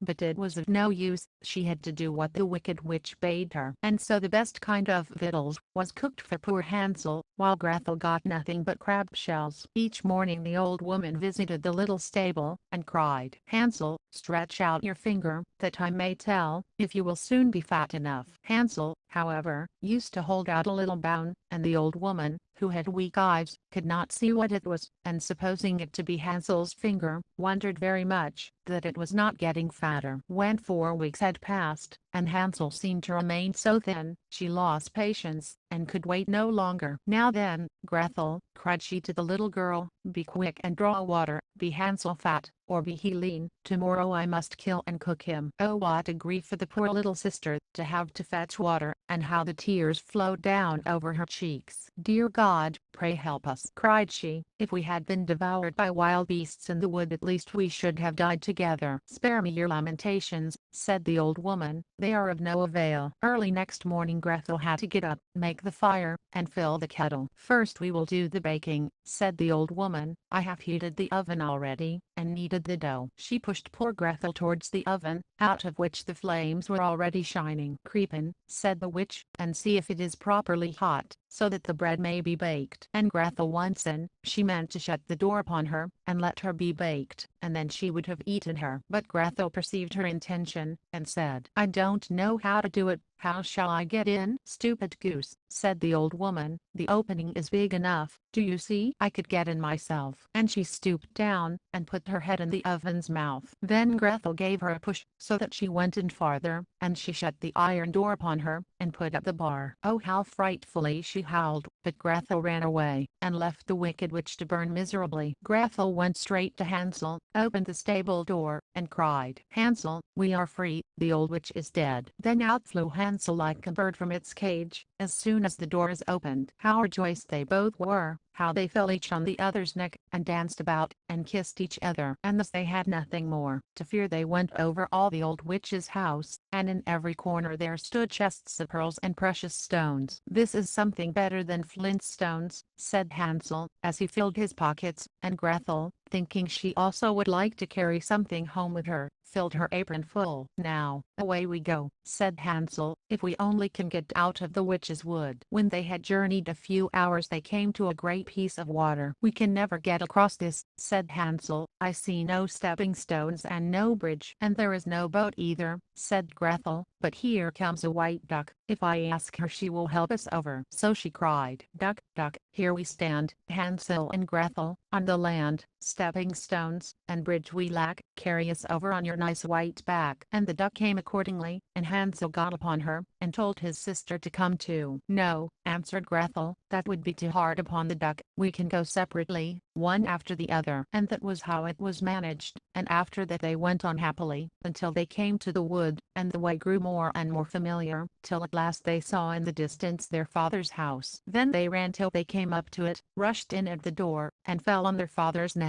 The man had not had a quiet hour, since he left his children in the wood, but the wife was dead. And when Grethel opened her apron the pearls and precious stones were scattered all over the room, and Hansel took one handful after another out of his pocket. Then was all care at an end, and they lived in great joy together. Sing everyone, my story is done, and look, round the house there runs a little mouse. He that can catch her, before she scampers in, may make himself a very very large fur cap out of her skin. The White Snake. A long time ago there lived a king whose wisdom was noised abroad in all the country. Nothing remained long unknown to him, and it was as if the knowledge of hidden things was brought to him in the air. However, he had one curious custom. Every day at dinner, after the table had been cleared, and every one gone away, a trusty servant had to bring in one other dish. But it was covered up, and the servant himself did not know what was in it, and no one else knew, for the king waited until he was quite alone before he uncovered it. This had gone on a long time, but at last there came a day when the servant could restrain his curiosity no longer. But as he was carrying the dish away he took it into his own room. As soon as he had fastened the door securely, he lifted the cover, and there he saw a white snake lying on the dish. After seeing it, he could not resist the desire to taste it, and so he cut off a small piece, and put it in his mouth. As soon as it touched his tongue he heard outside his window a strange chorus of delicate voices. He went and listened, and found that it was the sparrows talking together, and telling each other all they had seen in the fields and woods. The virtue of the snake had given him power to understand the speech of animals. Now it happened one day that the queen lost her most splendid ring, and suspicion fell upon the trusty servant, who had the general superintendence, and he was accused of stealing it. The king summoned him to his presence, and after many reproaches told him that, if by the next day he was not able to name the thief he should be considered guilty, and punished. It was in vain that he protested his innocence, he could get no better sentence. In his uneasiness and anxiety he went out into the courtyard, and began to consider what he could do in so great a necessity. There sat the ducks by the running water and rested themselves, and plumed themselves with their flat bills, and held a comfortable chat. The servant stayed where he was, and listened to them. They told how they had waddled about all yesterday morning, and found good food, and then one of them said pitifully, "Something lies very heavy in my craw. It is the ring that was lying lying under the queen's window. I swallowed it down in too great a hurry." Then the servant seized her by the neck, took her into the kitchen, and said to the cook, "Kill this one, she is quite ready for cooking." "Yes," said the cook, weighing it in her hand, "there will be no trouble of fattening this one, it has been ready ever so long." She then slit up its neck, and when it was opened the queen's ring was found in its scrawl. The servant could now clearly prove his innocence, and in order to make up for the injustice he had suffered, the king permitted him to ask some favor for himself, and also promised him the place of greatest honor in the royal household. But the servant refused it, and only asked for a horse and money for traveling, for he had a fancy to see the world, and look about him a little. So his request was granted, and he set out on his way, and one day he came to a pool of water, by which he saw 3 fishes who had got entangled in the rushes, and were panting for water. Although fishes are usually considered dumb creatures, he understood very well their lament, that they were to perish so miserably, and as he had a compassionate heart he dismounted from his horse, and put the 3 fishes back again into the water. They quivered all over with joy, stretched out their heads, and called out to him, "We will remember and reward thee,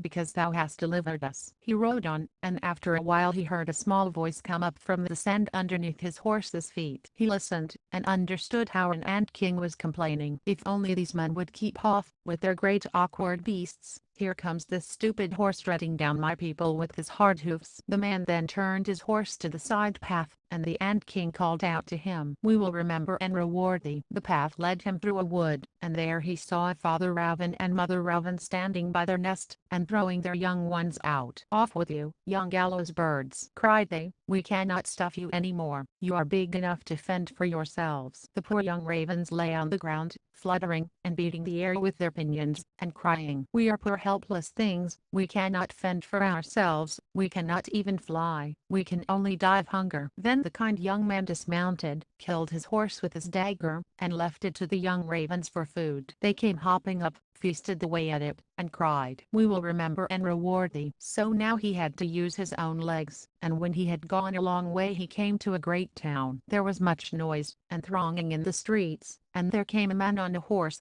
who proclaimed that the king's daughter seeks a husband, but he who wishes to marry her must perform a difficult task, and if he cannot carry it through successfully, he must lose his life. Many had already tried, but had lost their lives in vain. The young man, when he saw the king's daughter, was so dazzled by her great beauty, that he forgot all danger, went to the king, and offered himself as a wooer. Then he was led to the seaside, and a gold ring was thrown into the water before his eyes. Then the king told him that he must fetch the ring up again from the bottom of the sea, saying, "If you come back without it, you shall be put under the waves again and again, until you are drowned." Everyone pitied the handsome young man, but they went, and left him alone by the sea. As he was standing on the shore, and thinking of what he should do, there came 3 fishes swimming by, none other than those he had set free. The middle one had a mussel in his mouth, and he laid it on the strand at the young man's feet, and when he took it up, and opened it, there was the gold ring inside. Full of joy he carried it to the king, and expected the promised reward, but the king's daughter, proud of her high birth, despised him, and set him another task to perform. She went out into the garden, and strewed about over the grass 10 sacks full of millet seed. "By the time the sun rises in the morning you must have picked up all these," she said, "and not a grain must be wanting." The young man sat down in the garden, and considered how it was possible to do this task, but he could contrive nothing, and stayed there, feeling very sorrowful, and expecting to be led to death at break of day. But when the first beams of the sun fell on the garden he saw that the 10 sacks were all filled, standing one by the other, and not even a grain was missing. The ant king had arrived in the night with his thousands of ants, and the grateful creatures had picked up all the millet seed, and filled the sacks with great industry. The king's daughter came herself into the garden, and saw with astonishment that the young man had performed all that had been given him to do. But she could not let her proud heart melt, but said, "Although he has completed the 2 tasks, he shall not be my bridegroom, unless he brings me an apple from the tree of life." The young man did not know where the tree of life was to be found, but he set out, and went on and on, as long as his legs could carry him, but he had no hope of finding it. When he had gone through 3 kingdoms he came one evening to a wood, and seated himself under a tree to go to sleep. but he heard a rustling in the boughs, and a golden apple fell into his hand. Immediately 3 ravens flew towards him, perched on his knee, and said, "We are the 3 young ravens that you delivered from starving. When we grew big, and heard that you were seeking the golden apple, we flew over the sea to the end of the earth, where the tree of life stands, and we fetched the apple." Full of joy, the young man set off on his way home, and brought the golden apple to the king's beautiful daughter, who was without any further excuse. So they divided the apple of life, and ate it together, and their hearts were filled with love, and they lived in undisturbed happiness to a great age. The straw, the coal and the bean. There lived in a certain village a poor old woman who had collected a mess of beans, and was going to cook them. So she made a fire on her hearth,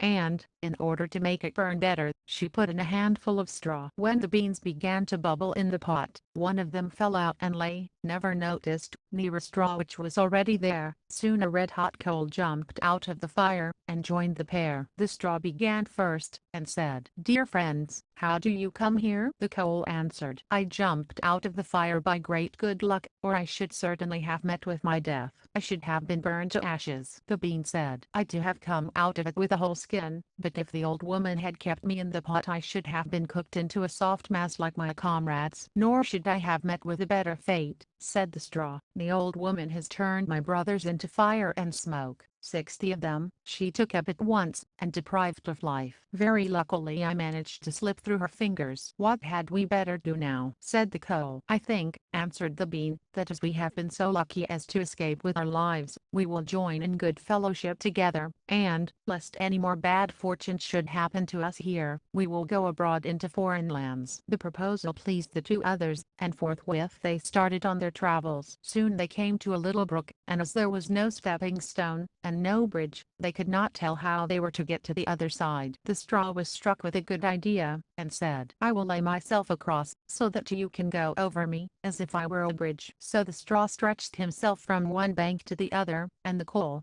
who was of an ardent nature, quickly trotted up to go over the new-made bridge. When, however, she reached the middle, and heard the water rushing past beneath her, she was struck with terror, and stopped, and could get no farther. So the straw began to get burnt, broke into pieces, and fell in the brook, and the coal slipped down, hissing as she touched the water, and gave up the ghost. The bean, who had prudently remained behind on the bank, could not help laughing at the sight, and not being able to contain herself, went on laughing so excessively that she burst. And now would she certainly have been undone forever, if a tailor on his travels had not by good luck stopped to rest himself by the brook. As he had a compassionate heart, he took out needle and thread, and stitched her together again. The bean thanked him in the most elegant manner, but as he had sewn her up with black stitches, all beans since then have a black seam. The fisherman and his wife. There was once a fisherman and his wife who lived together in a hovel by the seashore, and the fisherman went out every day with his hook and line to catch fish, and he angled and angled. One day he was sitting with his rod, and looking into the clear water, and he sat and sat. At last down went the line to the bottom of the water, and when he drew it up he found a great flounder on the hook. And the flounder said to him, "Fisherman, listen to me, let me go. I'm not a real fish, but an enchanted prince. What good shall I be to you, if you land me? I shall not taste well, so put me back into the water again, and let me swim away." "Well," said the fisherman, "no need of so many words about the matter. As you can speak, I had much rather let you swim away." Then he put him back into the clear water, and the flounder sank to the bottom, leaving a long streak of blood behind him. Then the fisherman got up, and went home to his wife in their hovel. "Well, husband," said the wife, "have you caught nothing today?" "No," said the man, "that is, I did catch a flounder, but as he said he was an enchanted prince, I let him go again." "Then, did you wish for nothing?" said the wife. "No," said the man, "what should I wish for?" "Oh dear," said the wife, "and it is so dreadful always to live in this evil-smelling hovel. You might as well have wished for a little cottage. Go again and call him, tell him we want a little cottage. I dare say he will give it us. Go, and be quick." And when he went back, the sea was green and yellow, and not nearly so clear. So he stood and said, oh man, if man you be, or flounder, flounder, in the sea such a tiresome wife I've got,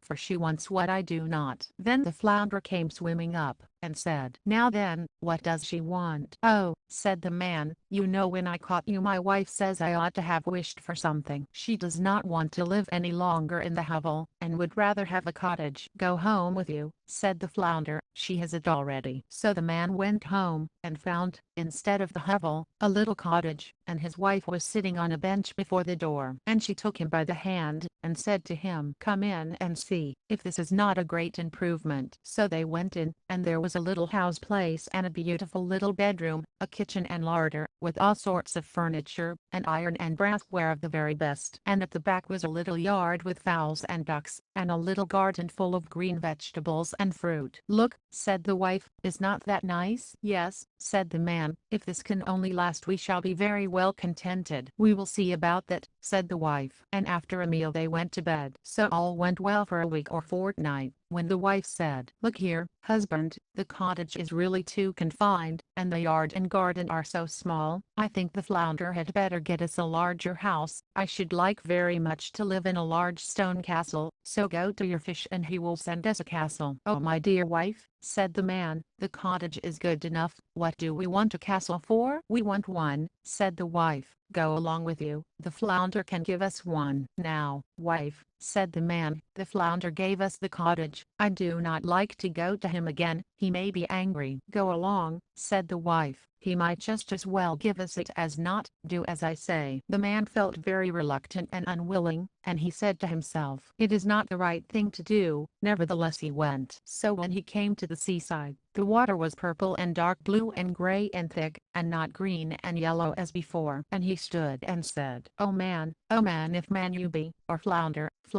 in the sea such a tiresome wife I've got, for she wants what I do not." "Now then, what does she want?" said the flounder. "Oh," said the man, half frightened, "she wants to live in a large stone castle." "Go home with you, she is already standing before the door," said the flounder. Then the man went home, as he supposed, but when he got there stood in the place of the cottage a great castle of stone, and his wife was standing on the steps, about to go in. So she took him by the hand and said, "Let us enter." With it he went in with her, and in the castle was a great hall with a marble pavement, and there were a great many servants, who led them through large doors, and the passages were decked with tapestry, and the rooms with golden chairs and tables, and crystal chandeliers hanging from the ceiling, and all the rooms had carpets, and the tables were covered with eatables and the best wine for anyone who wanted them. And at the back of the house was a great stable yard for horses and cattle, and carriages of the finest. Besides, there was a splendid large garden, with the most beautiful flowers and fine fruit trees, and a pleasance full half a mile long, with deer and oxen and sheep, and everything that heart could wish for. "There," said the wife, "is not this beautiful?" "Oh yes," said the man, "if it will only last we can live in this fine castle, and be very well contented." "We will see about that," said the wife, "in the meanwhile we will sleep upon it." With that they went to bed. The next morning the wife was awake first, just at the break of day, and she looked out, and saw from her bed the beautiful country lying all round. The man took no notice of it, so she poked him in the side with her elbow, and said, "Husband,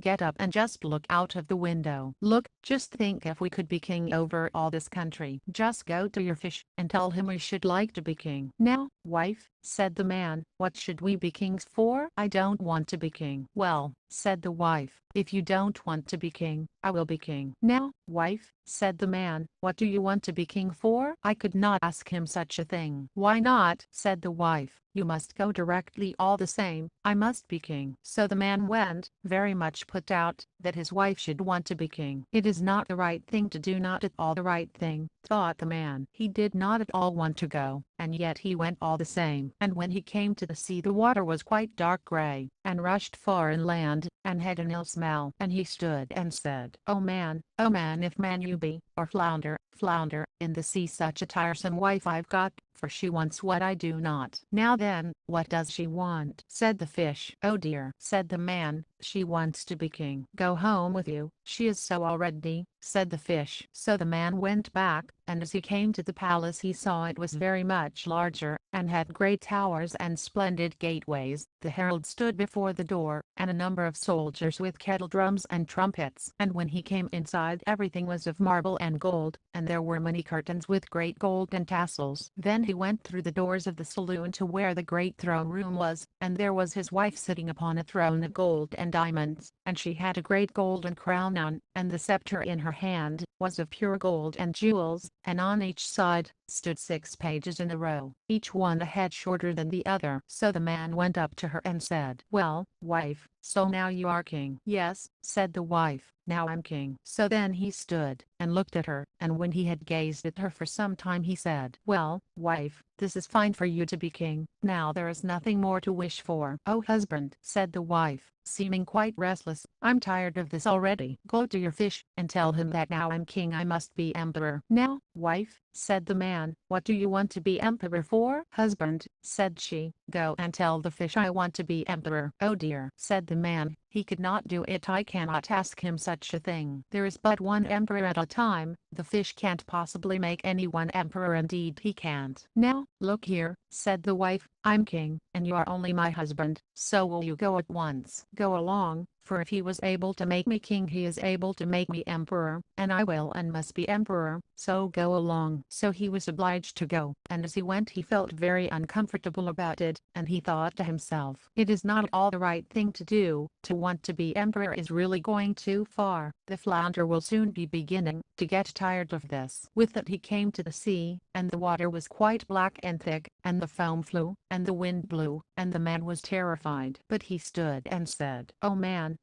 if man you be, or flounder, in the sea such a tiresome wife I've got, for she wants what I do not." "What is it now?" said the fish. "Oh dear," said the man, "my wife wants to be emperor." "Go home with you," said the fish, "she is emperor already." So the man went home, and found the castle adorned with polished marble and alabaster figures, and golden gates. The troops were being marshaled before the door, and they were blowing trumpets, and beating drums and cymbals, and when he entered he saw barons and earls and dukes waiting about like servants, and the doors were of bright gold. And he saw his wife sitting upon a throne made of one entire piece of gold, and it was about 2 miles high, and she had a great golden crown on, which was about 3 yards high, set with brilliants and carbuncles, and in one hand she held the scepter, and in the other the globe, and on both sides of her stood pages in 2 rows, all arranged according to their size, from the most enormous giant of 2 miles high to the tiniest dwarf of the size of my little finger, and before her stood earls and dukes and crowds. So the man went up to her and said, "Well, wife, so now you are emperor?" "Yes," said she, "now I'm emperor." Then he went and sat down and had a good look at her, and then he said, "Well now, wife, there is nothing left to be. Now you are emperor." "What are you talking about, husband?" said she. "I'm emperor, and next I will be pope. So go and tell the fish so." "Oh dear," said the man, "what is it that you don't want?" "You can never become pope. There is but one pope in Christendom, and the fish can't possibly do it." "Husband," said she, "no more words about it. I must and will be pope, so go along to the fish." "Now, wife," said the man, "how can I ask him such a thing? It is too bad. It is asking a little too much, and, besides, he could not do it." "What rubbish," said the wife, "if he could make me emperor he can make me pope. Go along and ask him. I'm emperor, and you are only my husband, so go you must." So he went, feeling very frightened, and he shivered and shook, and his knees trembled, and there arose a great wind, and the clouds flew by, and it grew very dark, and the sea rose mountains high, and the ships were tossed about, and the sky was partly blue in the middle, but at the sides very dark and red, as in a great tempest. And he felt very desponding, and stood trembling and said, oh man,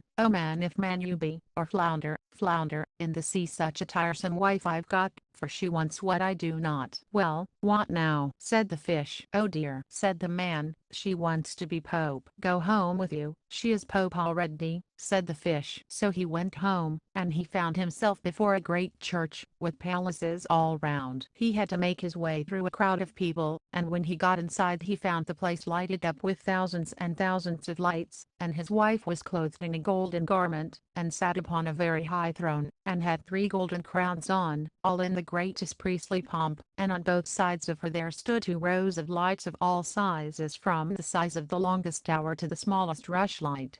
And all the emperors and kings were kneeling before her, and kissing her foot. "Well, wife," said the man, and sat and stared at her. "So you're Pope?" "Yes," said she, "now I am Pope." And he went on gazing at her till he felt dazzled, as if he were sitting in the sun. And after a little time he said, "Well, now, wife, what is there left to be, now you are Pope?" And she sat up very stiff and straight, and said nothing. And he said again, "Well, wife, I hope you are contented at last with being Pope. You can be nothing more." "We will see about that," said the wife. With that they both went to bed, but she was as far as ever from being contented, and she could not get to sleep for thinking of what she should like to be next. The husband, however, slept as fast as a top after his busy day, but the wife tossed and turned from side to side the whole night through, thinking all the while what she could be next, but nothing would occur to her. And when she saw the red dawn she slipped off the bed, and sat before the window, to see the sunrise, and as it came up she said, "Ah, I have it, what if I should make the sun and moon to rise?" "Husband," she cried, and stuck her elbow in his ribs, "wake up, and go to your fish, and tell him I want power over the sun and moon." The man was so fast asleep,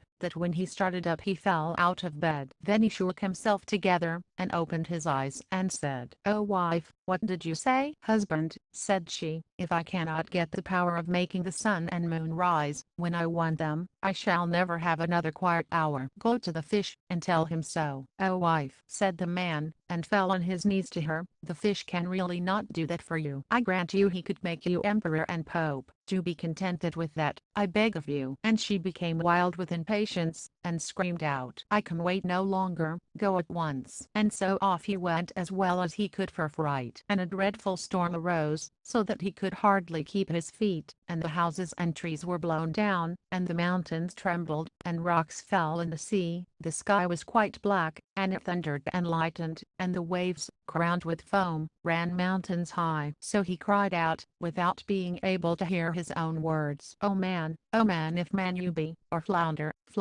in the sea such a tiresome wife I've got, for she wants what I do not." "Well, what now?" said the flounder. "Oh dear," said the man, "she wants to order about the sun and moon." "Go home with you," said the flounder, "you will find her in the old hovel, and there they are sitting to this very day." The gallant tailor. One summer morning a little tailor was sitting on his board near the window, and working cheerfully with all his might, when an old woman came down the street crying, "Good jelly to sell, good jelly to sell." The cry sounded pleasant in the little tailor's ears, so he put his head out of the window, and called out, "Here, my good woman, come here, if you want a customer." So the poor woman climbed the steps with her heavy basket, and was obliged to unpack, and display all her pots to the tailor. He looked at every one of them, and lifting all the lids, applied his nose to each, and said at last, "The jelly seems pretty good, you may weigh me out 4/2 ounces, or I don't mind having the 1/4 of a pound." The woman, who had expected to find a good customer, gave him what he asked for, but went off angry and grumbling. "This jelly is the very thing for me," cried the little tailor, "it will give me strength and cunning." And he took down the bread from the cupboard, cut a hole round of the loaf, and spread the jelly on it, laid it near him, and went on stitching more gallantly than ever. All the while the scent of the sweet jelly was spreading throughout the room, where there were quantities of flies, who were attracted by it, and flew to partake. "Now then, who asked you to come?" said the tailor, and drove the unbidden guests away. But the flies, not understanding his language, were not to be got rid of like that, and returned in larger numbers than before. Then the tailor, not being able to stand it any longer, took from his chimney corner a ragged cloth, and saying, "Now, I'll let you have it," beat it among them unmercifully. When he ceased, and counted the slain, he found 7 lying dead before him. "This is indeed somewhat," he said, wondering at his own gallantry, "the whole town shall know this." So he hastened to cut out a belt, and he stitched it, and put on it in large capitals 7 at one blow. "The town, did I say?" said the little tailor, "the whole world shall know it." And his heart quivered with joy, like a lamb's tail. The tailor fastened the belt round him, and began to think of going out into the world, for his workshop seemed too small for his worship. So he looked about in all the house for something that it would be useful to take with him, but he found nothing but an old cheese, which he put in his pocket. Outside the door he noticed that a bird had got caught in the bushes, so he took that and put it in his pocket with the cheese. Then he set out gallantly on his way, and as he was light and active he felt no fatigue. The way led over a mountain, and when he reached the topmost peak he saw a terrible giant sitting there, and looking about him at his ease. The tailor went bravely up to him, called out to him, and said, "Comrade, good day. There you sit looking over the wide world. I'm on the way thither to seek my fortune. Have you a fancy to go with me?" The giant looked at the tailor contemptuously, and said, "You little rascal, you miserable fellow." "That may be," answered the little tailor, and undoing his coat he showed the giant his belt. "You can read there, whether I'm a man or not." The giant read, 7 at one blow, and thinking it meant men that the tailor had killed, felt at once more respect for the little fellow. But as he wanted to prove him, he took up a stone, and squeezed it so hard that water came out of it. "Now you can do that," said the giant, "that is, if you have the strength for it." "That's not much," said the little tailor, "I call that play," and he put his hand in his pocket, and took out the cheese and squeezed it, so that the whey ran out of it. "Well," said he, "what do you think of that?" The giant did not know what to say to it, for he could not have believed it of the little man. Then the giant took up a stone, and threw it so high that it was nearly out of sight. "Now, little fellow, suppose you do that."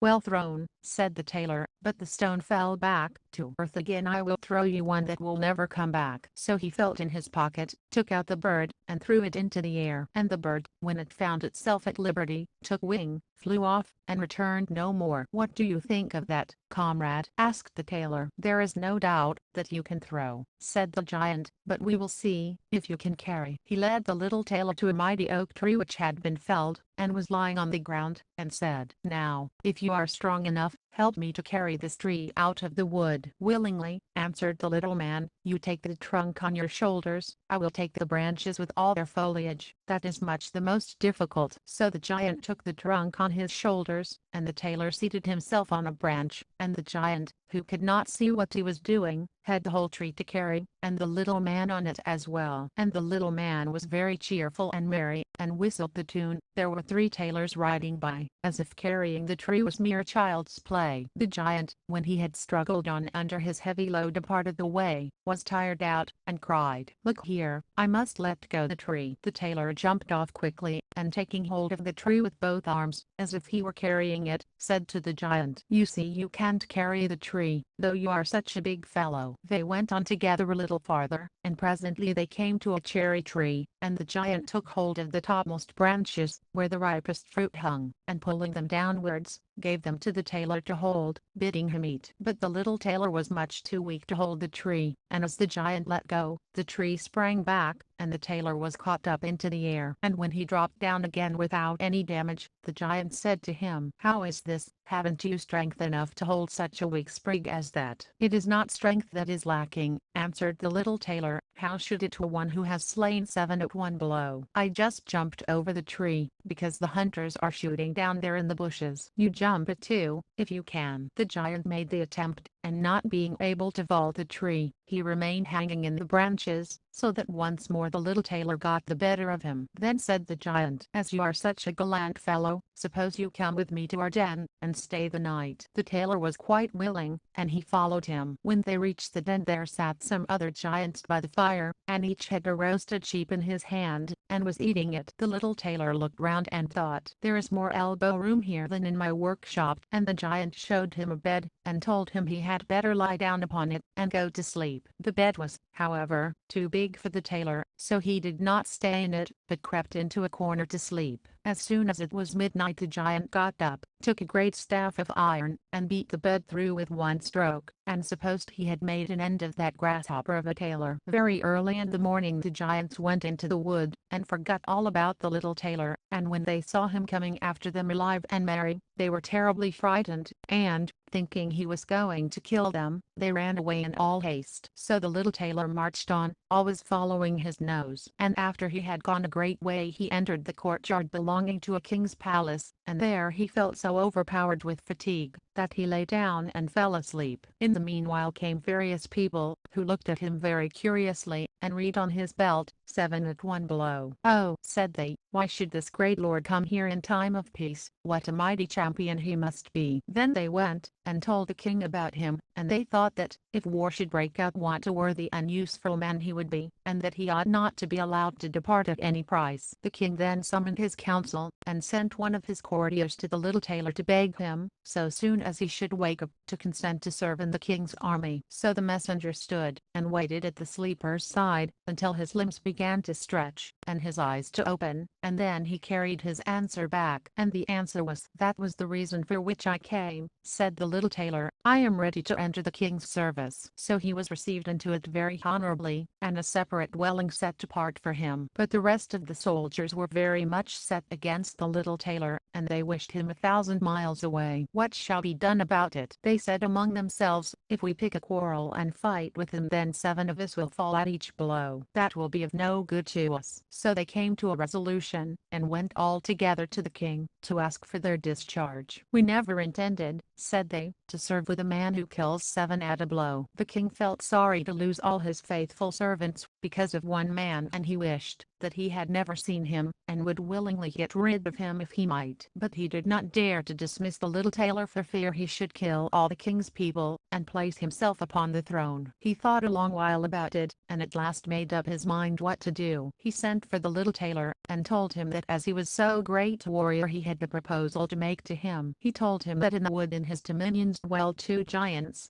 who did great damage by robbery, murder, and fire, and that no man durst go near them for fear of his life. But that if the tailor should overcome, and slay both these giants, the king would give him his only daughter in marriage, and half his kingdom as dowry, and that 100 horsemen should go with him to give him assistance. "That would be something for a man like me," thought the little tailor. "A beautiful princess and half a kingdom are not to be had every day." And he said to the king, "Oh yes, I can soon overcome the giants, and yet have no need of the 100 horsemen. He who can kill 7 at 1 blow has no need to be afraid of 2. So the little tailor set out, and the 100 horsemen followed him. When he came to the border of the wood, he said to his escort, "Stay here while I go to attack the giants." Then he sprang into the wood, and looked about him right and left. After a while he caught sight of the 2 giants. They were lying down under a tree asleep, and snoring so that all the branches shook. The little tailor, all alive, filled both his pockets with stones, and climbed up into the tree, and made his way to an overhanging bough, so that he could seat himself just above the sleepers, and from there he let one stone after another fall on the chest of one of the giants. For a long time the giant was quite unaware of this, but at last he waked up, and pushed his comrade, and said, "What are you hitting me for?" "You are dreaming," said the other. "I'm not touching you." And they composed themselves again to sleep, and the tailor let fall a stone on the other giant. "What can that be?" cried he. "What are you casting at me?" "I'm casting nothing at you," answered the first, grumbling. They disputed about it for a while, but as they were tired, they gave it up at last, and their eyes closed once more. Then the little tailor began his game anew, picked out a heavier stone, and threw it down with force upon the first giant's chest. "This is too much," cried he, and sprang up like a madman and struck his companion such a blow, that the tree shook above them. The other paid him back with ready coin, and they fought with such fury, that they tore up trees by their roots, to use for weapons against each other, so that at last they both of them lay dead upon the ground. And now the little tailor got down. "Another piece of luck," said he, "that the tree I was sitting in did not get torn up too, or else I should have had to jump like a squirrel from one tree to another." Then he drew his sword, and gave each of the giants a few hacks in the breast, and went back to the horsemen and said, "The deed is done. I have made an end of both of them." But it went hard with me. In the struggle they rooted up trees to defend themselves, but it was of no use. They had to do with a man who can kill 7 at 1 blow. "Then are you not wounded?" asked the horseman. "Nothing of the sort," answered the tailor. "I have not turned a hair." The horsemen still would not believe it, and rode into the wood to see, and there they found the giants wallowing in their blood, and all about them lying the uprooted trees. The little tailor then claimed the promised boon, but the king repented him of his offer, and he sought again how to rid himself of the hero. "Before you can possess my daughter and the half of my kingdom," said he to the tailor, "you must perform another heroic act. In the wood lives a unicorn who does great damage. You must secure him. A unicorn does not strike more terror into me than two giants. 7 at one blow. That is my way," was the tailor's answer. So, taking a rope and an axe with him, he went out into the wood, and told those who were ordered to attend him to wait outside. He had not far to seek. The unicorn soon came out, and sprang at him, as if he would make an end of him without delay. "Softly, softly," said he, "most haste, worst speed," and remained standing, until the animal came quite near. Then he slipped quietly behind a tree. The unicorn ran with all his might against the tree, and stuck his horn so deep into the trunk, that he could not get it out again, and so was taken. "Now I have you," said the tailor, coming out from behind the tree, and, putting the rope round the unicorn's neck, he took the axe, set free the horn, and when all his party were assembled he led forth the animal, and brought it to the king. The king did not yet wish to give him the promised reward, and set him a third task to do. Before the wedding could take place, the tailor was to secure a wild boar which had done a great deal of damage in the wood. The huntsmen were to accompany him. "All right," said the tailor, "this is child's play." But he did not take the huntsmen into the wood, and they were all the better pleased, for the wild boar had many a time before received them in such a way that they had no fancy to disturb him. When the boar caught sight of the tailor he ran at him with foaming mouth and gleaming tusks to bear him to the ground, but the nimble hero rushed into a chapel which chanced to be near, and jumped quickly out of a window on the other side. The boar ran after him, and when he got inside the door shut after him, and there he was imprisoned, for the creature was too big and unwieldy to jump out of the window too. Then the little tailor called the huntsmen, that they might see the prisoner with their own eyes, and then he betook himself to the king, who now, whether he liked it or not, was obliged to fulfill his promise, and give him his daughter and the half of his kingdom. But if he had known that the great warrior was only a little tailor, he would have taken it still more to heart. So the wedding was celebrated with great splendor and little joy, and the tailor was made into a king. One night the young queen heard her husband talking in his sleep and saying, "Now boy, make me that waistcoat and patch me those breeches, or I will lay my yard measure about your shoulders." And so, as she perceived of what low birth her husband was, she went to her father the next morning, and told him all, and begged him to set her free from a man who was nothing better than a tailor. The king bade her be comforted, saying, "Tonight leave your bedroom door open, my guard shall stand outside, and when he is asleep they shall come in, and bind him, and carry him off to a ship, and he shall be sent to the other side of the world." So the wife felt consoled, but the king's water-bearer,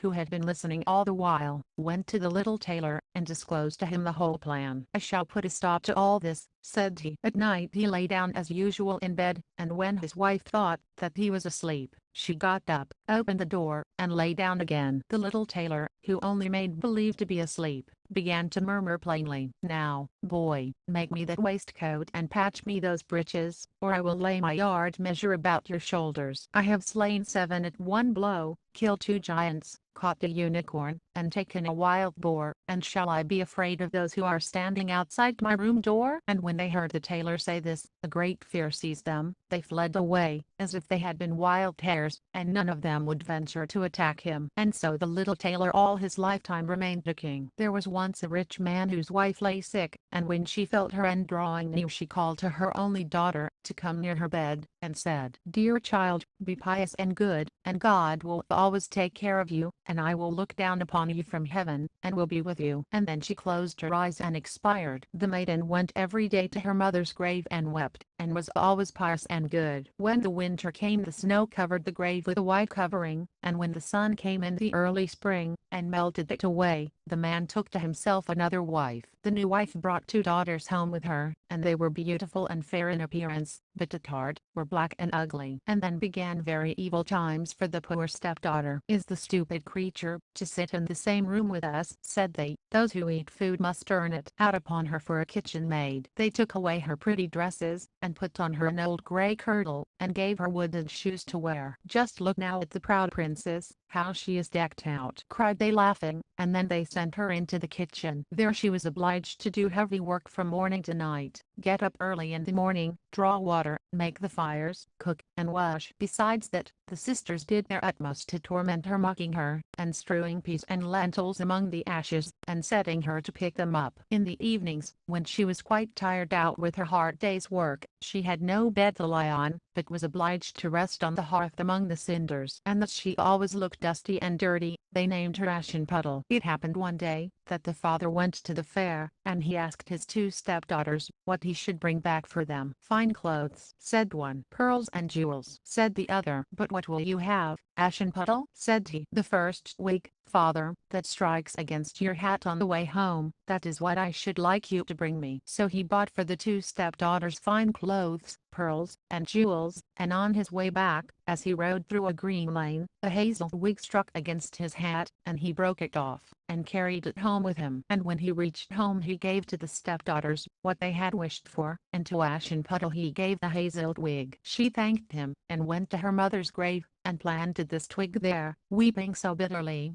that the tears fell upon it and watered it, and it flourished, and became a fine tree. Ashen Puddle went to see it 3 times a day, and wept and prayed, and each time a white bird rose up from the tree, and if she uttered any wish the bird brought her whatever she had wished for. Now it came to pass, that the king ordained a festival, that should last for 3 days, and to which all the beautiful young women of that country were bidden, so that the king's son might choose a bride from among them. When the two stepdaughters heard that they too were bidden to appear, they felt very pleased, and they called Ashen Puddle, and said, "Comb our hair, brush our shoes, and make our buckles fast. We are going to the wedding feast at the king's castle." Ashen Puddle, when she heard this, could not help crying, for she too would have liked to go to the dance, and she begged her stepmother to allow her. "What, you Ashen Puddle," said she, "in all your dust and dirt, you want to go to the festival, you that have no dress and no shoes, you want to dance." But as she persisted in asking, at last the stepmother said, "I have strewed the dish full of lentils in the ashes, and if you can pick them all up again in 2 hours you may go with us." Then the maiden went to the back door, that led into the garden, and called out, "O gentle doves, O turtle doves, and all the birds that be, the lentils that in ashes lie come and pick up for me. The good must be put in the dish, the bad you may eat if you wish." Then there came to the kitchen window 2 white doves, and after them some turtle doves, and at last a crowd of all the birds under heaven, chirping and fluttering, and they alighted among the ashes, and the doves nodded with their heads, and began to pick, peck, pick, peck, and then all the others began to pick, peck, pick, peck, and put all the good grains into the dish. Before an hour was over all was done, and they flew away. Then the maiden brought the dish to her stepmother, feeling joyful, and thinking that now she should go to the feast, but the stepmother said, "No, Ashen Puddle, you have no proper clothes, and you do not know how to dance, and you would be laughed at." And when Ashen Puddle cried for disappointment, she added, "If you can pick 2 dishes full of lentils out of the ashes, nice and clean, you shall go with us," thinking to herself, "for that is not possible." When she had strewed 2 dishes full of lentils among the ashes the maiden went through the back door into the garden, and cried, "O gentle doves, O turtle doves, and all the birds that be, the lentils that in ashes lie come and pick up for me. The good must be put in the dish, the bad you may eat if you wish." So there came to the kitchen window 2 white doves, and then some turtle doves, and at last a crowd of all the other birds under heaven, chirping and fluttering, and they alighted among the ashes, and the doves nodded with their heads, and began to pick, peck, pick, peck, and then all the others began to pick, peck, pick, peck, and put all the good grains into the dish. And before half an hour was over it was all done, and they flew away. Then the maiden took the dishes to the stepmother, feeling joyful, and thinking that now she should go with them to the feast, but she said, "All this is of no good to you, you cannot come with us, for you have no proper clothes, and cannot dance, you would put us to shame." Then she turned her back on poor Ashen Puddle, and made haste to set out with her 2 proud daughters. And as there was no one left in the house, Ashen Puddle went to her mother's grave, under the hazel bush, and cried, little tree,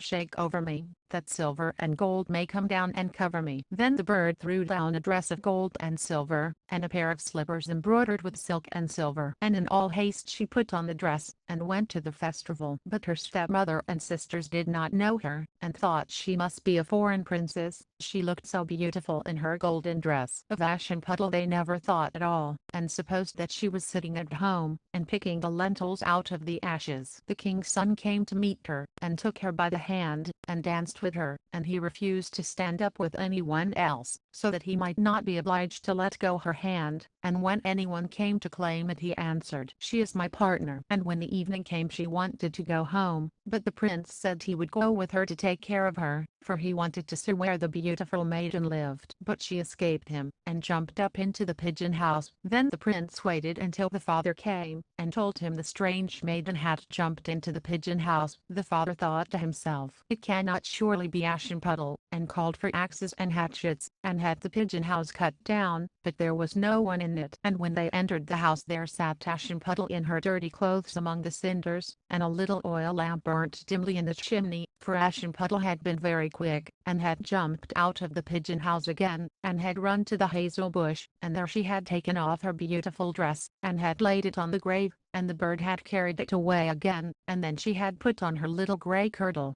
again, and had sat down in the kitchen among the cinders. The next day, when the festival began anew, and the parents and stepsisters had gone to it, Aschenputtel went to the hazel bush and cried, little tree, shake over me, that silver and gold may come down and cover me." Then the bird cast down a still more splendid dress than on the day before, and when she appeared in it among the guests everyone was astonished at her beauty. The prince had been waiting until she came, and he took her hand, and danced with her alone. And when anyone else came to invite her he said, "She is my partner." And when the evening came she wanted to go home, and the prince followed her, for he wanted to see to what house she belonged. But she broke away from him, and ran into the garden at the back of the house. There stood a fine large tree, bearing splendid pears. She leapt as lightly as a squirrel among the branches, and the prince did not know what had become of her. So he waited until the father came, and then he told him that the strange maiden had rushed from him, and that he thought she had gone up into the pear tree. The father thought to himself, "It cannot surely be Aschenputtel," and called for an axe, and felled the tree, but there was no one in it. And when they went into the kitchen there sat Aschenputtel among the cinders, as usual, for she had got down the other side of the tree, and had taken back her beautiful clothes to the bird on the hazel bush, and had put on her old grey kirtle again. On the third day, when the parents and the stepchildren had set off, Aschenputtel went again to her mother's grave, and said to the tree, little tree,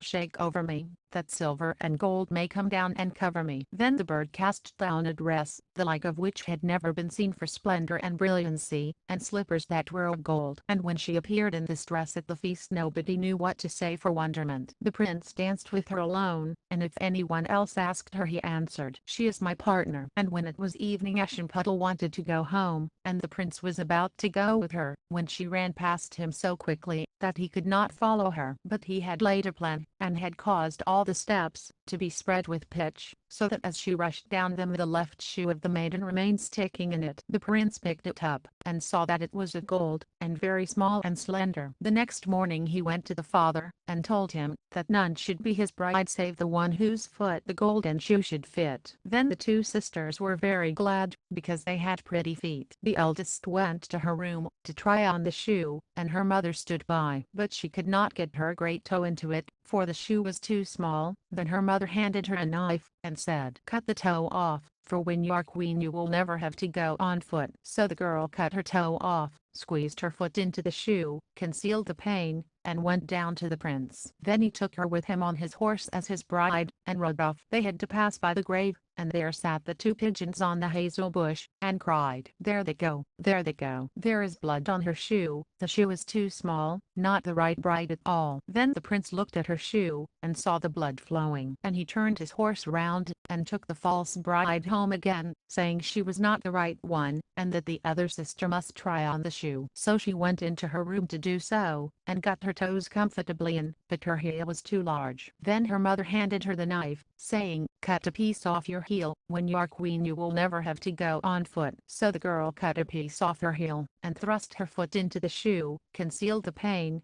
and went down to the prince, who took his bride before him on his horse and rode off. When they passed by the hazel bush, the two pigeons sat there and cried, "There they go, there they go. There is blood on her shoe. The shoe is too small, not the right bride at all." Then the prince looked at her foot, and saw how the blood was flowing from the shoe, and staining the white stocking. And he turned his horse round, and brought the false bride home again. "This is not the right one," said he. "Have you no other daughter?" "No," said the man, "only my dead wife left behind her a little stunted ashen puddle. It is impossible that she can be the bride." But the king's son ordered her to be sent for, but the mother said, "Oh no, she is much too dirty, I could not let her be seen." But he would have her fetched, and so ashen puddle had to appear. First she washed her face and hands quite clean, and went in, and curtsied to the prince, who held out to her the golden shoe. Then she sat down on a stool, drew her foot out of the heavy wooden shoe, and slipped it into the golden one, which fitted it perfectly. And when she stood up, and the prince looked in her face, he knew again the beautiful maiden that had danced with him, and he cried, "This is the right bride." The stepmother and the two sisters were thunderstruck, and grew pale with anger, but he put ashen puddle before him on his horse and rode off. And as they passed the hazel bush, the two white pigeons cried, "There they go, there they go. No blood on her shoe, the shoe's not too small, the right bride is she after all." And when they had thus cried, they came flying after, and perched on ashen puddle's shoulders, one on the right the other on the left, and so remained. And when her wedding with the prince was appointed to be held, the false sisters came, hoping to curry favor, and to take part in the festivities. So as the bridal procession went to the church, the eldest walked on the right side and the younger on the left, and the pigeons picked out an eye of each of them. And as they returned, the elder was on the left side and the younger on the right, and the pigeons picked out the other eye of each of them. And so they were condemned to go blind for the rest of their days, because of their wickedness and falsehood. The mouse, the bird and the sausage. Once on a time, a mouse and a bird and a sausage lived, and kept house together in perfect peace among themselves, and in great prosperity. It was the bird's business to fly to the forest every day, and bring back wood. The mouse had to draw the water, make the fire, and set the table, and the sausage had to do the cooking. Nobody is content in this world, much will have more. One day the bird met another bird on the way, and told him of his excellent condition in life. But the other bird called him a poor simpleton, to do so much work, while the two others led easy lives at home. When the mouse had made up her fire and drawn water, she went to rest in her little room, until it was time to lay the cloth. The sausage stayed by the saucepans, looked to it that the victuals were well cooked, and just before dinner time he stirred the broth or the stew 3 or 4 times well round himself, so as to enrich, and season and flavor it. Then the bird used to come home, and lay down his load, and they sat down to table, and after a good meal they would go to bed, and sleep their fill till the next morning. It really was a most satisfactory life. But the bird came to the resolution next day never again to fetch wood. He had, he said, been their slave long enough, now they must change about, and make a new arrangement. So in spite of all the mouse and the sausage could say, the bird was determined to have his own way. So they drew lots to settle it, and it fell, so that the sausage was to fetch wood, the mouse was to cook, and the bird was to draw water. Now see what happened. The sausage went away after wood, the bird made up the fire, and the mouse put on the pot, and they waited until the sausage should come home, bringing the wood for the next day. But the sausage was absent so long that they thought something must have happened to him, and the bird went part of the way to see if he could see anything of him. Not far off he met with a dog on the road, who, looking upon the sausage as lawful prey, had picked him up, and made an end of him. The bird then lodged a complaint against the dog as an open and flagrant robber, but it was all no good, as the dog declared that he had found forged letters upon the sausage, so that he deserved to lose his life. The bird then very sadly took up the wood, and carried it home himself, and related to the mouse all he had seen and heard. They were both very troubled, but determined to look on the bright side of things, and still to remain together. And so the bird laid a cloth, and the mouse prepared the food, and finally got into the pot, as the sausage used to do, to stir and flavor the broth. But then she had to part with fur and skin, and lastly with life. And when the bird came to dish up the dinner, there was no cook to be seen, and he turned over the heap of wood, and looked, but the cook never appeared again. By accident the wood caught fire, and the bird hastened to fetch water to put it out, but he let fall the bucket in the well, and himself after it, and as he could not get out again, he was obliged to be drowned. Mother Hulda, a widow, had two daughters. One was pretty and industrious, the other was ugly and lazy. And as the ugly one was her own daughter, she loved her much the best, and the pretty one was made to do all the work, and be the drudge of the house. Every day the poor girl had to sit by a well on the high road and spin until her fingers bled. Now it happened once that as the spindle was bloody, she dipped it into the well to wash it, but it slipped out of her hand and fell in. Then she began to cry, and ran to her stepmother, and told her of her misfortune, and her stepmother scolded her without mercy, and said in her rage, "As you have let the spindle fall in, you must go and fetch it out again." Then the girl went back again to the well, not knowing what to do, and in the despair of her heart she jumped down into the well the same way the spindle had gone. After that she knew nothing, and when she came to herself she was in a beautiful meadow, and the sun was shining on the flowers that grew round her. And she walked on through the meadow, until she came to a baker's oven that was full of bread, and the bread called out to her, "Oh, take me out, or I shall burn. I'm baked enough already." Mother Hilda. Then the girl went back again to the well, not knowing what to do, and in the despair of her heart she jumped down into the well the same way the spindle had gone. Then she drew near, and with the baker's peel she took out all the loaves one after the other, and she went farther until she came to a tree weighed down with apples, and it called out to her, "Oh, shake me, we apples are all of us ripe." Then she shook the tree until the apples fell like rain, and she shook until there were no more to fall, and when she had gathered them together in a heap, she went on farther. At last she came to a little house, and an old woman was peeping out of it, but she had such great teeth that the girl was terrified, and about to run away, only the old woman called her back. "What are you afraid of, my dear child? Come and live with me, and if you do the housework well and orderly, things shall go well with you. You must take great pains to make my bed well, and shake it up thoroughly, so that the feathers fly about, and then in the world it snows, for I'm Mother Hulda."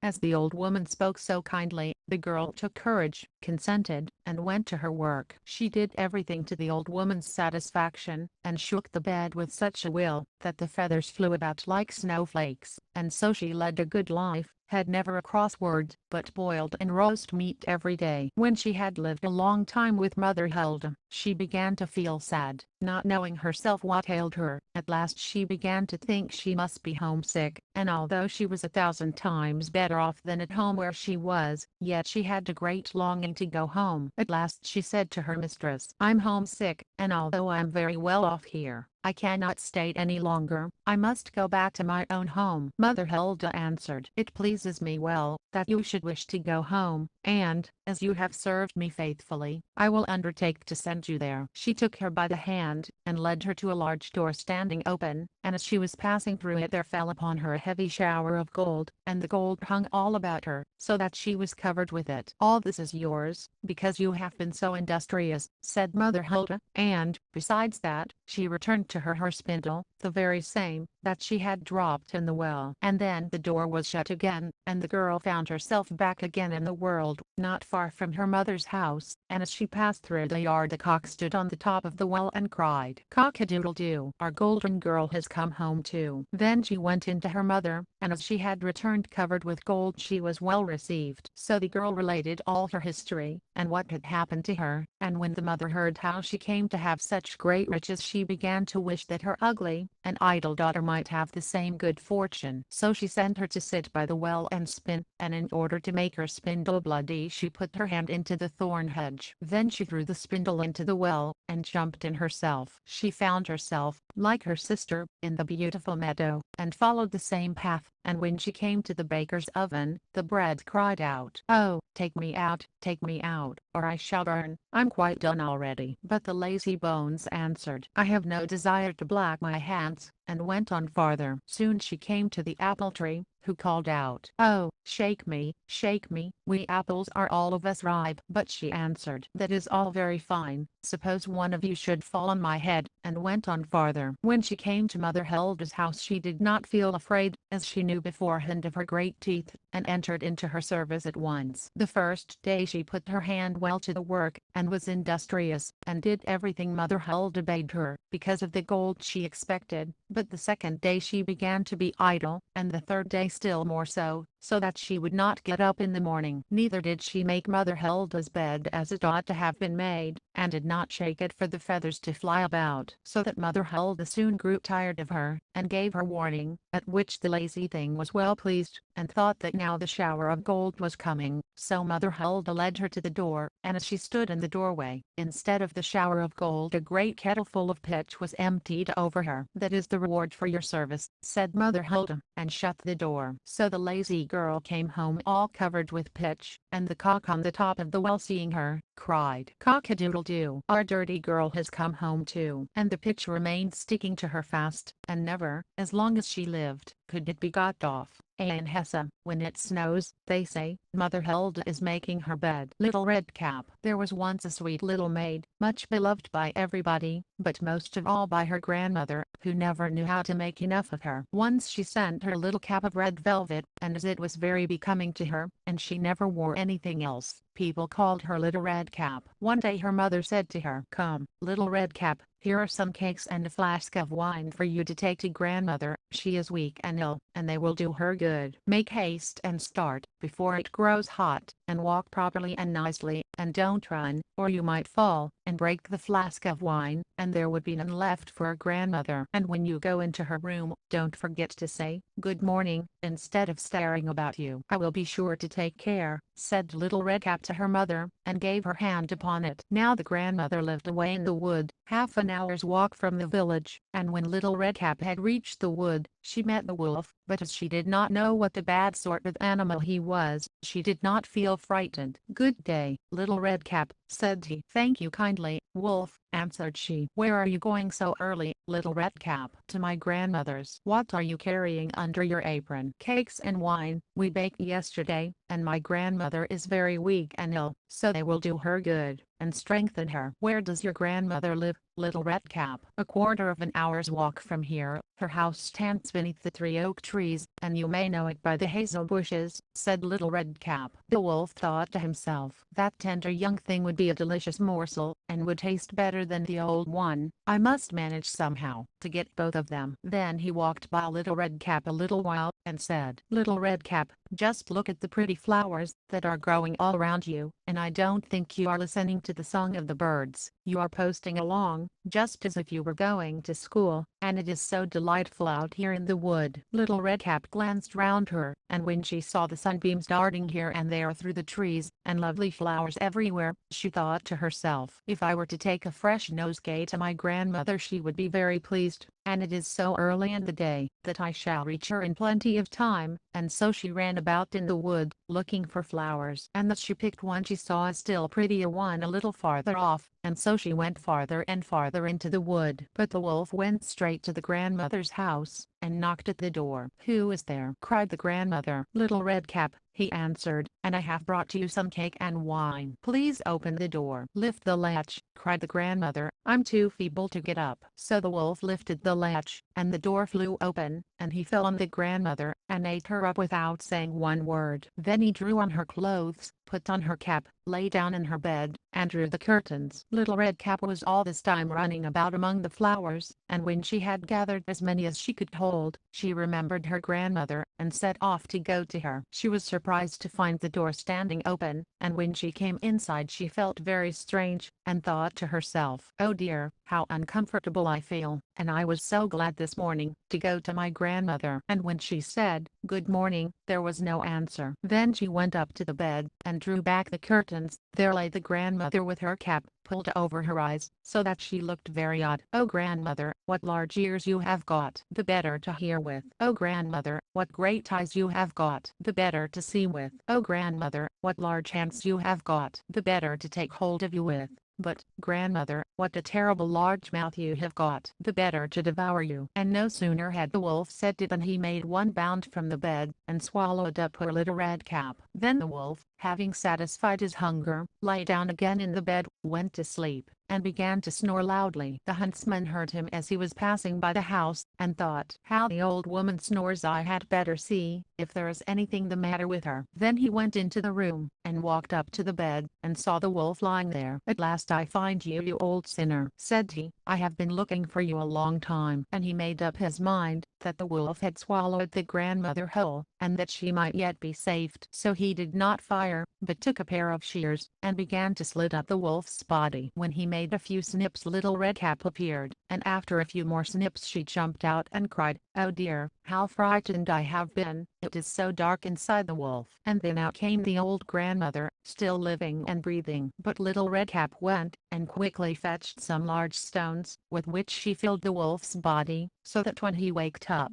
and was going to rush away, the stones were so heavy, that he sank down and fell dead. They were all three very pleased. The huntsman took off the wolf's skin, and carried it home. The grandmother ate the cakes, and drank the wine, and held up her head again, and Little Red Cap said to herself, that she would never more stray about in the wood alone, but would mind what her mother told her. It must also be related how a few days afterwards, when Little Red Cap was again taking cakes to her grandmother, another wolf spoke to her, and wanted to tempt her to leave the path. But she was on her guard, and went straight on her way, and told her grandmother how that the wolf had met her, and wished her good day, but had looked so wicked about the eyes, that she thought, if it had not been on the high road, he would have devoured her. "Come," said the grandmother, "we will shut the door, so that he may not get in." Soon after came the wolf knocking at the door, and calling out, "Open the door, grandmother, I'm Little Red Cap, bringing you cakes." But they remained still, and did not open the door. After that the wolf slunk by the house, and got at last upon thereof, to wait until Little Red Cap should return home in the evening. Then he meant to spring down upon her, and devour her in the darkness. But the grandmother discovered his plot. Now there stood before the house a great stone trough, and the grandmother said to the child, "Little Red Cap, I was boiling sausages yesterday, so take the bucket, and carry away the water they were boiled in, and pour it into the trough." And Little Red Cap did so, until the great trough was quite full. When the smell of the sausages reached the nose of the wolf, he snuffed it up, and looked round, and stretched out his neck so far, that he lost his balance, and began to slip, and he slipped down off the roof straight into the great trough, and was drowned. Then Little Red Cap went cheerfully home, and came to no harm. The Bremen town musicians. There was once an ass whose master had made him carry sacks to the mill for many a long year, but whose strength began at last to fail, so that each day as it came found him less capable of work. Then his master began to think of turning him out, but the ass, guessing that something was in the wind that boded him no good, ran away, taking the road to Bremen, for there he thought he might get an engagement as town musician. When he had gone a little way, he found a hound lying by the side of the road, panting, as if he had run a long way. "Now, hold fast, what are you so out of breath about?" said the ass. "Oh dear," said the dog, "now I'm old, I get weaker every day, and can do no good in the hunt, so, as my master was going to have me killed, I have made my escape.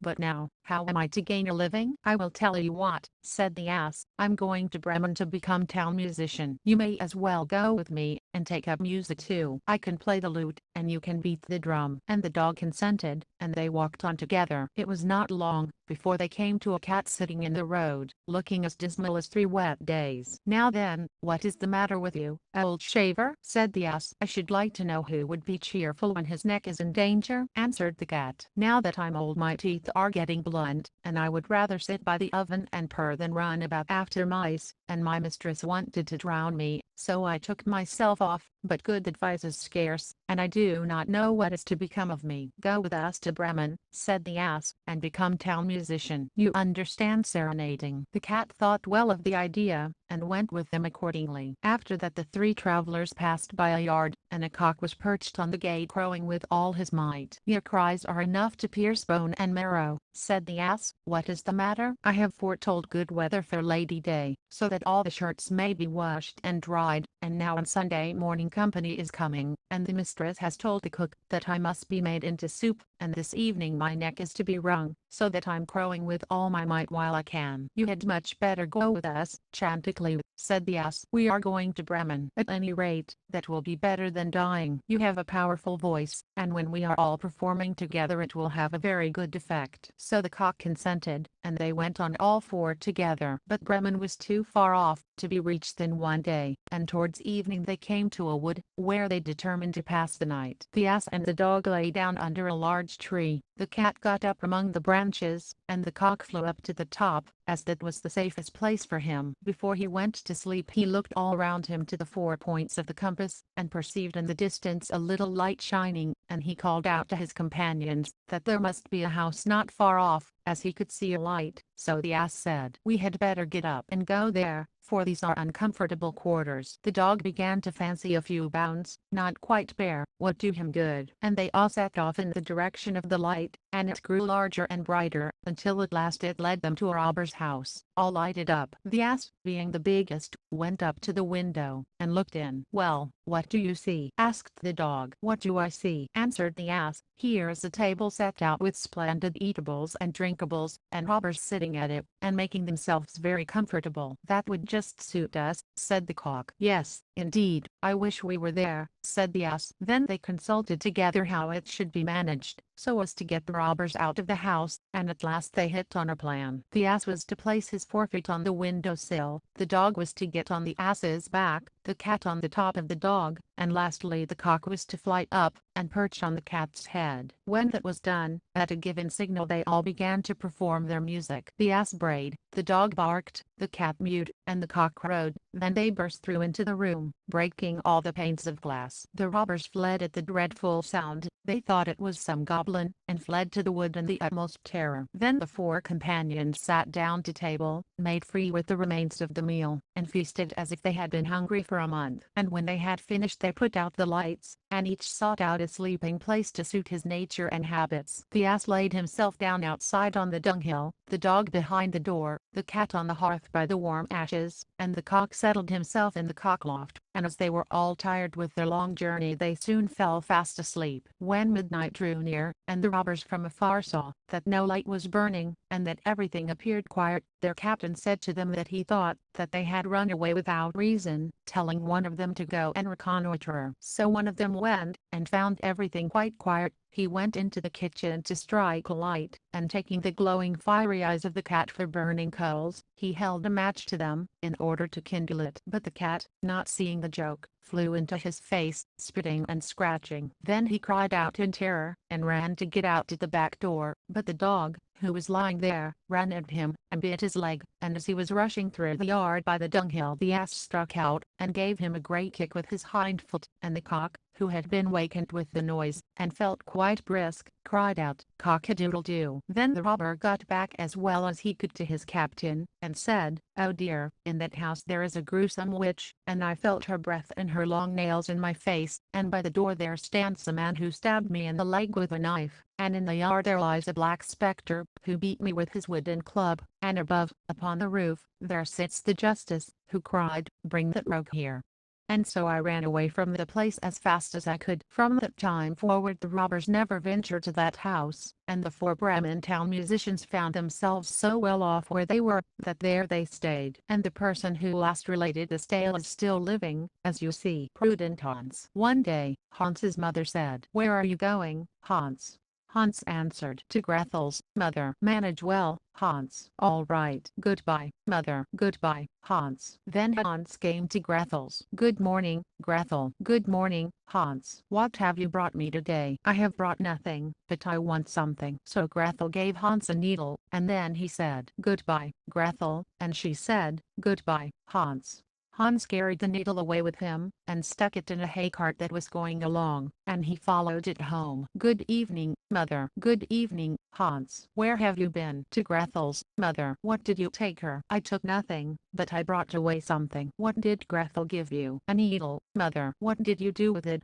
Hans?" "Stuck it in the hay cart." "That was very stupid of you, Hans. You should have stuck it in your sleeve." "All right, mother. I'll do better next time." When next time came, Hans's mother said. "Where are you going, Hans?" "To Grethel's, mother." "Manage well, Hans." "All right." "Goodbye, mother." "Goodbye, Hans." Then Hans came to Gretel. "Good morning, Gretel." "Good morning, Hans." "What have you brought me today?" "I brought nothing, but I want something." So Gretel gave Hans a knife, and then he said, "Goodbye, Gretel," and she said, "Goodbye, Hans." Hans took the knife away with him, and stuck it in his sleeve, and went home. "Good evening, mother." "Good evening, Hans." "Where have you been?" "To Grethel's." "What did you take her?" "I took nothing, but I brought away something." "What did Gretel give you, Hans?" "A knife, mother." "What did you do with it, Hans?" "Stuck it in my sleeve, mother." "That was very stupid of you, Hans. You should have put it in your pocket." "All right, mother. I'll do better next time." When next time came, Hans's mother said, "Where to, Hans?" "To Grethel's, mother." "Manage well, Hans." "All right." "Goodbye, mother." "Goodbye, Hans." So Hans came to Grethel's. "Good morning, Gretel." "Good morning, Hans." "What have you brought me today?" "I brought nothing, but I want to take away something." So Gretel gave Hans a young goat. Then he said, "Goodbye, Gretel," and she said, "Goodbye, Hans." So Hans carried off the goat, and tied its legs together, and put it in his pocket, and by the time he got home it was suffocated. "Good evening, mother." "Good evening, Hans." "Where have you been?" "To Grethel's, mother." "What did you take her, Hans?" "I took nothing, but I brought away something." "What did Gretel give you, Hans?" "A goat, mother." "What did you do with it, Hans?" "Put it in my pocket, mother." "That was very stupid of you, Hans. You should have tied a cord round its neck, and led it home." "All right, mother. I'll do better next time." Then when next time came, "Where to, Hans?" "To Grethel's, mother." "Manage well, Hans." "All right." "Goodbye, mother." "Goodbye, Hans." Then Hans came to Grethel's. "Good morning, Gretel." "Good morning, Hans." "What have you brought me today?" "I brought nothing, but I want to take away something." So Gretel gave Hans a piece of bacon. Then he said, "Goodbye, Gretel." She said, "Goodbye, Hans."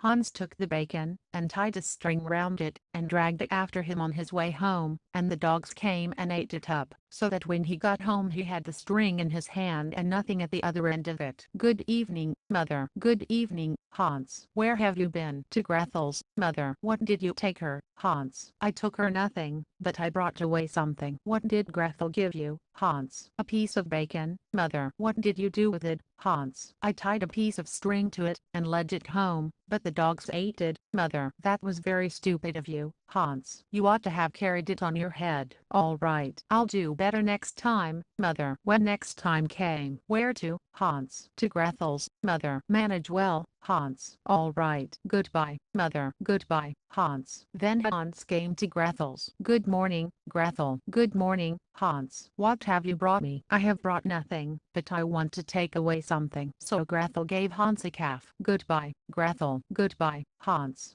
Hans took the calf, and set it on his head, and carried it home, and the calf scratched his face. "Good evening, mother." "Good evening, Hans." "Where have you been?" "To Grethel's, mother." "What did you take her?" "I took nothing, but I brought away something." "What did Gretel give you, Hans?" "A calf, mother." "What did you do with the calf, Hans?" "I carried it home on my head, but it scratched my face." "That was very stupid of you, Hans. You ought to have led home the calf, and tied it to the manger." "All right. I'll do better next time, mother." When next time came, "Where to, Hans?" "To Grethel's, mother." "Manage well, Hans." "All right, mother." "Goodbye." "Goodbye, Hans." Then Hans came to Grethel's. "Good morning, Gretel." "Good morning, Hans." "What have you brought me today?" "I have brought nothing, but I want to take away something." Then Gretel said to Hans, "You shall take away me." Then Hans took Gretel, and tied a rope round her neck, and led her home, and fastened her up to the manger, and went to his mother. "Good evening, mother." "Good evening, Hans." "Where have you been?" "To Grethel's, mother." "What did you take her, Hans?" "Nothing, mother." "What did Gretel give you, Hans?" "Nothing but herself, mother." "Where have you left Gretel, Hans?" "I led her home with a rope, and tied her up to the manger to eat hay, mother." "That was very stupid of you, Hans. You should have cast sheep's eyes at her." "All right, mother. I'll do better next time." Then Hans went into the stable, and taking all the eyes out of the sheep,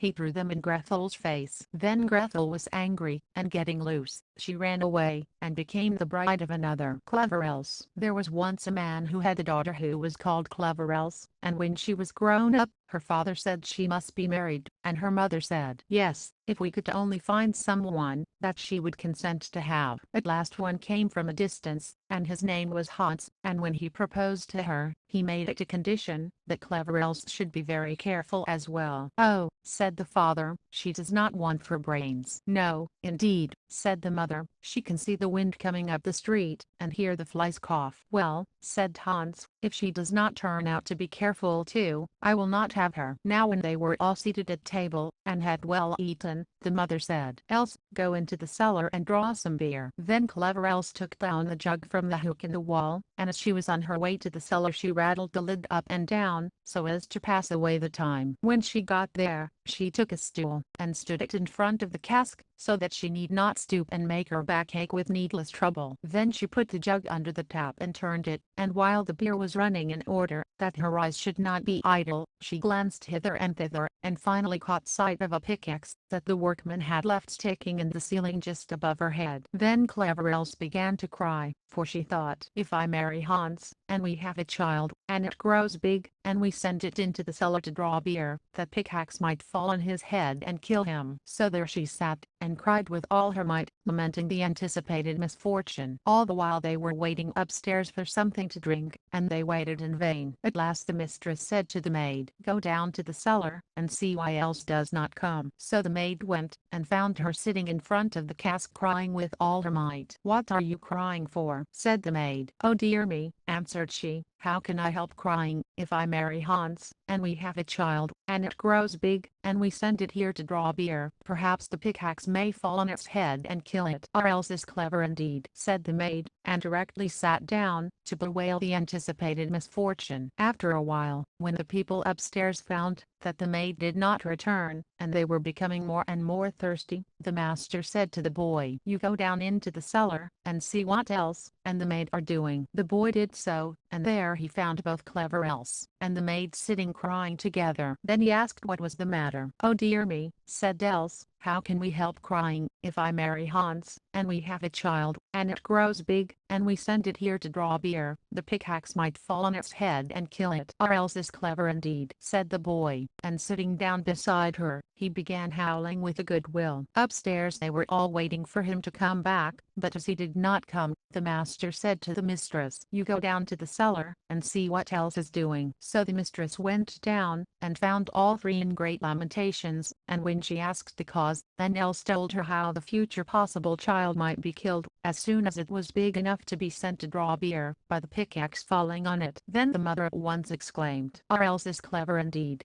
and, sitting down, she wept with the rest. Upstairs the husband waited a little while, but as his wife did not return, and as his thirst constantly increased, he said, I must go down to the cellar myself, and see what has become of Else. And when he came into the cellar, and found them all sitting and weeping together, he was told that it was all owing to the child that Else might possibly have, and the possibility of its being killed by the pickaxe so happening to fall just at the time the child might be sitting underneath it drawing beer. And when he heard all this, he cried, how clever is her Else! And sitting down, he joined his tears to theirs. The intended bridegroom stayed upstairs by himself a long time, but as nobody came back to him, he thought he would go himself, and see what they were all about. And there he found all five lamenting and crying most pitifully, each one louder than the other. What misfortune has happened? Cried he. Oh my dear Hans, said Else, if we marry, and have a child, and it grows big, and we send it down here to draw beer, perhaps that pickaxe which has been left sticking up there might fall down on the child's head and kill it, and how can we help crying at that? Now, said Hans, I cannot think that greater sense than that could be wanted in my household, so as you are so clever, Else, I will have you for my wife. And taking her by the hand he led her upstairs, and they had a wedding at once. A little while after they were married, Hans said to his wife,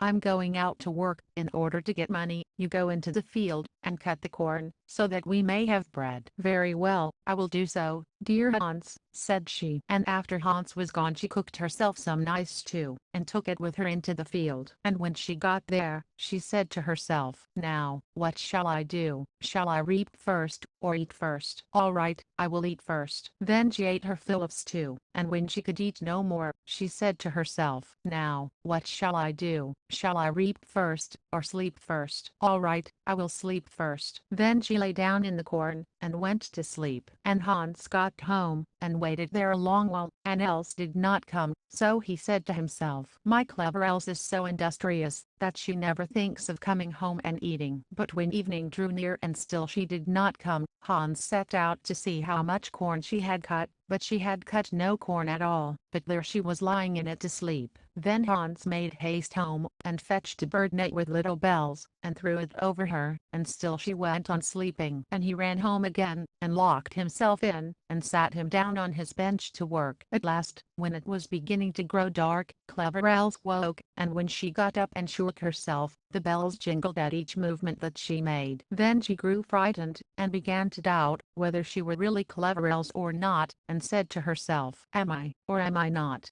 And, not knowing what answer to make, she stood for a long while considering. At last she thought, "I will go home to Hans, and ask him, if I might or not, he is sure to know." So she ran up to the door of her house, but it was locked. Then she knocked at the window, and cried, "Hans, is Else within?" "Yes," answered Hans, "she is in." Then she was in a greater fright than ever, and crying, "Oh dear, then I'm not I." She went to inquire at another door, but the people hearing the jingling of the bells would not open to her, and she could get in nowhere. So she ran away beyond the village, and since then no one has seen her. There was once a tailor who had 3 sons and 1 goat, and the goat, as she nourished them all with her milk, was obliged to have good food, and so she was led every day down to the willows by the waterside, and this business the sons did in turn. One day the eldest took the goat to the churchyard, where the best sprouts are, that she might eat her fill, and gambol about. In the evening, when it was time to go home, he said, "Well, goat, have you had enough?" The goat answered, "I'm so full, I cannot pull another blade of grass out."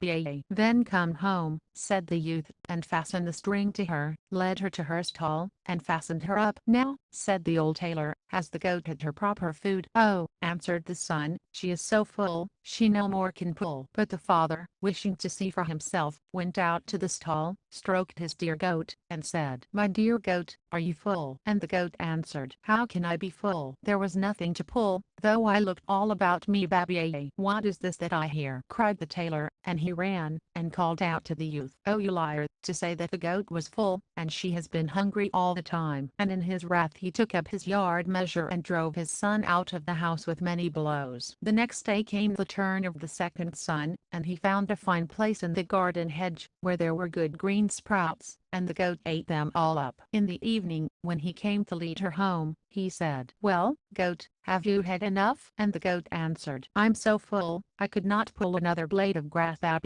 "Then come home," said the youth, and led her home, and tied her up. "Now," said the old tailor, "has the goat had her proper food?" "Oh," answered the son, "she is so full, she no more can pull." The tailor, not feeling satisfied, went out to the stall, and said, "My dear goat, are you really full?" And the goat answered, "How can I be full? There was nothing to pull, though I looked all about me." "Babby, the good-for-nothing rascal," cried the tailor, "to let the dear creature go fasting." And, running back, he chased the youth with his yard wand out of the house. Then came the turn of the third son, who, meaning to make all sure, found some shrubs with the finest sprouts possible, and left the goat to devour them. In the evening, when he came to lead her home, he said, "Well, goat, are you full?" And the goat answered, "I'm so full, I could not pull another blade of grass out."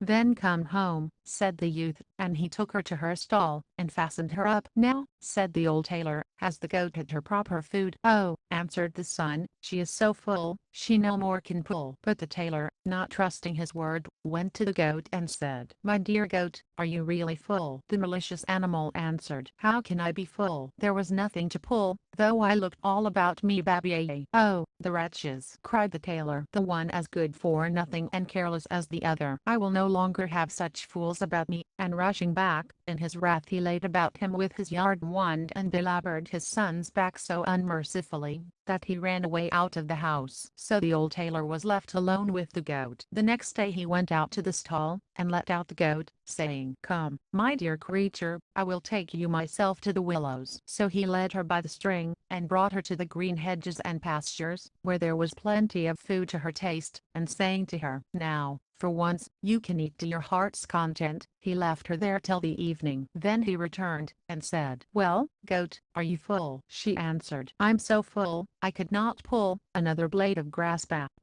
"Then come home," said the tailor, and leading her to her stall, he fastened her up. Before he left her he turned once more, saying, "Now then, for once you are full." But the goat actually cried, "How can I be full? There was nothing to pull, though I looked all about me."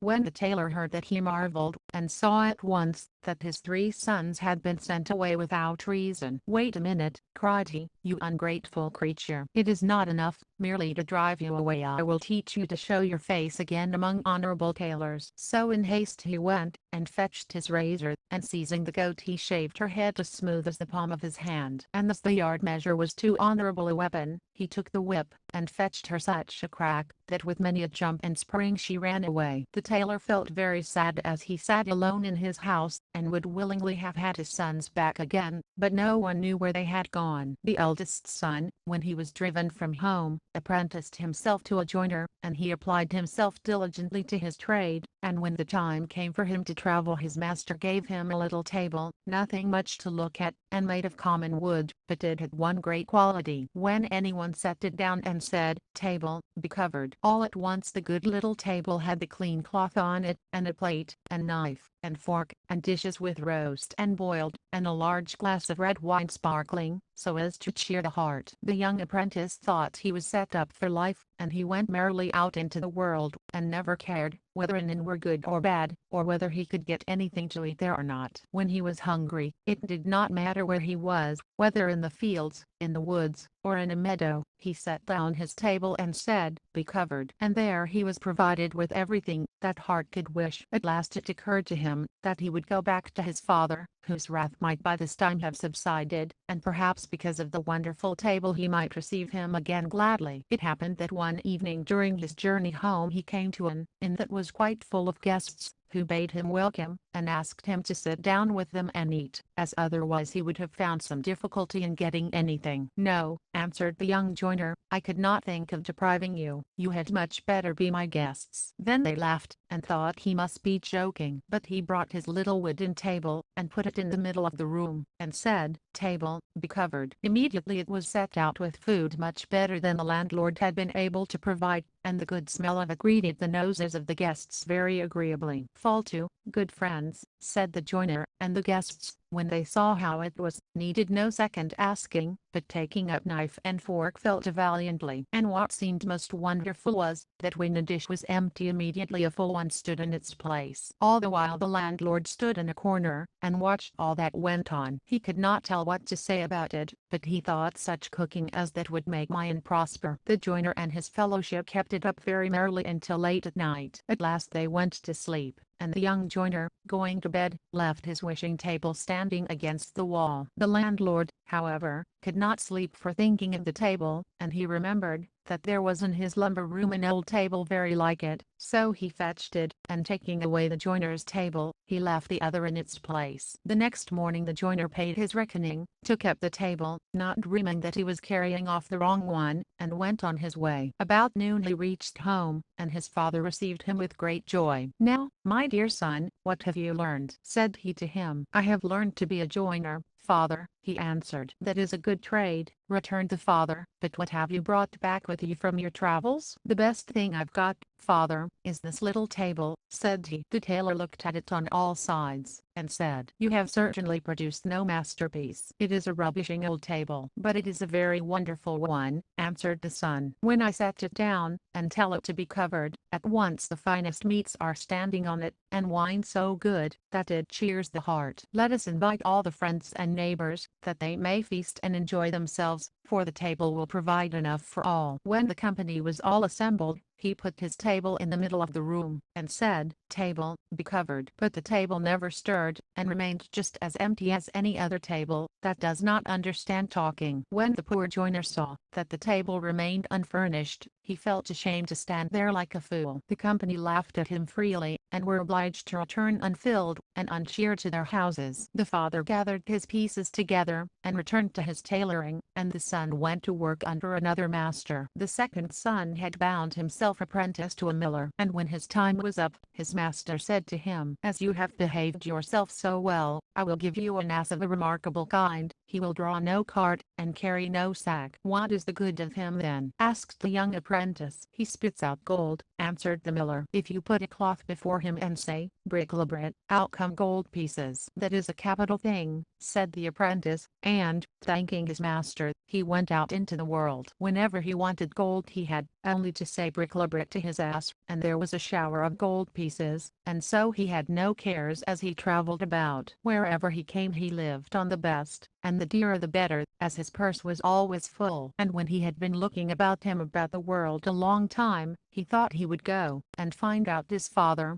who would perhaps forget his anger, and receive him kindly, because of his gold ass. And it happened that he came to lodge in the same inn where his brother's table had been exchanged. He was leading his ass in his hand, and the landlord was for taking the ass from him to tie it up. But the young apprentice said, "Don't trouble yourself, old fellow. I will take him into the stable myself, and tie him up, and then I shall know where to find him." The landlord thought this was very strange, and he never supposed that a man who was accustomed to look after his ass himself could have much to spend. But when the stranger, feeling in his pocket, took out 2 gold pieces, and told him to get him something good for supper, the landlord stared, and ran and fetched the best that could be got. After supper the guest called the reckoning, and the landlord, wanting to get all the profit he could, said that it would amount to 2 gold pieces more. The apprentice felt in his pocket, but his gold had come to an end. "Wait a moment, landlord," said he, "I will go and fetch some money," and he went out of the room, carrying the tablecloth with him. The landlord could not tell what to make of it, and, curious to know his proceedings, slipped after him, and as the guest shut the stable door, he peeped in through a knot-hole. Then he saw how the stranger spread the cloth before the ass, saying, "Bric-a-brac," and directly the ass spat out gold, which rained upon the ground. "Dear me," said the landlord, "that is an easy way of getting ducats. A purse of money like that is no bad thing." After that the guest paid his reckoning, and went to bed, but the landlord slipped down to the stable in the middle of the night, led the gold ass away, and tied up another ass in his place. The next morning early the apprentice set forth with his ass, never doubting that it was the right one. By noon he came to his father's house, who was rejoiced to see him again, and received him gladly. "What trade have you taken up, my son?" asked the father. "I'm a miller, dear father," answered he. "What have you brought home from your travels?" continued the father. "Nothing but an ass," answered the son. "We have plenty of asses here," said the father. "You had much better have brought me a nice goat." "Yes," answered the son, "but this is no common ass. When I say, bric-a-brac, the good creature spits out a whole cloth full of gold pieces. Let me call all the neighbors together. I will make rich people of them all." "That will be fine," said the tailor. "Then I need labor no more at my needle," and he rushed out himself, and called the neighbors together. As soon as they were all assembled, the miller called out to them to make room, and brought in the ass, and spread his cloth before him. "Now, pay attention," said he, and cried, "Bric-a-brac." But no gold pieces came, and that showed that the animal was not more scientific than any other ass. So the poor miller made a long face when he saw that he had been taken in, and begged pardon of the neighbors, who all went home as poor as they had come. And there was nothing for it but that the old man must take to his needle again, and that the young one should take service with a miller. The third brother had bound himself apprentice to a turner, and as turning is a very ingenious handicraft, it took him a long time to learn it. His brother told him in a letter how badly things had gone with them, and how on the last night of their travels the landlord deprived them of their treasures. When the young turner had learned his trade, and was ready to travel, his master, to reward him for his good conduct, gave him a sack, and told him that there was a stick inside it. "I can hang up the sack, and it may be very useful to me," said the young man. "But what is the good of the stick?" "I will tell you," answered the master. "If anyone does you any harm, and you say, 'Stick,' out of the sack, the stick will jump out upon them, and will belabor them so soundly that they shall not be able to move. or to leave the place for a week, and it will not stop until you say, 'Stick,' into the sack." The apprentice thanked him, and took up the sack, and started on his travels, and when anyone attacked him he would say, "Stick," out of the sack, and directly out jumped the stick, and dealt a shower of blows on the coat or jerkin, and the back beneath, which quickly ended the affair. One evening the young turner reached the inn where his two brothers had been taken in. He laid his knapsack on the table, and began to describe all the wonderful things he had seen in the world. "Yes," said he, "you may talk of your self-spreading table, gold-supplying ass, and so forth,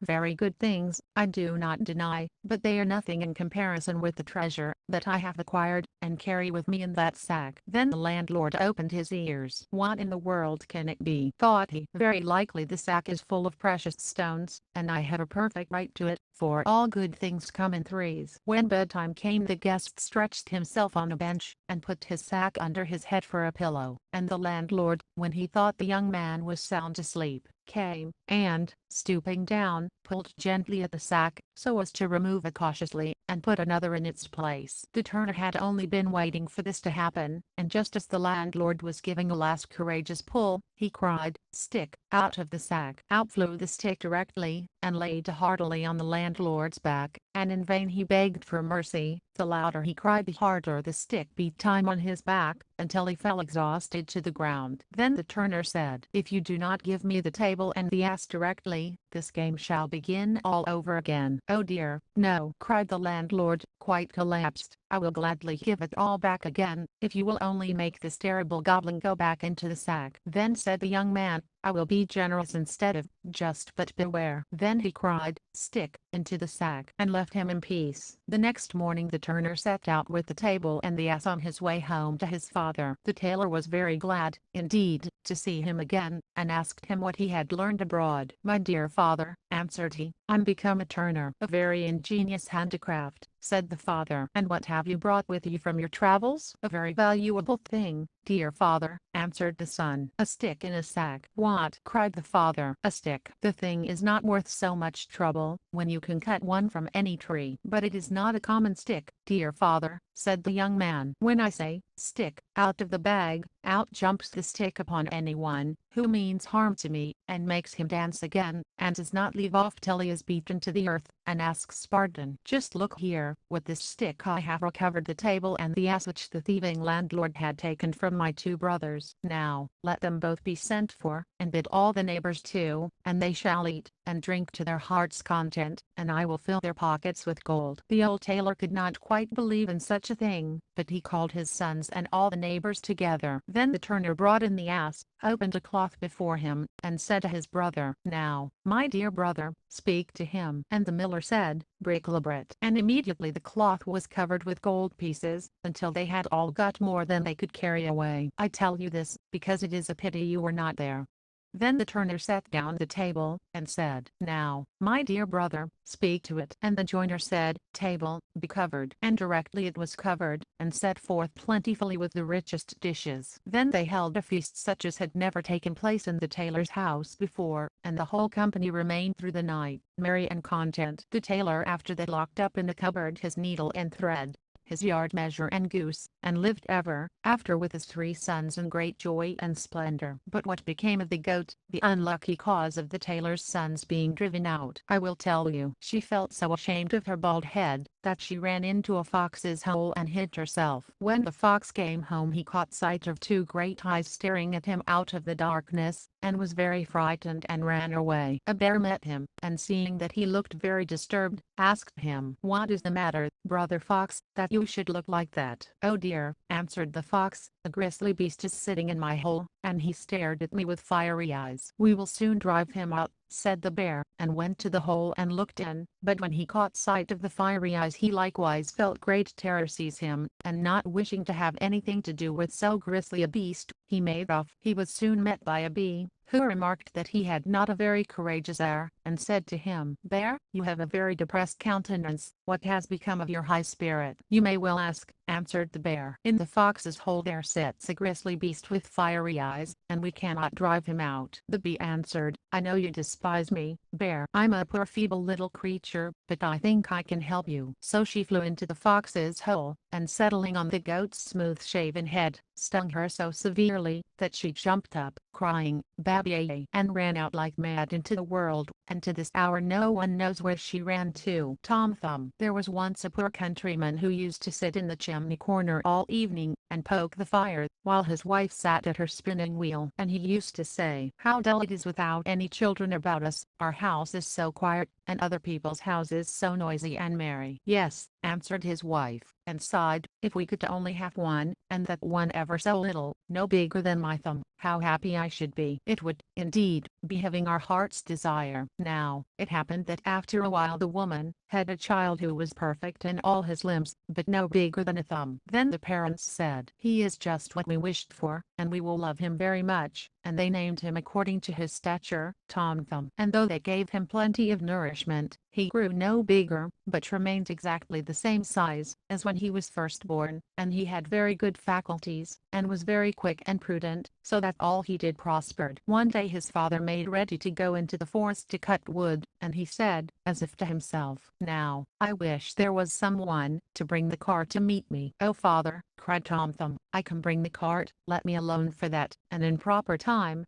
too." Then the father laughed, and said, "How will you manage that? You are much too little to hold the reins." "That has nothing to do with it, father. While my mother goes on with her spinning I will sit in the horse's ear, and tell him where to go." "Well," answered the father, "we will try it for once." When it was time to set off, the mother went on spinning, after setting Tom Thumb in the horse's ear, and so he drove off, crying, "Gee up, gee wo." So the horse went on quite as if his master were driving him, and drew the wagon along the right road to the wood. Now it happened, just as they turned a corner, and the little fellow was calling out, "Gee up," that two strange men passed by. "Look," said one of them, "how is this? There goes a wagon, and the driver is calling to the horse, and yet he is nowhere to be seen." "It is very strange," said the other. "We will follow the wagon, and see where it belongs." And the wagon went right through the wood, up to the place where the wood had been hewed. When Tom Thumb caught sight of his father, he cried out, "Look, father, here am I with the wagon, now, take me down." The father held the horse with his left hand, and with the right he lifted down his little son out of the horse's ear, and Tom Thumb sat down on a stump, quite happy and content. When the two strangers saw him, they were struck dumb with wonder. At last one of them, taking the other aside, said to him, "Look here, the little chap would make our fortune, if we were to show him in the town for money. Suppose we buy him?" So they went up to the woodcutter, and said, "Sell the little man to us, we will take care he shall come to no harm." "No," answered the father, "he is the apple of my eye, and not for all the money in the world would I sell him." But Tom Thumb, when he heard what was going on, climbed up by his father's coat tails, and, perching himself on his shoulder, he whispered in his ear, "Father, you might as well let me go. I will soon come back again." Then the father gave him up to the two men for a large piece of money. They asked him where he would like to sit. "Oh, put me on the brim of your hat," said he. "There I can walk about, and view the country, and be in no danger of falling off." So they did as he wished, and when Tom Thumb had taken leave of his father, they set off all together. And they travelled on until it grew dusk, and the little fellow asked to be set down a little while for a change, and after some difficulty they consented. So the man took him down from his hat, and set him in a field by the roadside, and he ran away directly, and, after creeping about among the furrows, he slipped suddenly into a mouse hole, just what he was looking for. "Good evening, my masters, you can go home without me," cried he to them, laughing. They ran up, and felt about with their sticks in the mouse hole, but in vain. Tom Thumb crept farther and farther in, and as it was growing dark, they had to make the best of their way home, full of vexation, and with empty purses. When Tom Thumb found they were gone, he crept out of his hiding place underground. "It is dangerous work groping about these holes in the darkness," said he. "I might easily break my neck." But by good fortune he came upon an empty snail shell. "That's all right," said he. "Now I can get safely through the night," and he settled himself down in it. Before he had time to get to sleep, he heard two men pass by, and one was saying to the other, "How can we manage to get hold of the rich parson's gold and silver?" "I can tell you how," cried Tom Thumb. "How is this?" said one of the thieves, quite frightened. "I hear someone speak." So they stood still and listened, and Tom Thumb spoke again. "Take me with you, I will show you how to do it." "Where are you, then?" asked they. "Look about on the ground and notice where the voice comes from," answered he. At last they found him, and lifted him up. "You little elf," said they, "how can you help us?" "Look here," answered he, "I can easily creep between the iron bars of the parson's room and hand out to you whatever you would like to have." "Very well," said they, "we will try what you can do." So when they came to the parsonage house, Tom Thumb crept into the room, but cried out with all his might, "Will you have all that is here?" So the thieves were terrified, and said, "Do speak more softly, lest anyone should be awaked." But Tom Thumb made as if he did not hear them, and cried out again, "What would you like?" "Will you have all that is here?" So that the cook, who was sleeping in a room hard by, heard it, and raised herself in bed and listened. The thieves, however, in their fear of being discovered, had run back part of the way, but they took courage again, thinking that it was only a jest of the little fellow's. So they came back, and whispered to him to be serious, and to hand them out something. Then Tom Thumb called out once more as loud as he could, "Oh yes, I will give it all to you, only put out your hands." Then the listening maid heard him distinctly that time, and jumped out of bed, and burst open the door. The thieves ran off, as if the wild huntsmen were behind them, but the maid, as she could see nothing, went to fetch a light. And when she came back with one, Tom Thumb had taken himself off, without being seen by her, into the barn, and the maid, when she had looked in every hole and corner and found nothing, went back to bed at last, and thought that she must have been dreaming with her eyes and ears open. So Tom Thumb crept among the hay, and found a comfortable nook to sleep in, where he intended to remain until it was day, and then to go home to his father and mother. But other things were to befall him. Indeed, there is nothing but trouble and worry in this world. The maid got up at dawn of day to feed the cows. The first place she went to was the barn, where she took up an armful of hay, and it happened to be the very heap in which Tom Thumb lay asleep. And he was so fast asleep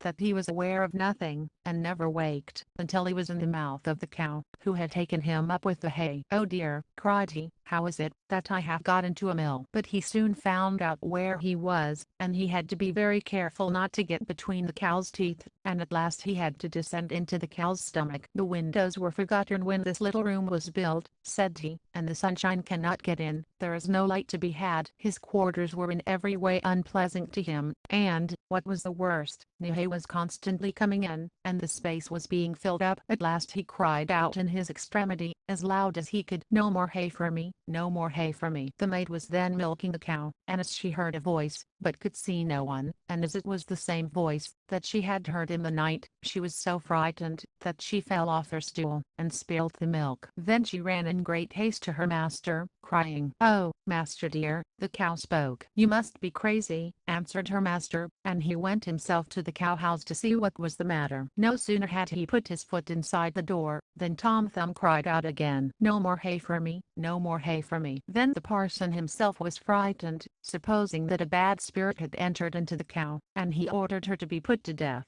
So she was killed, but the stomach, where Tom Thumb was lying, was thrown upon a dunghill. Tom Thumb had great trouble to work his way out of it, and he had just made a space big enough for his head to go through, when a new misfortune happened. A hungry wolf ran up, and swallowed the whole stomach at one gulp. But Tom Thumb did not lose courage. "Perhaps," thought he, "the wolf will listen to reason," and he cried out from the inside of the wolf, "My dear wolf, I can tell you where to get a splendid meal." "Where is it to be had?" asked the wolf. "In such and such a house, and you must creep into it through the drain, and there you will find cakes and bacon and broth, as much as you can eat." And he described to him his father's house. The wolf needed not to be told twice. He squeezed himself through the drain in the night, and feasted in the storeroom to his heart's content. When, at last, he was satisfied, he wanted to go away again, but he had become so big, that to creep the same way back was impossible. This Tom Thumb had reckoned upon, and began to make a terrible din inside the wolf, crying and calling as loud as he could. "Will you be quiet?" said the wolf, "you will wake the folks up." "Look here," cried the little man, you are very well satisfied, and now I will do something for my own enjoyment," and began again to make all the noise he could. At last the father and mother were awakened, and they ran to the room door, and peeped through the chink, and when they saw a wolf in occupation, they ran and fetched weapons, the man an axe, and the wife a scythe. "Stay behind," said the man, as they entered the room. "When I have given him a blow, and it does not seem to have killed him, then you must cut at him with your scythe." Then Tom Thumb heard his father's voice, and cried, "Dear father, I'm here and the wolf's inside." Then the father called out full of joy, "Thank heaven that we have found our dear child," and told his wife to keep the scythe out of the way, lest Tom Thumb should be hurt with it. Then he drew near, and struck the wolf such a blow on the head, that he fell down dead, and then he fetched a knife and a pair of scissors, slit up the wolf's body, and let out the little fellow. "Oh, what anxiety we have felt about you," said the father. "Yes, father, I have seen a good deal of the world, and I'm very glad to breathe fresh air again." "And where have you been all this time?" asked his father. "Oh, I have been in a mouse hole and a snail's shell, in a cow's stomach and a wolf's inside. Now, I think I will stay at home, and we will not part with you for all the kingdoms of the world," cried the parents, as they kissed and hugged their dear little Tom Thumb. And they gave him something to eat and drink, and a new suit of clothes, as his old ones were soiled with travel. First version. There was once an old fox with 9 tails, who wished to put his wife's affection to proof,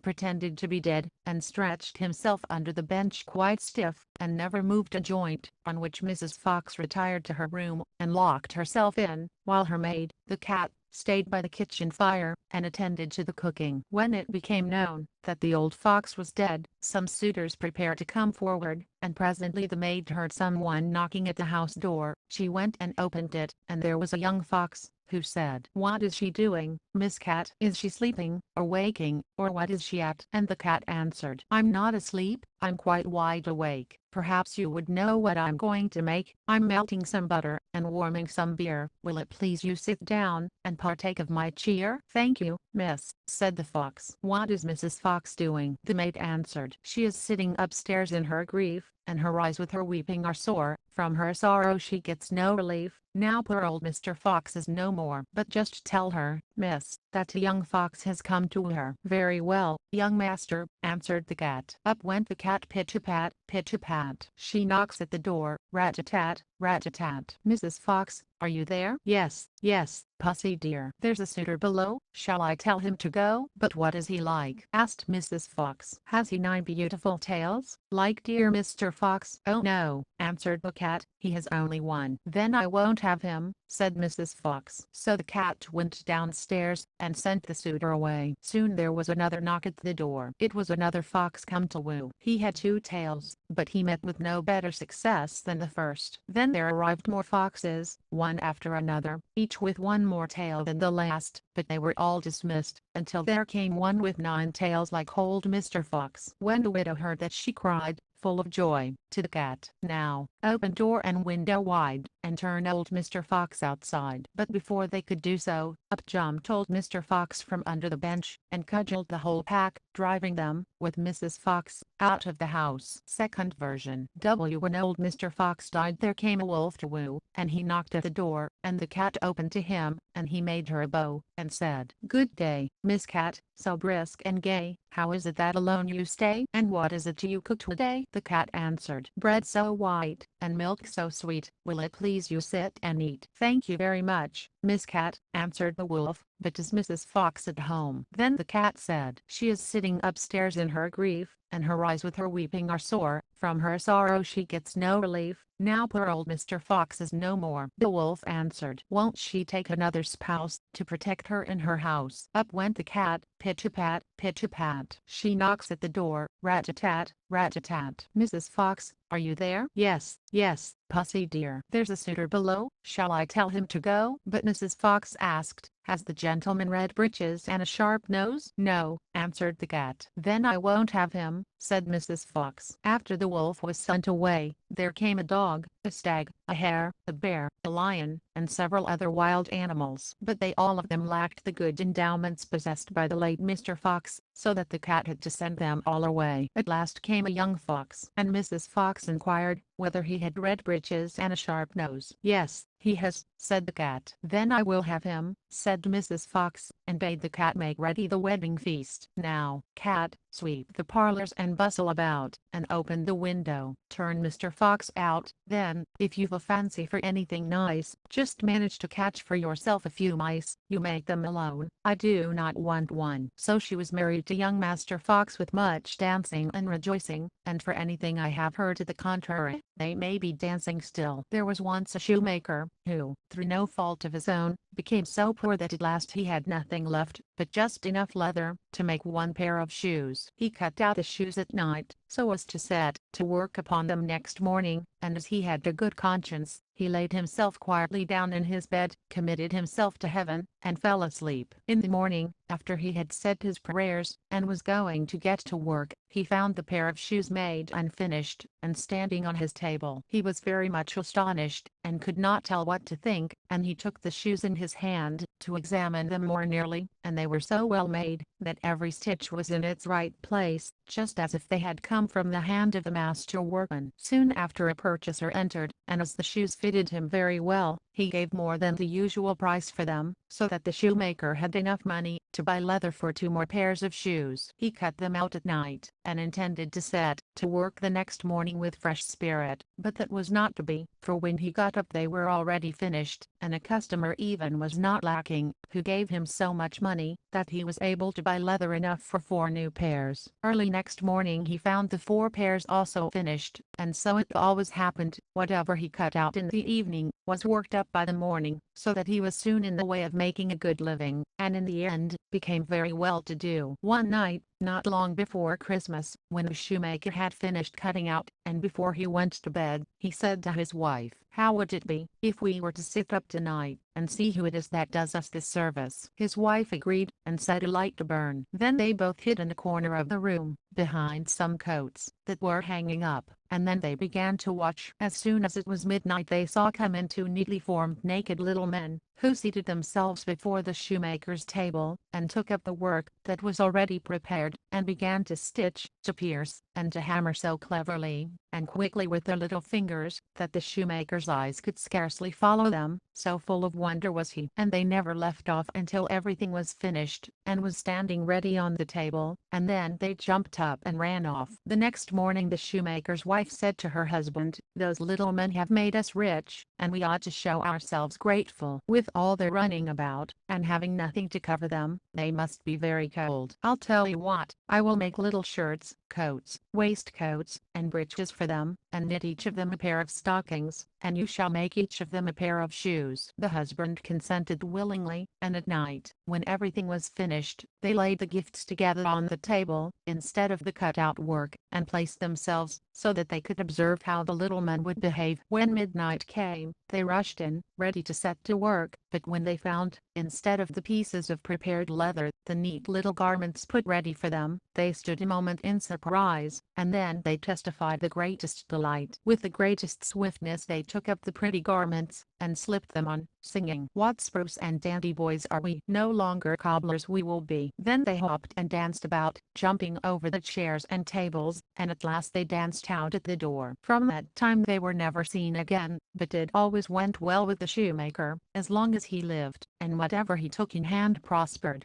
There was once a poor servant maid, who was very cleanly and industrious. She swept down the house every day, and put the sweepings on a great heap by the door. One morning, before she began her work, she found a letter, and as she could not read, she laid her broom in the corner, and took the letter to her master and mistress, to see what it was about, and it was an invitation from the elves, who wished the maid to come and stand godmother to one of their children. The maid did not know what to do, and as she was told that no one ought to refuse the elves anything, she made up her mind to go. So there came 3 little elves, who conducted her into the middle of a high mountain, where the little people lived. Here everything was of a very small size, but more fine and elegant than can be told. The mother of the child lay in a bed made of ebony, studded with pearls, The counterpane was embroidered with gold, the cradle was of ivory, and the bathing tub of gold. So the maid stood godmother, and was then for going home, but the elves begged her to stay at least 3 more days with them, and so she consented, and spent the time in mirth and jollity, and the elves seemed very fond of her. At last, when she was ready to go away, they filled her pockets full of gold, and led her back again out of the mountain. When she got back to the house, she was going to begin working again, and took her broom in her hand. It was still standing in the corner, where she had left it, and began to sweep. Then came up some strangers, and asked her who she was, and what she was doing. And she found that instead of 3 days, she had been 7 years with the elves in the mountain, and that during that time her master and mistress had died.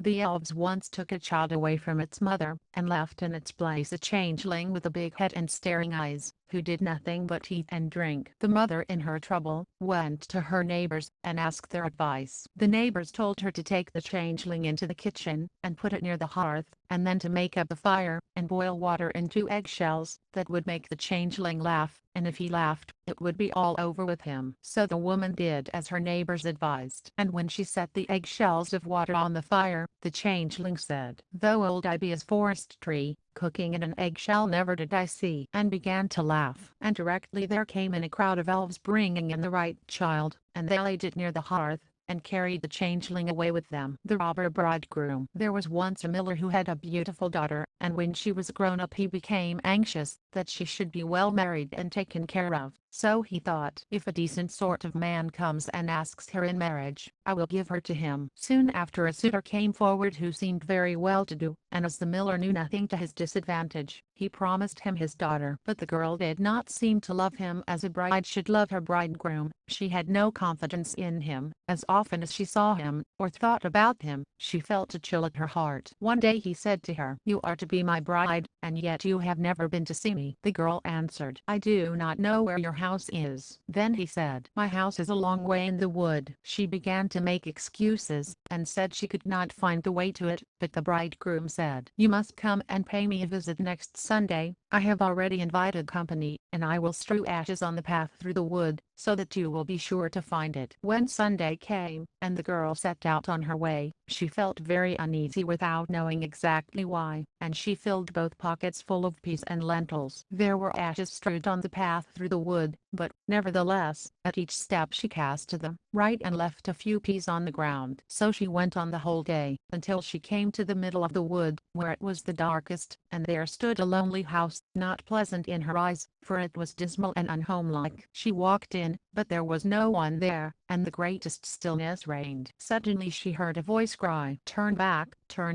thou pretty bride, within this house thou must not bide, for here do evil things betide." The girl glanced round, and perceived that the voice came from a bird who was hanging in a cage by the wall. And again it cried, turn back, thou pretty bride, within this house thou must not bide, for here do evil things betide. Then the pretty bride went on from one room into another through the whole house, but it was quite empty, and no soul to be found in it. At last she reached the cellar, and there sat a very old woman nodding her head. "Can you tell me," said the bride, "if my bridegroom lives here?" "Oh, poor child," answered the old woman, "do you know what has happened to you? You are in a place of cutthroats. You thought you were a bride, and soon to be married, but death will be your spouse. Look here, I have a great kettle of water to set on, and when once they have you in their power they will cut you in pieces without mercy, cook you, and eat you, for they are cannibals. Unless I have pity on you, and save you, all is over with you." Then the old woman hid her behind a great cask, where she could not be seen. "Be as still as a mouse," said she, "do not move or go away, or else you are lost. At night, when the robbers are asleep,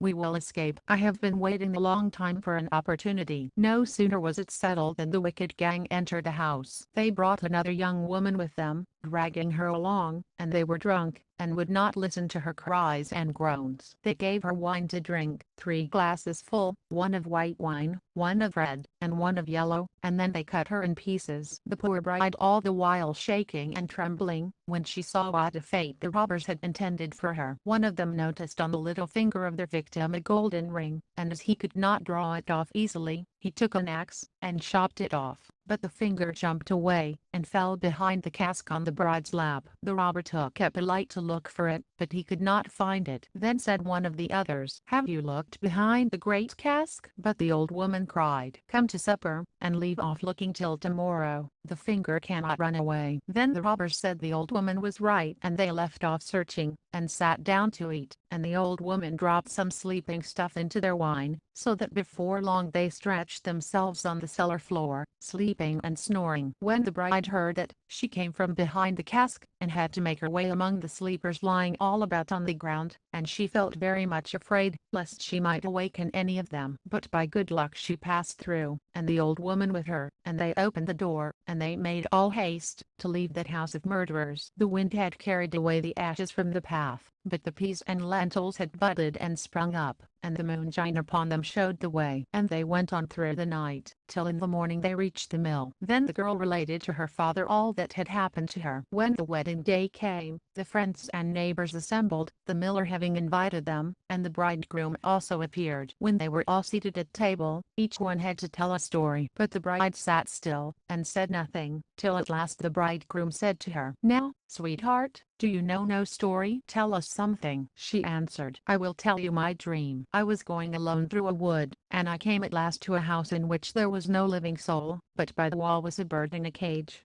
who cried, 'Turn back, thou pretty bride, within this house thou must not bide, for evil things do here betide.' And then again it said it. Sweetheart, the dream is not ended. Then I went through all the rooms, and they were all empty, and it was so lonely and wretched. At last I went down into the cellar, and there sat an old woman, nodding her head. I asked her if my bridegroom lived in that house, and she answered, 'Ah, poor child, you have come into a place of cutthroats. Your bridegroom does live here, but he will kill you, and cut you in pieces, and then cook and eat you.'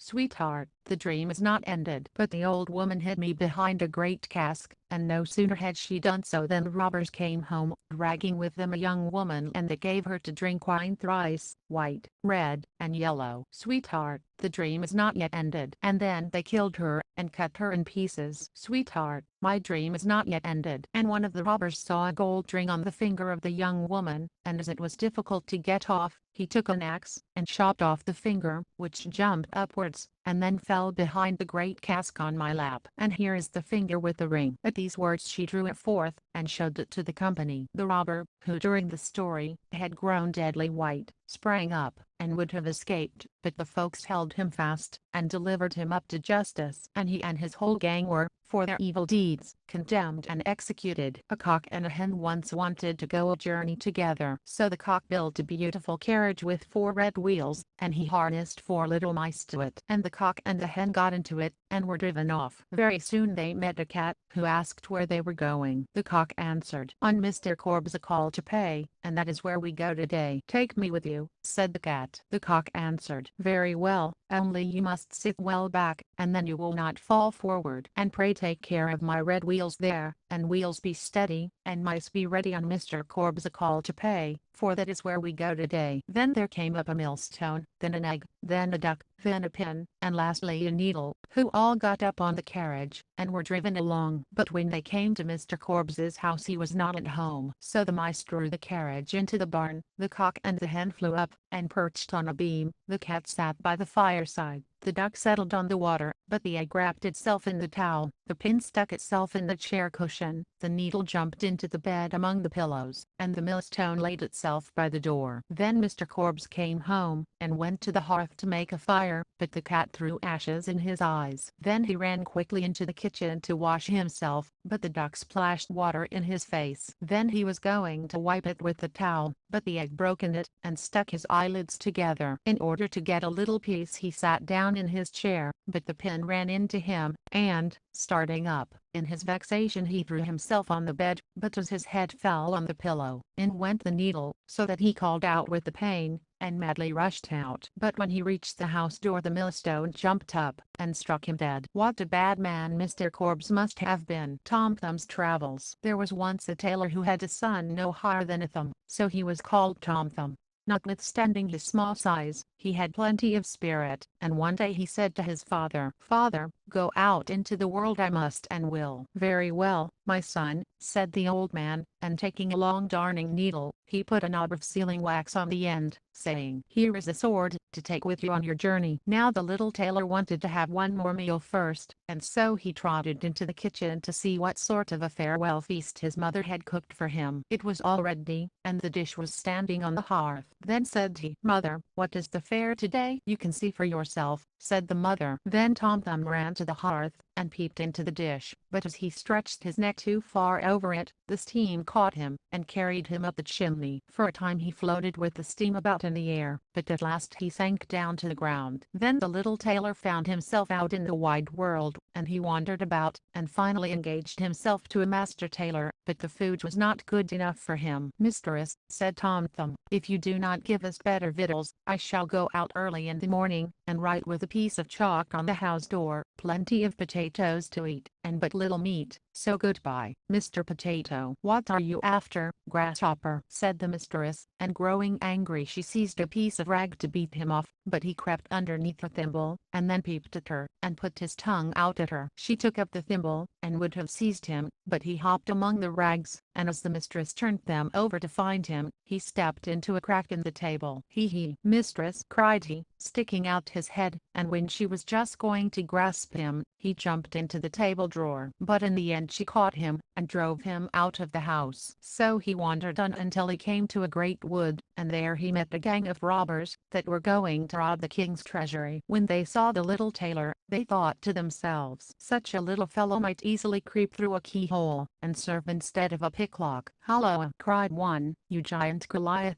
will you come with us to the treasure chamber? You can slip in, and then throw us out the money. Tom Thumb considered a little, but at last he consented, and went with them to the treasure chamber. Then he looked all over the doors above and below, but there was no crack to be seen. At last he found one broad enough to let him pass, and he was getting through, when one of the sentinels that stood before the door saw him, and said to the other, see what an ugly spider is crawling there. I will put an end to him. Let the poor creature alone, said the other, it has done you no harm. So Tom Thumb got safely through the crack into the treasure chamber, and he opened the window beneath which the thieves were standing, and he threw them out $1 after another. Just as he had well settled to the work, he heard the king coming to take a look at his treasure, and so Tom Thumb had to creep away. The king presently remarked that many good dollars were wanting, but could not imagine how they could have been stolen, as the locks and bolts were in good order, and everything seemed secure, and he went away, saying to the two sentinels, keep good guard, there is someone after the money. When Tom Thumb had set to work anew, they heard the chink of the money, and hastily rushed in to catch the thief. But the little tailor, as he heard them coming, was too quick for them, and, hiding in a corner, he covered himself up with $1, so that nothing of him was to be seen, and then he mocked the sentinels, crying, here I am. They ran about, and when they came near him, he was soon in another corner under $1, crying, here I am. Then the sentinels ran towards him, and in a moment he was in a third corner, crying, here I am. In this way he made fools of them, and dodged them so long about the treasure chamber, that they got tired and went away. Then he set to work, and threw the dollars out of the window, one after the other, till they were all gone, and when it came to the last, as he flung it with all his might, he jumped nimbly on it, and flew with it out of the window. The robbers gave him great praise, saying, you are a most valiant hero, will you be our captain? But Tom Thumb thanked them, and said he would like to see the world first. Then they divided the spoil, but the little tailor's share was only 1 farthing, which was all he was able to carry. Then binding his sword to his side, he bid the robbers good day, and started on his way. He applied to several master tailors, but they would not have anything to do with him, and at last he hired himself as indoor servant at an inn. The maidservants took a great dislike to him, for he used to see everything they did without being seen by them, and he told the master and mistress about what they took from the plates, and what they carried away out of the cellar. And they said, wait a little, we will pay you out, and took counsel together, to play him some mischievous trick. Once when one of the maids was mowing the grass in the garden she saw Tom Thumb jumping about, and creeping among the cabbages, and she mowed him with the grass, tied all together in a bundle, and threw it to the cows. Among the cows, was a big black one,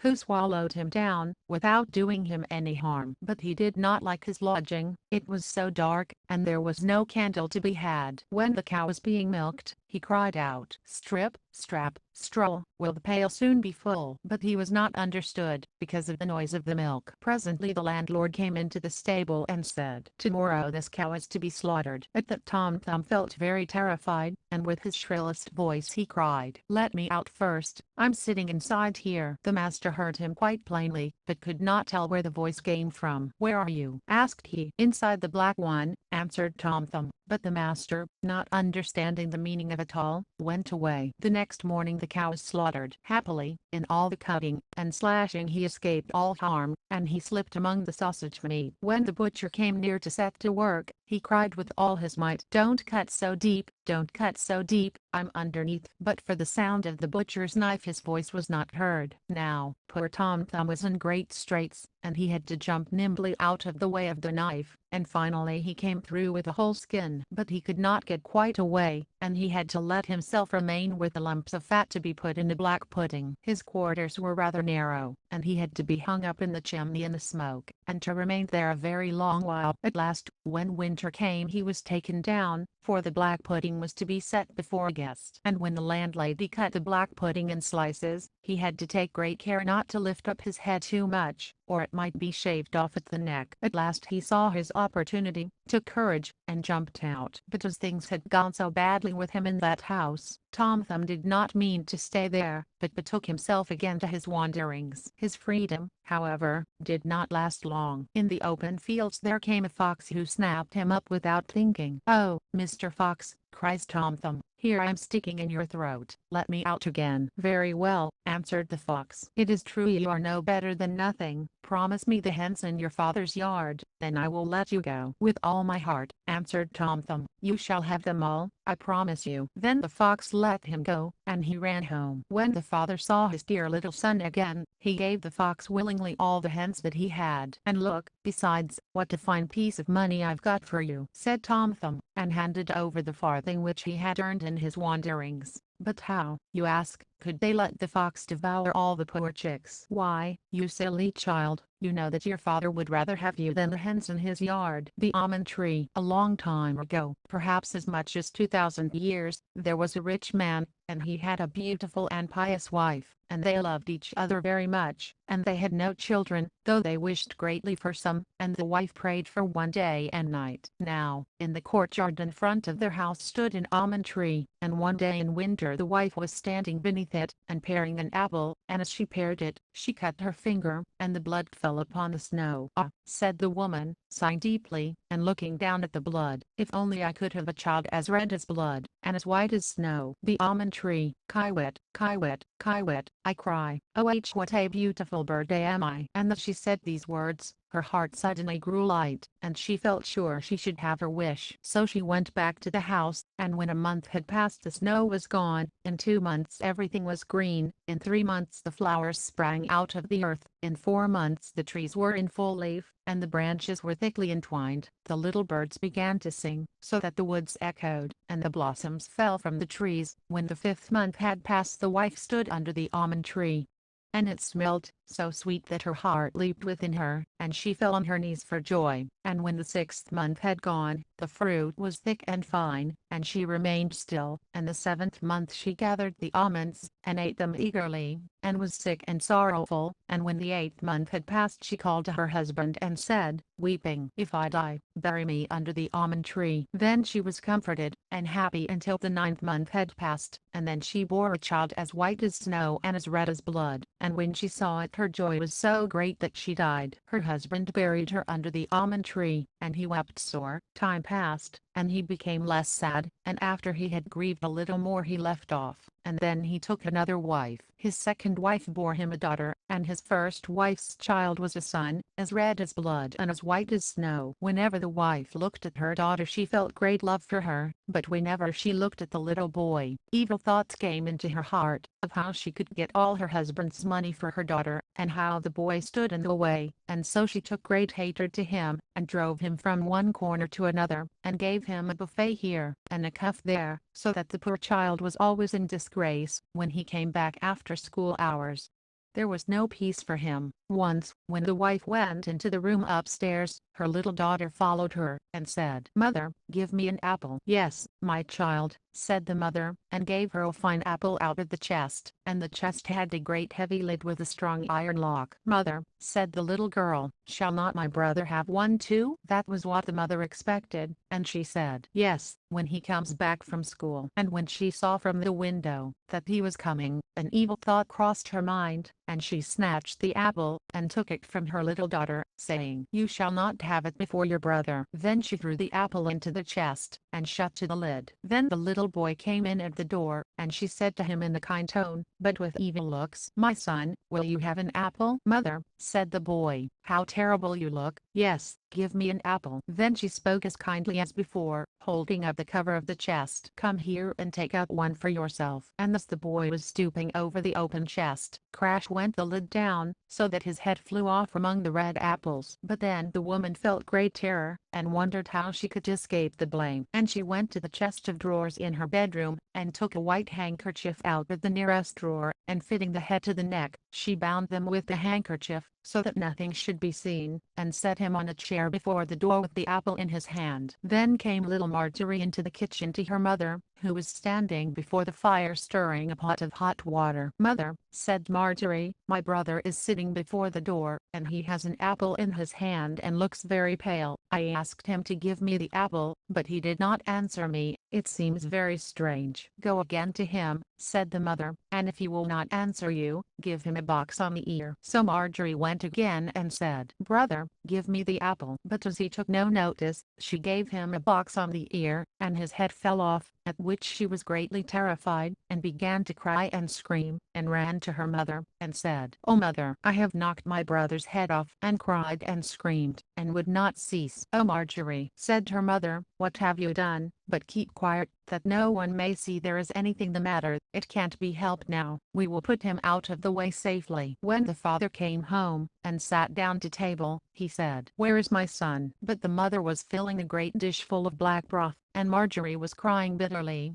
for she could not refrain. Then the father said again, "Where is my son?" "Oh," said the mother, "he has gone into the country to his great uncle's to stay for a little while." "What should he go for?" said the father, "and without bidding me goodbye, too?" "Oh, he wanted to go so much, and he asked me to let him stay there 6 weeks. He will be well taken care of." "Dear me," said the father, "I'm quite sad about it. It was not right of him to go without bidding me goodbye." With that he began to eat, saying, "Marjorie, what are you crying for? Your brother will come back sometime." After a while he said, "Well, wife, the food is very good, give me some more." And the more he ate the more he wanted, until he had eaten it all up, and he threw the bones under the table. Then Marjorie went to her chest of drawers, and took one of her best handkerchiefs from the bottom drawer, and picked up all the bones from under the table, and tied them up in her handkerchief, and went out at the door crying bitterly. She laid them in the green grass under the almond tree, and immediately her heart grew light again, and she wept no more. Then the almond tree began to wave to and fro, and the boughs drew together and then parted, just like a clapping of hands for joy. Then a cloud rose from the tree, and in the midst of the cloud there burned a fire, and out of the fire a beautiful bird arose, and, singing most sweetly, soared high into the air. And when he had flown away, the almond tree remained as it was before, but the handkerchief full of bounds was gone. Marjorie felt quite glad and light-hearted, just as if her brother were still alive. So she went back merrily into the house, and had her dinner. The bird, when it flew away, perched on the roof of a goldsmith's house, and began to sing, "It was my mother who murdered me, it was my father who ate of me, it was my sister Marjorie who all my bones and pieces found them in a handkerchief she bound, and laid them under the almond tree. Kiwet, kiwet, kiwet, I cry, oh what a beautiful bird am I." The goldsmith was sitting in his shop making a golden chain, and when he heard the bird,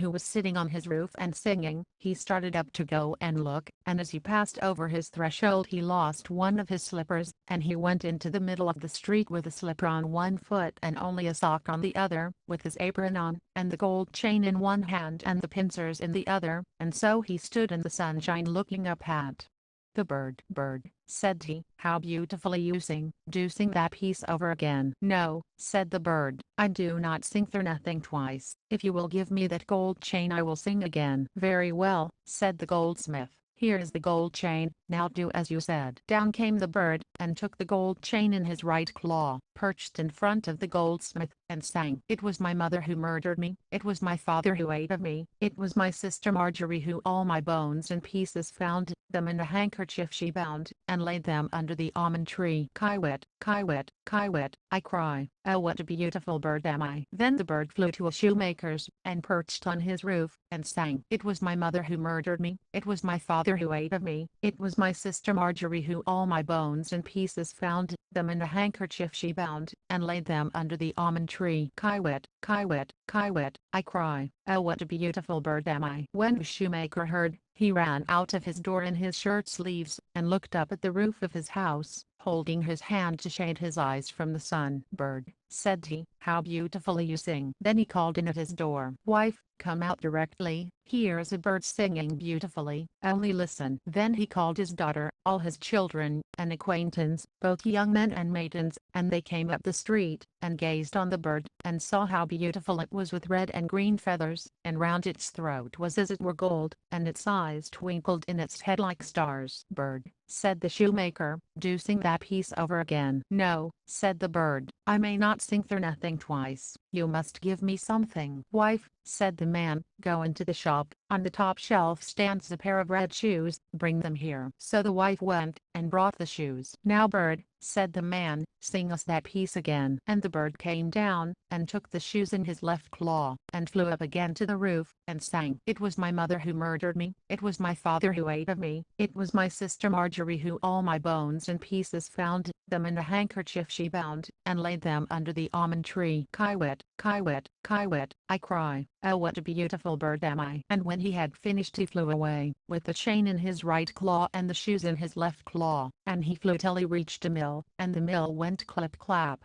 clip-clap, clip-clap. And in the mill sat 20 miller's men hewing a millstone, hick-hack, hick-hack, hick-hack, while the mill was going clip-clap, clip-clap, clip-clap. And the bird perched on a linden tree that stood in front of the mill, and sang. "It was my mother who murdered me." Here one of the men looked up. "It was my father who ate of me." Then 2 more looked up and listened. "It was my sister Marjorie." Here 4 more looked up. "Who all my bones and pieces found, them in a handkerchief she bound." Now there were only 8 left hewing, and laid them under the almond tree. Now only 5. Kiwet, kiwet, kiwet, I cry, "Now only 1. Oh, what a beautiful bird am I." At length the last one left off, and he only heard the end. "Bird," said he, "how beautifully you sing, let me hear it all, sing that again." "No," said the bird, "I may not sing it twice for nothing, if you will give me the millstone I will sing it again." "Indeed," said the man, "if it belonged to me alone you should have it." "All right," said the others, "if he sings again he shall have it." Then the bird came down, and all the 20 millers heaved up the stone with poles. Yo, heave ho, yo, heave ho. And the bird stuck his head through the hole in the middle, and with the millstone round his neck he flew up to the tree and sang. "It was my mother who murdered me, it was my father who ate of me, it was my sister Marjorie who all my bones and pieces found, them in a handkerchief she bound, and laid them under the almond tree." Kiwet, kiwet, kiwet, I cry, "Oh, what a beautiful bird am I." And when he had finished, he spread his wings, having in the right claw the chain, and in the left claw the shoes, and round his neck the millstone, and he flew away to his father's house. In the parlor sat the father, the mother, and Marjorie at the table. The father said, "How light-hearted and cheerful I feel." "Nay," said the mother, "I feel very low, just as if a great storm were coming." But Marjorie sat weeping, and the bird came flying, and perched on the roof. "Oh," said the father, "I feel so joyful, and the sun is shining, so bright, it is as if I were going to meet with an old friend." "Nay," said the wife, "I'm terrified, my teeth chatter, and there is fire in my veins." And she tore open her dress to get air, and Marjorie sat in a corner and wept, with her plate before her, until it was quite full of tears. Then the bird perched on the almond tree, and sang. "It was my mother who murdered me." And the mother stopped her ears, and hid her eyes, and would neither see nor hear. Nevertheless, the noise of a fearful storm was in her ears, and in her eyes a quivering, and burning as of lightning. "It was my father who ate of me." "Oh mother," said the father, "there is a beautiful bird singing so finely, and the sun shines, and everything smells as sweet as cinnamon. It was my sister Marjorie." Marjorie hid her face in her lap and wept, and the father said, "I must go go out to see the bird." "Oh, do not go," said the wife.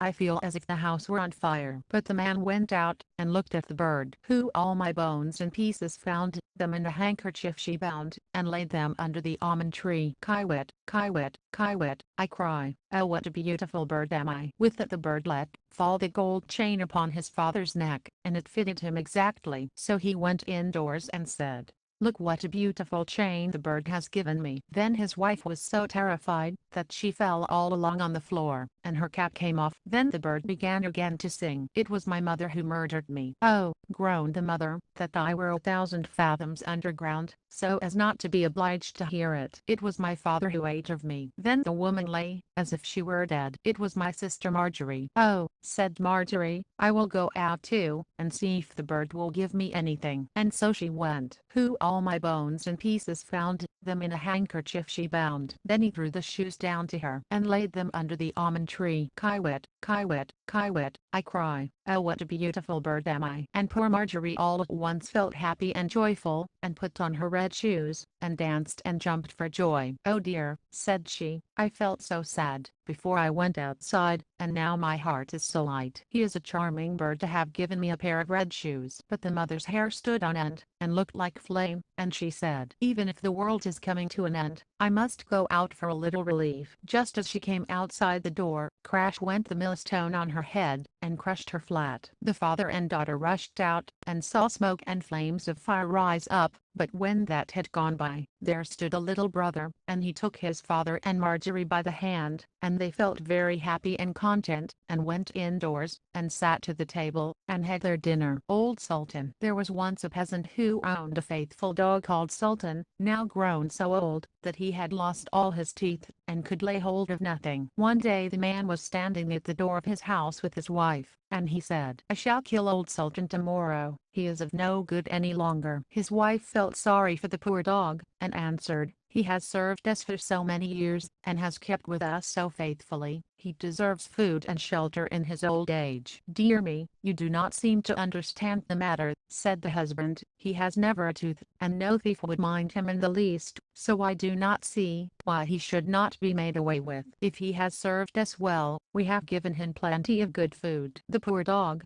who was lying stretched out in the sun not far off, heard all they said, and was very sad to think that the next day would be his last. He bethought him of his great friend the wolf, and slipped out in the evening to the wood to see him, and related to him the fate that was awaiting him. "Listen to me, old fellow," said the wolf, "be of good courage, I will help you in your need. I have thought of a way. Early tomorrow morning your master is going haymaking with his wife, and they will take their child with them, so that no one will be left at home. They will be sure to lay the child in the shade behind the hedge. While they are at work, you must lie by its side, just as if you were watching it. Then I will come out of the wood and steal away the child. You must rush after me, as if to save it from me. Then I must let it fall, and you must bring it back again to its parents, who will think that you have saved it, and will be much too grateful to do you any harm. On the contrary, you will be received into full favor, and they will never let you want for anything again." The dog was pleased with the plan, which was carried out accordingly. When the father saw the wolf running away with his child, he cried out, and when old Sultan brought it back again, he was much pleased with him, and patted him, saying, "Not a hair of him shall be touched. He shall have food and shelter, as long as he lives." And he said to his wife, "Go home directly, and make some good stew for old Sultan, something that does not need biting, and get the pillow from my bed for him to lie on." From that time old Sultan was made so comfortable, that he had nothing left to wish for. Before long the wolf paid him a visit, to congratulate him, that all had gone so well. "But, old fellow," said he, "you must wink at my making off by chance with a fat sheep of your master's. Perhaps one will escape some fine day." "Don't reckon on that," answered the dog. "I cannot consent to it. I must remain true to my master." But the wolf, not supposing it was said in earnest, came sneaking in the night, to carry off the sheep. But the master, who had been warned by the faithful Sultan of the wolf's intention, was waiting for him, and gave him a fine hiding with the threshing flail. So the wolf had to make his escape, calling out to the dog, "You shall pay for this, you traitor." The next morning the wolf sent the wild boar to call out the dog, and to appoint a meeting in the wood to receive satisfaction from him. Old Sultan could find no second, but a cat with 3 legs, and as they set off together, the poor thing went limping along, holding her tail up in the air. The wolf and his second were already on the spot, when they saw their antagonists coming, and caught sight of the elevated tail of the cat. They thought it was a saber they were bringing with them, and as the poor thing came limping on 3 legs, they supposed it was lifting a big stone to throw at them. This frightened them very much. The wild boar crept among the leaves, and the wolf clambered up into a tree. And when the dog and cat came up, they were surprised not to see anyone there. However, the wild boar was not perfectly hidden in the leaves, and the tips of his ears peeped out. And when the cat caught sight of one, she thought it was a mouse, and sprang upon it, seizing it with her teeth.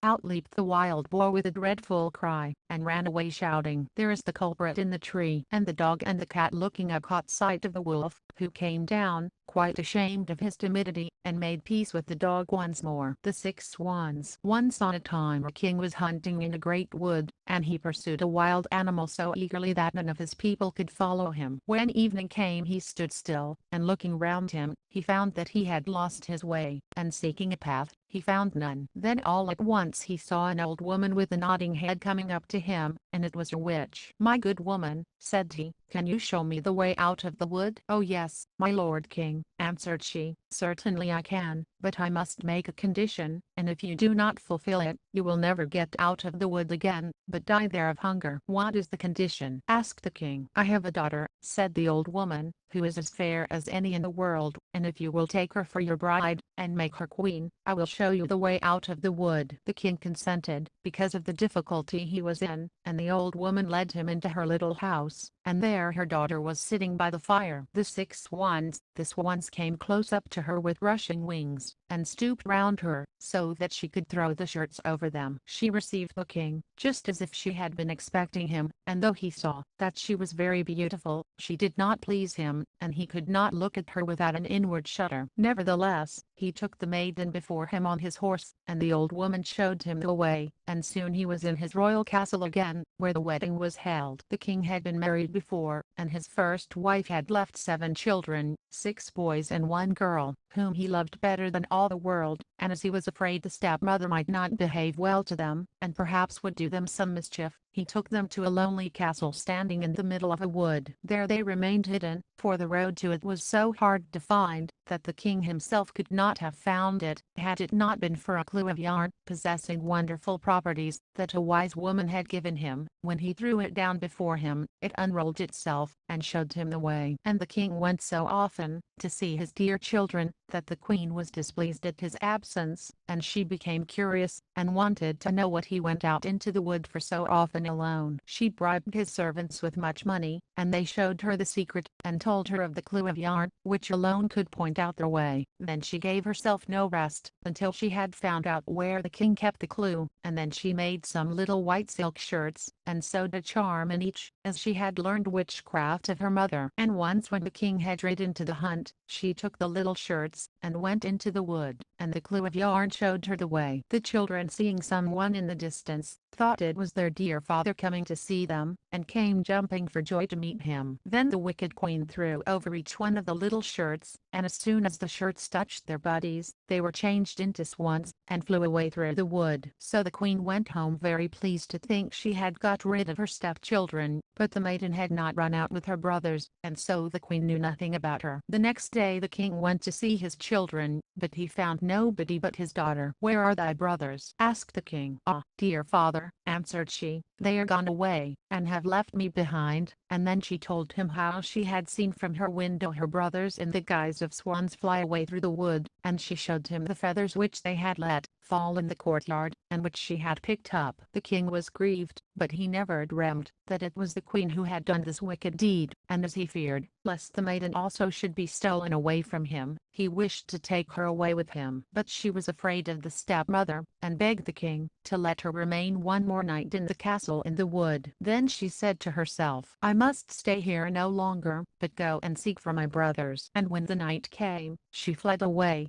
and went straight into the wood. She went on all that night and the next day, until she could go no longer for weariness. At last she saw a rude hut, and she went in, and found a room with 6 little beds in it. She did not dare to lie down in one, but she crept under one, and lay on the hard boards, and wished for night. When it was near the time of sunsetting she heard a rustling sound, and saw 6 swans come flying in at the window. They lighted on the ground, and blew at one another, until they had blown all their feathers off, and then they stripped off their swan skin, as if it had been a shirt. And the maiden looked at them, and knew them for her brothers, and was very glad, and crept from under the bed. The brothers were not less glad, when their sister appeared, but their joy did not last long. "You must not stay here," said they to her, "this is a robber's haunt, and if they were to come, and find you here, they would kill you." "And cannot you defend me?" asked the little sister. "No," answered they, "for we can only get rid of our swan skins, and keep our human shape every evening for a quarter of an hour, but after that we must be changed again into swans." Their sister wept at hearing this, and said, "Can nothing be done to set you free?" "Oh no," answered they, "the work would be too hard for you. For 6 whole years you would be obliged never to speak or laugh, and make during that time 6 little shirts out of aster flowers. If you were to let fall a single word before the work was ended, all would be of no good." And just as the brothers had finished telling her this, the quarter of an hour came to an end, and they changed into swans, and flew out of the window. But the maiden made up her mind to set her brothers free, even though it should cost her her life. She left the hut, and going into the middle of the wood, she climbed a tree, and there passed the night. The next morning she set to work, and gathered the asters, and began sewing them together. As for speaking, there was no one to speak to, and as for laughing, she had no mind to it, so she sat on, and looked at nothing but her work. When she had been going on like this for a long time, it happened that the king of that country went a-hunting in the wood, and some of his huntsmen came up to the tree in which the maiden sat. They called out to her, saying, "Who art thou?" But she gave no answer. "Come down," cried they, "we will do thee no harm." But she only shook her head, and when they tormented her further with questions she threw down to them her gold necklace, hoping they would be content with that. But they would not leave off, so she threw down to them her girdle, and when that was no good, her garters, and one after another everything she had on, and could possibly spare, until she had nothing left but her smock. But all was no good, the huntsmen would not be put off any longer, and they climbed the tree, carried the maiden off, and brought her to the king. The king asked, "Who art thou? What wert thou doing in the tree?" But she answered nothing. He spoke to her in all the languages he knew, but she remained dumb. But, being very beautiful, the king inclined to her, and he felt a great love rise up in his heart towards her, and casting his mantle round her, he put her before him on his horse, and brought her to his castle. Then he caused rich clothing to be put upon her, and her beauty shone as bright as the morning, but no word would she utter. He seated her by his side at table, and her modesty and gentle mien so pleased him, that he said, "This maiden I choose for wife, and no other in all the world." And accordingly after a few days they were married. But the king had a wicked mother,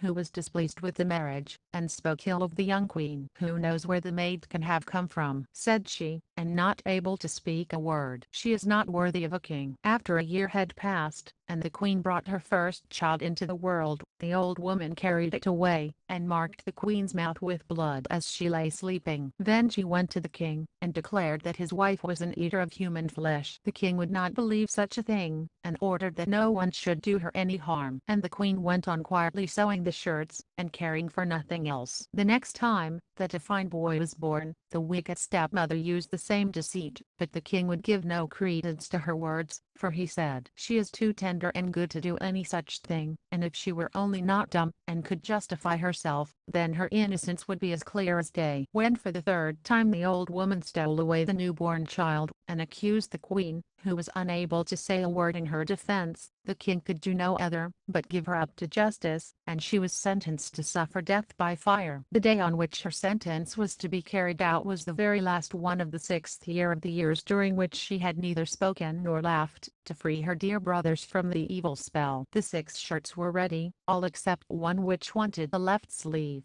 And when she was led to the pile of wood, she carried the 6 shirts on her arm, and when she mounted the pile and the fire was about to be kindled, all at once she cried out aloud, for there were 6 swans coming flying through the air, and she saw that her deliverance was near, and her heart beat for joy. The swans came close up to her with rushing wings, and stooped round her, so that she could throw the shirts over them, and when that had been done the swan skins fell off them, and her brothers stood before her in their own bodies quite safe and sound, but as one shirt wanted the left sleeve, so the youngest brother had a swan's wing instead of a left arm. They embraced and kissed each other, and the queen went up to the king, who looked on full of astonishment, and began to speak to him and to say, "Dearest husband, now I may dare to speak and tell you, that I'm innocent, and have been falsely accused." And she related to him the treachery of the stepmother, who had taken away the 3 children and hidden them. And she was reconciled to the king with great joy, and the wicked stepmother was bound to the stake on the pile of wood, and burnt to ashes. And the king and queen lived many years with their 6 brothers in peace and joy. The Sleeping Beauty. In times past there lived a king and queen,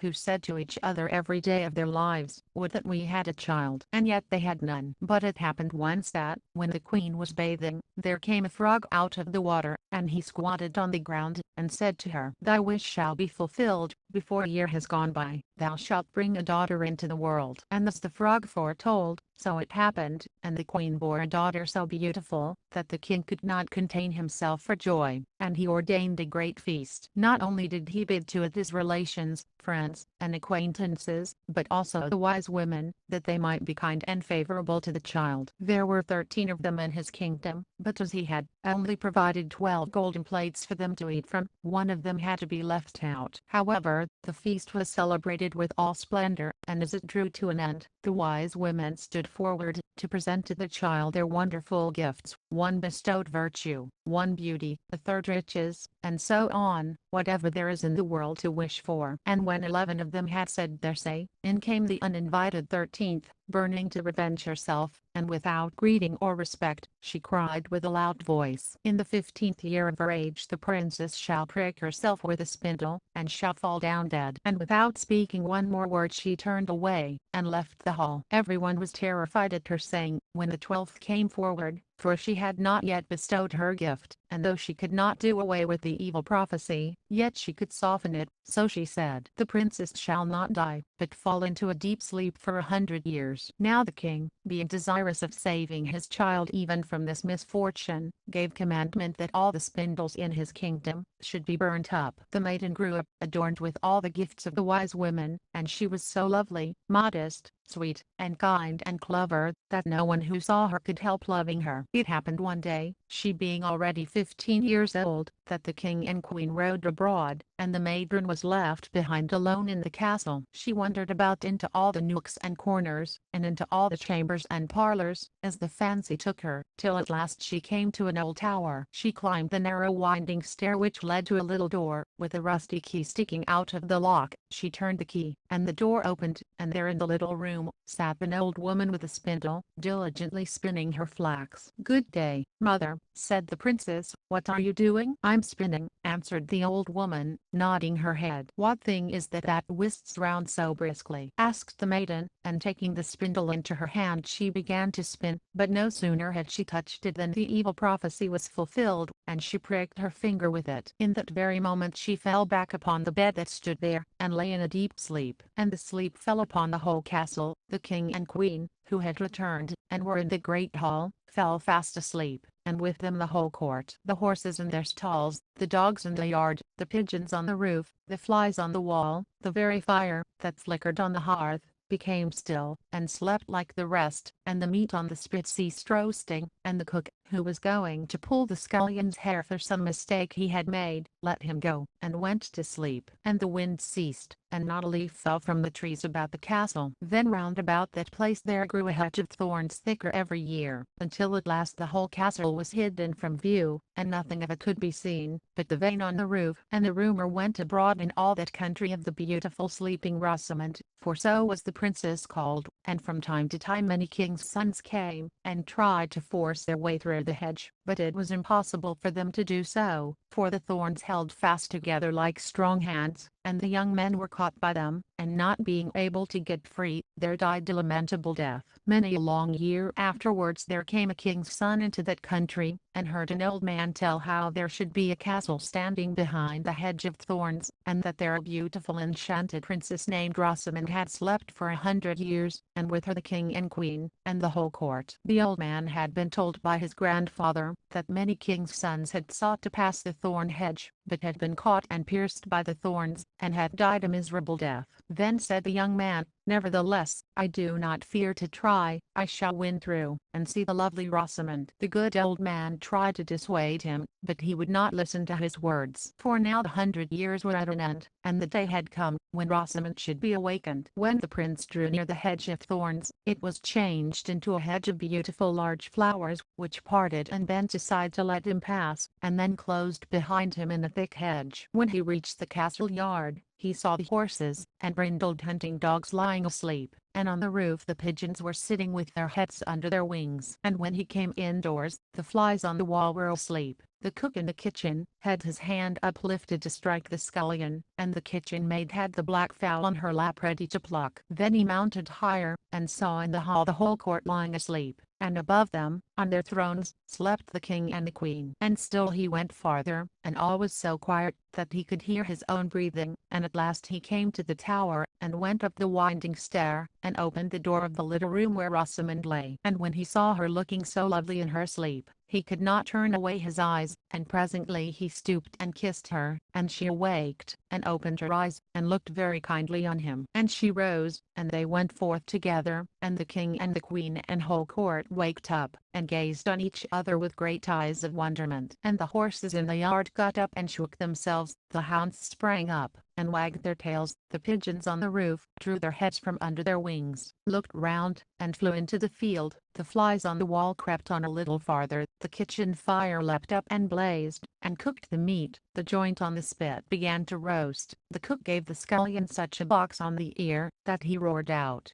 And the maid went on plucking the fowl. Then the wedding of the prince and Rosamond was held with all splendor, and they lived very happily together until their lives' end. King Thrushbird. A king had a daughter who was beautiful beyond measure, but so proud and overbearing that none of her suitors were good enough for her. She not only refused one after the other, but made a laughing-stock of them. Once the king appointed a great feast, and bade all the marriageable men to it from far and near. And they were all put in rows, according to their rank and station. First came the kings, then the princes, the dukes, the earls, the barons, and lastly the noblemen. The princess was led in front of the rows, but she had a mocking epithet for each. One was too fat, "What a tub," said she. Another too tall, long, and lean as ill to be seen, said she. A third too short, fat and short, not fit to court, said she. A fourth was too pale, a regular death's head. A fifth too red-faced, a gamecock, she called him. The sixth was not well made enough, greenwood ill-dried, cried she. So everyone had something against him, and she made especially merry over a good king who was very tall, and whose chin had grown a little peaked. "Only look," cried she, laughing, "he has a chin like a thrush's beak." And from that time they called him King Thrushbird. But the old king, when he saw that his daughter mocked everyone, and scorned all the assembled suitors, swore in his anger that she should have the first beggar that came to the door for a husband. A few days afterwards came a traveling ballad singer, and sang under the window in hopes of a small alms. When the king heard of it, he said that he must come in. And so the ballad singer entered in his dirty tattered garments, and sang before the king and his daughter. When he had done, he asked for a small reward. But the king said, "Thy song has so well pleased me, that I will give thee my daughter to wife." The princess was horrified, but the king said, "I took an oath to give you to the first beggar that came, and so it must be done." There was no remedy. The priest was fetched, and she had to be married to the ballad singer out of hand. When all was done, the king said, "Now, as you are a beggar wife, you can stay no longer in my castle, so off with you and your husband." The beggar man led her away, and she was obliged to go forth with him on foot. On the way they came to a great wood, and she asked, "Oh, whose is this forest, so thick and so fine?" He answered, "It is King Thrushbird's, and might have been thine." And she cried, "Oh, I was a silly young thing, I'm afeard. Would I had taken that good King Thrushbird. Then they passed through a meadow, and she asked, "Oh, whose is this meadow, so green and so fine?" He answered, "It is King Thrushbird's, and might have been thine." And she cried, "I was a silly young thing, I'm afeard. Would I had taken that good King Thrushbird." Then they passed through a great town, and she asked, "Whose is this city, so great and so fine?" He answered, "Oh, it is King Thrushbird's, and might have been thine." And she cried, "I was a silly young thing, I'm afeard. Would I had taken that good King Thrushbird." Then said the beggar man, "It does not please me to hear you always wishing for another husband. Am I not good enough for you?" At last they came to a very small house, and she said, "Oh dear me, what poor little house do I see? And whose, I would know, may the wretched hole be?" The man answered, "That is my house and thine, where we must live together." She had to stoop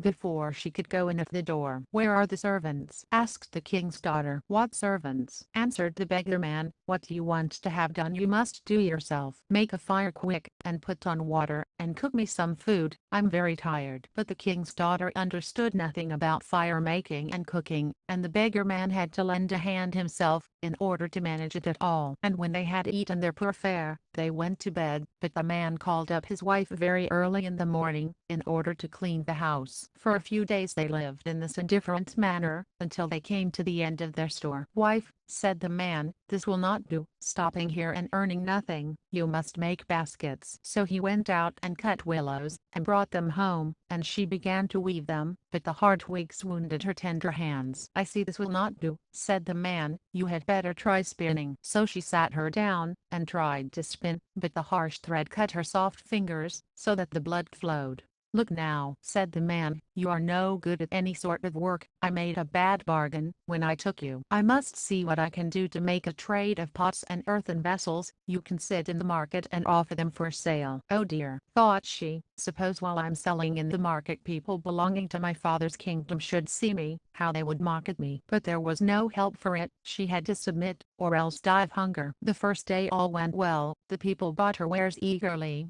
because she was so beautiful, and gave her whatever she asked, and some of them gave her the money, and left the pots after all behind them. And they lived on these earnings, as long as they lasted, and then the man bought a number of new pots. So she seated herself in a corner of the market, and stood the wares before her for sale. All at once a drunken horse soldier came plunging by, and rode straight into the midst of her pots, breaking them into 1,000 pieces. She could do nothing for weeping. "Oh dear, what will become of me?" cried she. "What will my husband say?" And she hastened home, and told him her misfortune. "Who ever heard of such a thing as sitting in the corner of the market with earthenware pots?" said the man. "Now leave off crying. I see you are not fit for any regular work. I have been asking at your father's castle, if they want a kitchen maid, and they say they don't mind taking you. At any rate you will get your victuals free." And the king's daughter became a kitchen maid, to be at the cook's beck and call, and to do the hardest work. In each of her pockets she fastened a little pot, and brought home in them whatever was left, and upon that she and her husband were fed. It happened one day, when the wedding of the eldest prince was celebrated, the poor woman went upstairs, and stood by the parlor door, to see what was going on. And when the place was lighted up, and the company arrived, each person handsomer than the one before, and all was brilliancy and splendor, she thought on her own fate with a sad heart, and bewailed her former pride and haughtiness which had brought her so low, and plunged her in so great poverty. And thus the rich and delicate dishes smelling so good were carried to and fro every now and then. The servants would throw her a few fragments, which she put in her pockets, intending to take home. And then the prince himself passed, enclothed in silk and velvet, with a gold chain round his neck. And when he saw the beautiful woman standing in the doorway, he seized her hand, and urged her to dance with him, but she refused, all trembling, for she saw it was King Thrushbird,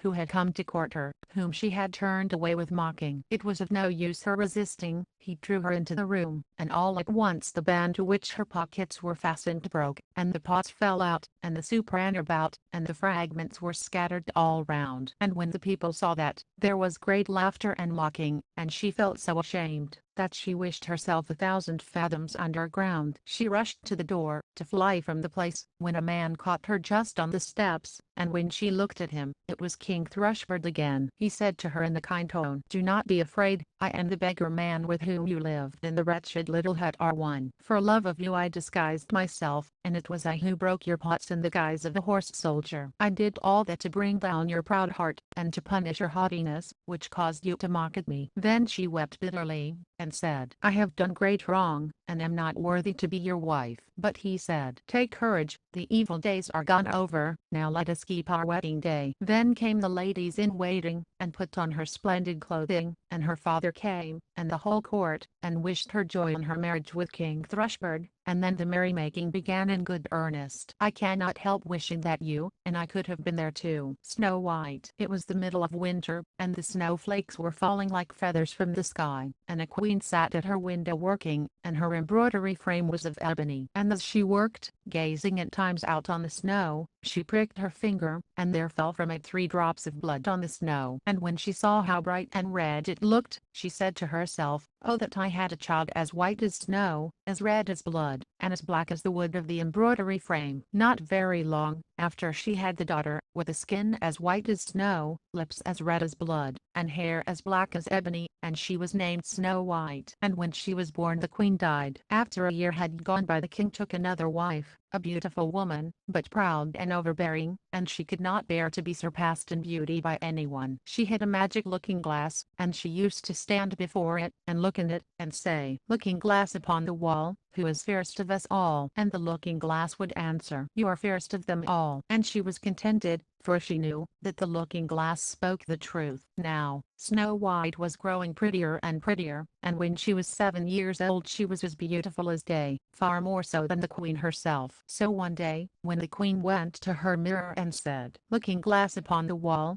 who is fairest of us all?" it answered, "Queen, you are full fair, 'tis true, but Snow White fairer is than you." This gave the queen a great shock, and she became yellow and green with envy, and from that hour her heart turned against Snow White, and she hated her. And envy and pride like hill weeds grew in her heart higher every day, until she had no peace day or night. At last she sent for a huntsman and said, "Take the child out into the woods, so that I may set eyes on her no more. You must put her to death, and bring me her heart for a token." The huntsman consented, and led her away. But when he drew his cutlass to pierce Snow White's innocent heart, she began to weep, and to say, "Oh, dear huntsman, do not take my life. I will go away into the wild wood, and never come home again." And that she was so lovely the huntsman had pity on her, and said, "Away with you then, poor child," for he thought the wild animals would be sure to devour her, and it was as if a stone had been rolled away from his heart when he spared to put her to death. Just at that moment a young wild boar came running by, so he caught and killed it, and taking out its heart, he brought it to the queen for a token. And it was salted and cooked, and the wicked woman ate it up, thinking that there was an end of Snow White. Now, when the poor child found herself quite alone in the wild woods, she felt full of terror, even of the very leaves on the trees, and she did not know what to do for fright. Then she began to run over the sharp stones, and through the thorn bushes, and the wild beasts after her, but they did her no harm. She ran as long as her feet would carry her, and when the evening drew near she came to a little house, and she went inside to rest. Everything there was very small, but as pretty and clean as possible. There stood a little table ready laid, and covered with a white cloth, and 7 little plates, and 7 knives and forks, and drinking cups. By the wall stood 7 little beds, side by side, covered with clean white quilts. Snow White, being very hungry and thirsty, ate from each plate a little porridge and bread, and drank out of each little cup a drop of wine, so as not to finish up one portion alone. After that she felt so tired, that she lay down on one of the beds, but it did not seem to suit her. One was too long, another too short, but at last the 7th was quite right, and so she lay down upon it, committed herself to heaven, and fell asleep. When it was quite dark, the masters of the house came home. They were 7 dwarfs, whose occupation was to dig underground among the mountains. When they had lighted their 7 candles, and it was quite light in the little house, they saw that someone must have been in, as everything was not in the same order in which they left it. The first said, "Who has been sitting in my little chair?" The second said, "Who has been eating from my little plate?" The third said, "Who has been taking my little loaf?" The fourth said, "Who has been tasting my porridge?" The fifth said, "Who has been using my little fork?" The sixth said, "Who has been cutting with my a little knife. The seventh said, "Who has been drinking from my little cup?" Then the first one, looking round, saw a hollow in his bed, and cried, "Who has been lying on my bed?" And the others came running, and cried, "Someone has been on our beds too." But when the seventh looked at his bed, he saw little Snow White lying there asleep. Then he told the others, who came running up, crying out in their astonishment, and holding up their 7 little candles, to throw a light upon Snow White. "Oh goodness! Oh gracious!" cried they, "what beautiful child is this?" And were so full of joy to see her, that they did not wake her, but let her sleep on. And the seventh dwarf slept with his comrades, an hour at a time with each, until the night had passed. When it was morning, and Snow White awoke and saw the 7 dwarfs, she was very frightened, but they seemed quite friendly, and asked her what her name was, and she told them, and then they asked how she came to be in their house. And she related to them how her stepmother had wished her to be put to death, and how the huntsman had spared her life, and how she had run the whole day along, until at last she had found their little house. Then the dwarfs said, "If you will keep our house for us, and cook, and wash, and make the beds, and sew and knit, and keep everything tidy and clean, you may stay with us, and you shall lack nothing." "With all my heart," said Snow White, and so she stayed, and kept the house in good order. In the morning the dwarfs went to the mountain to dig for gold, in the evening they came home, and their supper had to be ready for them. All the day along the maiden was left alone, and the good little dwarfs warned her, saying, "Beware of your stepmother, she will soon know you are here. Let no one into the house." Now the queen, having eaten Snow White's heart, as she supposed, felt quite sure that now she was the first and fairest, and so she came to her mirror, and said, "Looking glass upon the wall, who is fairest of us all?" And the glass answered, "Queen, thou art of beauty rare, but Snow White living in the glen with the 7 little men is 1,000 times more fair." Then she was very angry, for the glass always spoke the truth, and she knew that the huntsman must have deceived her, and that Snow White must still be living. And she thought, and thought how she could manage to make an end of her, for as long as she was not the fairest in the land, envy left her no rest. At last she thought of a plan. She painted her face, and dressed herself like an old peddler woman, so that no one would have known her. In this disguise she went across the 7 mountains, until she came to the house of the 7 little dwarfs, and she knocked at the door and cried, "Fine wares to sell, fine wares to sell." Snow White peeped out of the window and cried, "Good day, good woman, what have you to sell?" "Good wares, fine wares," answered she, "laces of all colors," and she held up a piece that was woven of variegated silk. "I need not be afraid of letting in this good woman," thought Snow White, and she unbarred the door, and bought the pretty lace. "What a figure you are, child," said the old woman, "come and let me lace you properly for once." Snow White, suspecting nothing, stood up before her, and let her lace her with the new lace, but the old woman laced so quick and tight, that it took Snow White's breath away, and she fell down as dead. "Now you have done with being the fairest," said the old woman as she hastened away. Not long after that, towards evening, the 7 dwarfs came home, and were terrified to see their dear Snow White lying on the ground, without life or motion. They raised her up, and when they saw how tightly she was laced they cut the lace in two. Then she began to draw breath, and little by little she returned to life. When the dwarfs heard what had happened they said, "The old peddler woman was no other than the wicked queen. You must beware of letting anyone in, when we are not here." And when the wicked woman got home she went to her glass and said, "Looking glass against the wall, who is fairest of us all?" And it answered as before, "Queen, thou art of beauty rare, but Snow White living in the glen with the 7 little men is 1,000 times more fair." When she heard that, she was so struck with surprise that all the blood left her heart, for she knew that Snow White must still be living. "But now," said she, "I will think of something that will be her ruin." And by witchcraft she made a poisoned comb. Then she dressed herself up,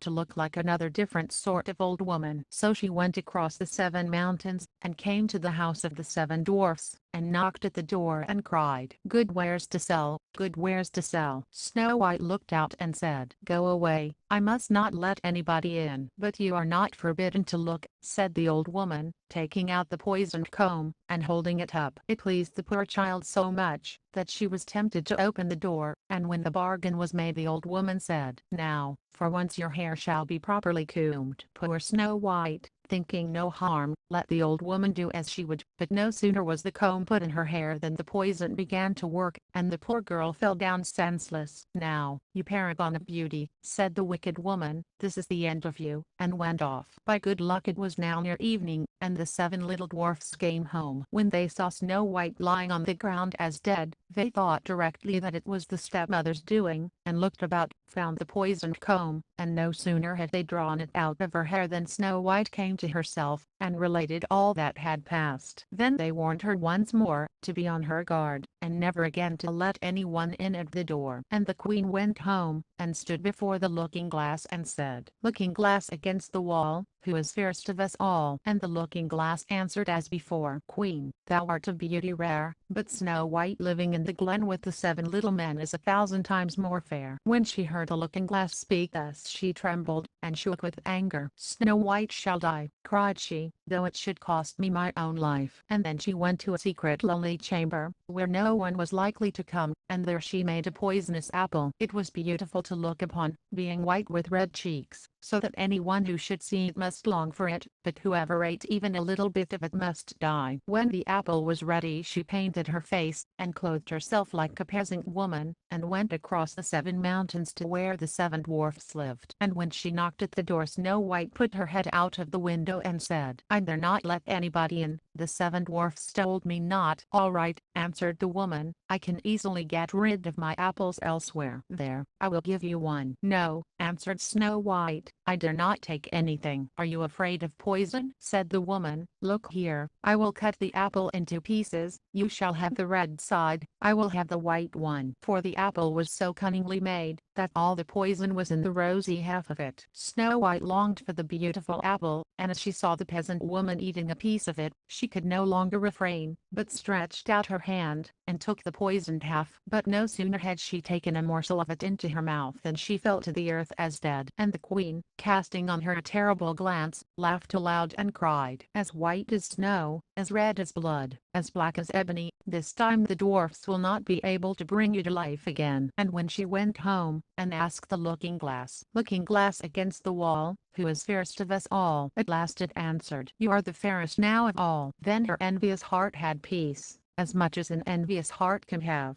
The dwarfs, when they came home in the evening, found Snow White lying on the ground, and there came no breath out of her mouth, and she was dead. They lifted her up, sought if anything poisonous was to be found, cut her laces, combed her hair, washed her with water and wine, but all was of no avail. The poor child was dead, and remained dead. Then they laid her on a bier, and sat all 7 of them round it, and wept and lamented 3 whole days. And then they would have buried her, but that she looked still, as if she were living, with her beautiful blooming cheeks. So they said, "We cannot hide her away in the black ground." And they had made a coffin of clear glass, so as to be looked into from all sides, and they laid her in it, and wrote in golden letters upon it her name, and that she was a king's daughter. Then they set the coffin out upon the mountain, and one of them always remained by it to watch. And the birds came too, and mourned for Snow White, first an owl, then a raven, and lastly, a dove. Now, for a long while Snow White lay in the coffin and never changed, but looked as if she were asleep, for she was still as white as snow, as red as blood, and her hair was as black as ebony. It happened, however, that one day a king's son rode through the wood, and up to the dwarf's house, which was near it. He saw on the mountain the coffin, and beautiful Snow White within it, and he read what was written in golden letters upon it. Then he said to the dwarfs, "Let me have the coffin, and I will give you whatever you like to ask for it." But the dwarfs told him that they could not part with it for all the gold in the world. But he said, "I beseech you to give it me, for I cannot live without looking upon Snow White. If you consent I will bring you to great honor, and care for you, as if you were my brethren." When he so spoke the good little dwarfs had pity upon him, and gave him the coffin, and the king's son called his servants and bid them carry it away on their shoulders. Now it happened that as they were going along they stumbled over a bush, and with the shaking the bit of poisoned apple flew out of her throat. It was not long before she opened her eyes, threw up the cover of the coffin, and sat up, alive and well. "Oh dear, where am I?" cried she. The king's son answered,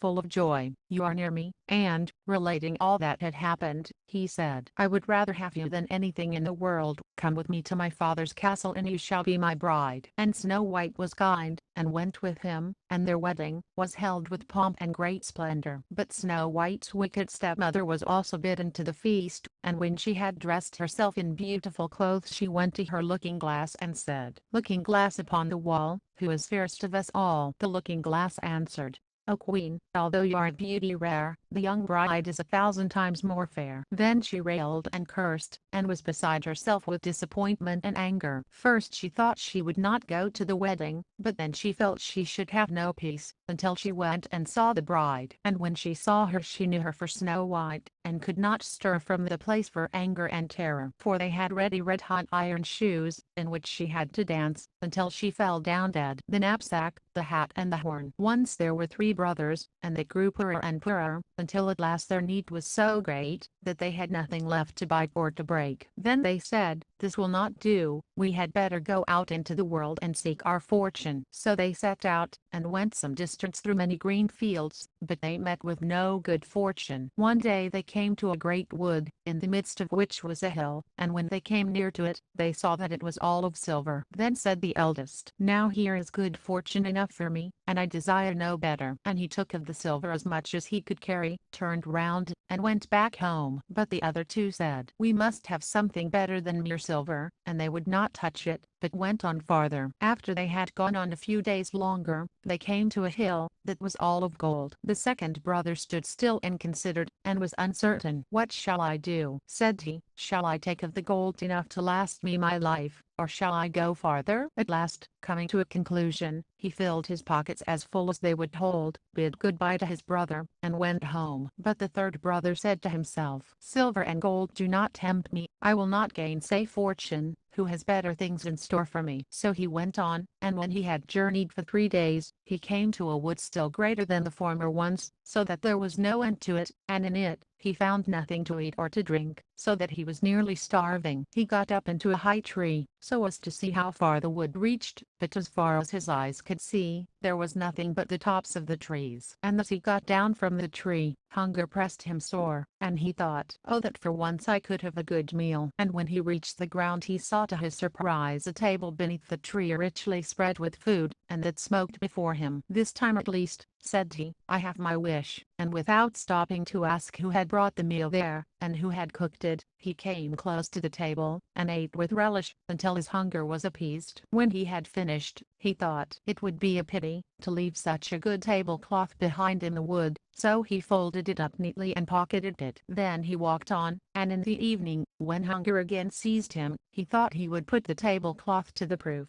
and he brought it out and said, "Now I desire that thou shouldst be spread with a good meal." And no sooner were the words out of his mouth, than there stood on it as many dishes of delicious food as there was room for. "Now that I see," said he, "what sort of a cook thou art, I hold thee dearer than the mountains of silver and of gold." For he perceived that it was a wishing cloth. Still he was not satisfied to settle down at home with only a wishing cloth. So he determined to wander farther through the world and seek his fortune. One evening, in a lonely wood, he came upon a begrimed charcoal burner at his furnace, who had put some potatoes to roast for his supper. "Good evening, my black fellow," said he. "How do you get on in this lonely spot?" "One day is like another," answered the charcoal burner. "Every evening I have potatoes. Have you a mind to be my guest?" "Many thanks," answered the traveler. "I will not deprive you. You did not expect a guest, but if you do not object, you shall be the one to be invited." "How can that be managed?" said the charcoal burner. "I see that you have nothing with you, and if you were to walk 2 hours in any direction, you would meet with no one to give you anything." "For all that," answered he, "there shall be a feast so good that you have never tasted the like." Then he took out the tablecloth from his knapsack, and spreading it on the ground, said, "Cloth,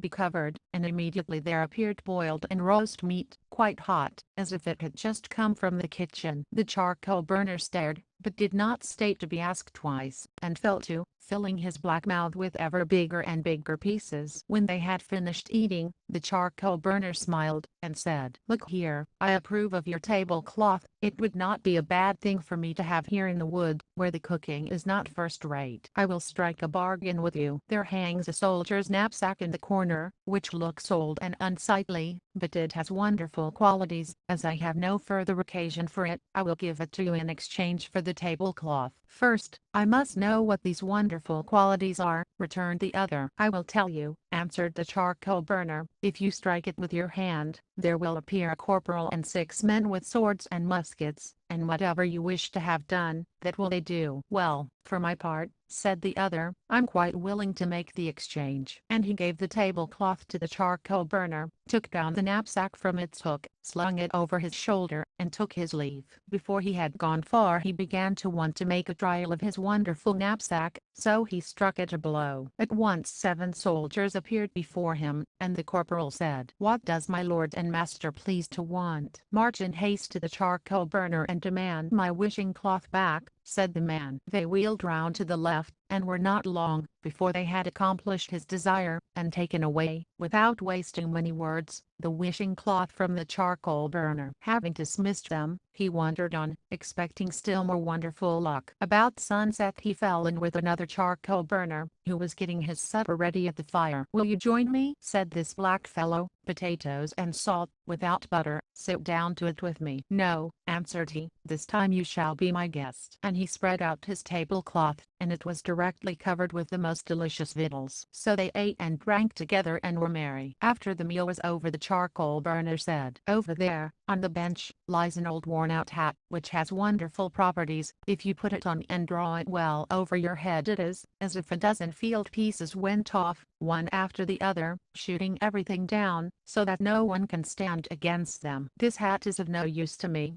and I will give it to you in exchange for the tablecloth." "All right," answered the other, taking the hat, and carrying it off, and leaving the tablecloth behind him. Before he had gone far he struck upon the knapsack, and summoned his soldiers to fetch back the tablecloth again. "First one thing, and then another," thought he, just as if my luck were never to end. And so it seemed, for at the end of another day's journey he came up to another charcoal burner, who was roasting his potatoes just like the others. He invited him to eat with him off his wishing cloth, to which the charcoal burner took such a fancy, that he gave him for it a horn, which had different properties still from the hat. If a man blew on it, down fell all walls and fortresses, and finally towns and villages in heaps. So the man gave the tablecloth in exchange for it to the charcoal burner, afterwards sending his men to fetch it back, so that at last he had in his possession knapsack, hat, and horn, all at one time. "Now," said he, "I'm a made man, and it is time to go home again, and see how my brothers are faring." When he reached home he found that his brothers had built themselves a fine house with their silver and gold, and lived in clover. He went to see them, but because he wore a half-worn-out coat, a shabby hat, and the old knapsack on his back, they would not recognize him as their brother. They mocked him and said, "It is of no use your giving yourself out to be our brother. He who scorns silver and gold, seeking for better fortune, will return in great splendor, as a mighty king, not as a beggar man." And they drove him from their door. Then he flew into a great rage, and struck upon his knapsack until 150 men stood before him, rank and file. He ordered them to surround his brother's house, and that 2 of them should take hazel rods, and should beat the brothers, until they knew who he was. And there arose a terrible noise. The people ran together, and wished to rescue the brothers in their extremity, but they could do nothing against the soldiers. It happened at last, that the king of the country heard of it, and he was indignant, and sent a captain with his troops, to drive the disturber of the peace out of the town. But the man with his knapsack soon assembled a greater company, who beat back the captain and his people, sending them off with bleeding noses. Then the king said, "This vagabond fellow must be put down," and he sent the next day a larger company against him, but they could do nothing, for he assembled more men than ever, and in order to bring them more quickly, he pulled his hat twice lower over his brows. Then the heavy guns came into play, and the king's people were beaten, and put to flight. "Now," said he, "I shall not make peace until the king gives me his daughter to wife." and lets me rule the whole kingdom in his name." This he caused to be told to the king, who said to his daughter, "This is a hard nut to crack. There is no choice but for me to do as he asks. If I wish to have peace, and keep the crown on my head, I must give in to him." So the wedding took place, but the king's daughter was angry that the bridegroom should be a common man, who wore a shabby hat, and carried an old knapsack. She wished very much to get rid of him, and thought day and night how to manage it. Then it struck her that perhaps all his wonder-working power lay in the knapsack, and she pretended to be very fond of him, and when she had brought him into a good humor she said, "Pray lay aside that ugly knapsack. It misbecomes you so much, that I feel ashamed of you." "My dear child," answered he, "this knapsack is my greatest treasure. So long as I keep it, I need not fear anything in the whole world." And then he showed her with what wonderful qualities it was endowed. Then she fell on his neck, as if she would have kissed him, but, by a clever trick, she slipped the knapsack over his shoulder, and ran away with it. As soon as she was alone she struck upon it, and summoned the soldiers, and bade them seize her husband, and bring him to the king's palace. They obeyed, and the false woman had many more to follow behind, so as to be ready to drive him out of the country. He would have been quite done for, if he had not still kept the hat. As soon as he could get his hands free he pulled it twice forward on his head, and then the cannon began to thunder and beat all down, till at last the king's daughter had to come, and to beg pardon. And thus she so movingly prayed and promised to behave better. He raised her up, and made peace with her. Then she grew very kind to him, and seemed to love him very much, and he grew so deluded, that one day he confided to her that even if he were deprived of his knapsack nothing could be done against him, as long as he should keep the old hat. And when she knew the secret she waited, until he had gone to sleep.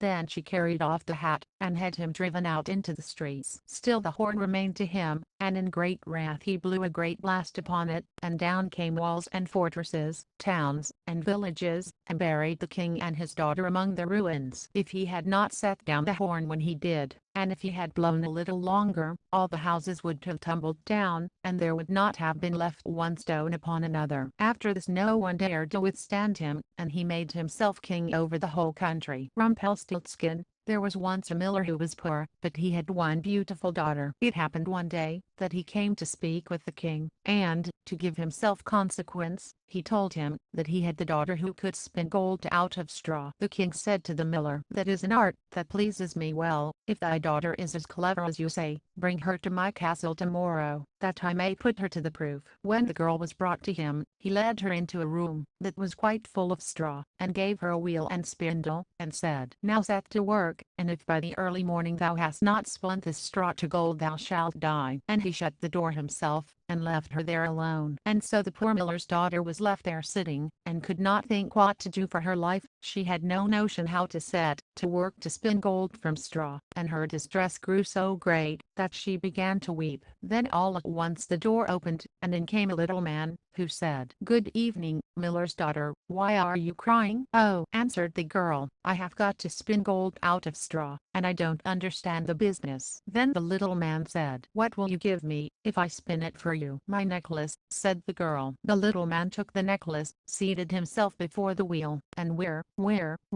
3 times round, and the bobbin was full. Then he took up another, and whir, 3 times round, and that was full, and so he went on till the morning, when all the straw had been spun, and all the bobbins were full of gold. At sunrise came the king, and when he saw the gold he was astonished, and very much rejoiced, for he was very avaricious. He had the miller's daughter taken into another room filled with straw, much bigger than the last, and told her that as she valued her life she must spin it all in one night. The girl did not know what to do, so she began to cry, and then the door opened, and the little man appeared and said, "What will you give me, if I spin all this straw into gold?" "The ring from my finger," answered the girl. So the little man took the ring, and began again to send the wheel whirring round, and by the next morning all the straw was spun into glistening gold. The king was rejoiced beyond measure at the sight, but as he could never have enough of gold, he had the miller's daughter taken into a still larger room full of straw, and said, "This too must be spun in one night, and if you accomplish it, you shall be my wife." for he thought, although she is but a miller's daughter, I'm not likely to find anyone richer in the whole world. As soon as the girl was left alone, the little man appeared for the third time and said, "What will you give me, if I spin the straw for you this time?" "I have nothing left to give,"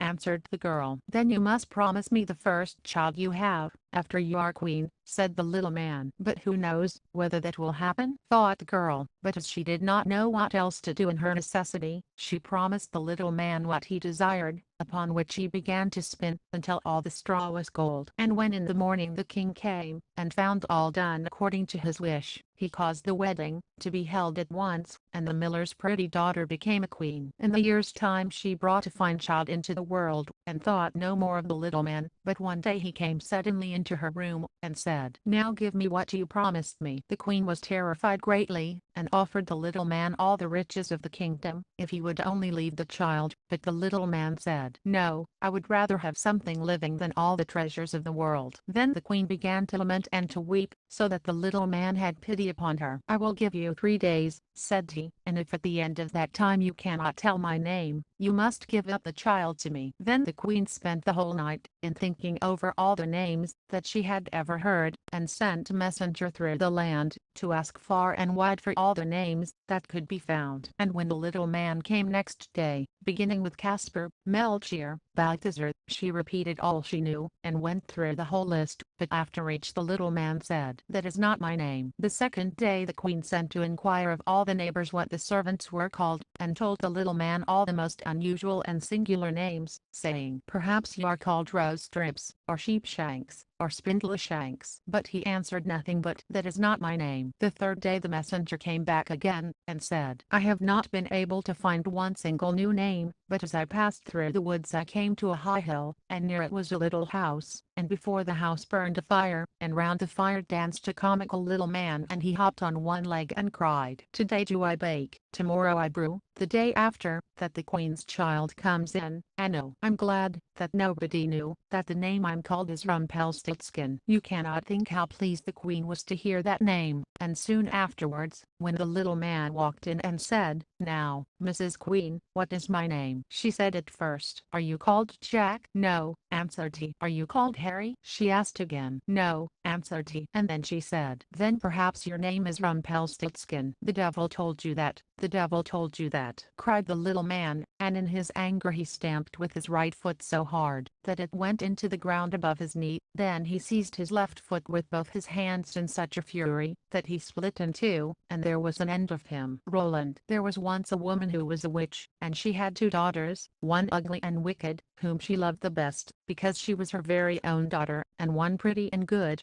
whom she hated, because she was her stepdaughter. One day the stepdaughter put on a pretty apron, which the other daughter liked so much, that she became envious, and said to her mother, that she must and should have the apron. "Be content, my child," said the old woman, "thou shalt have it. Thy stepsister has long deserved death, and tonight, while she is asleep, I shall come and cut off her head. Take care to lie at the farthest side of the bed, and push her to the outside." And it would have been all over with the poor girl, if she had not been standing in a corner near, and heard it all. She did not dare to go outside the door the whole day long, and when bedtime came the other one got into bed first, so as to lie on the farthest side. But when she had gone to sleep, the stepdaughter pushed her towards the outside, and took the inside place next the wall. In the night the old woman came sneaking. In her right hand she held an axe, and with her left she felt for the one who was lying outside, and then she heaved up the axe with both hands, and hewed the head off her only daughter. When she had gone away, the other girl got up, and went to her sweetheart's,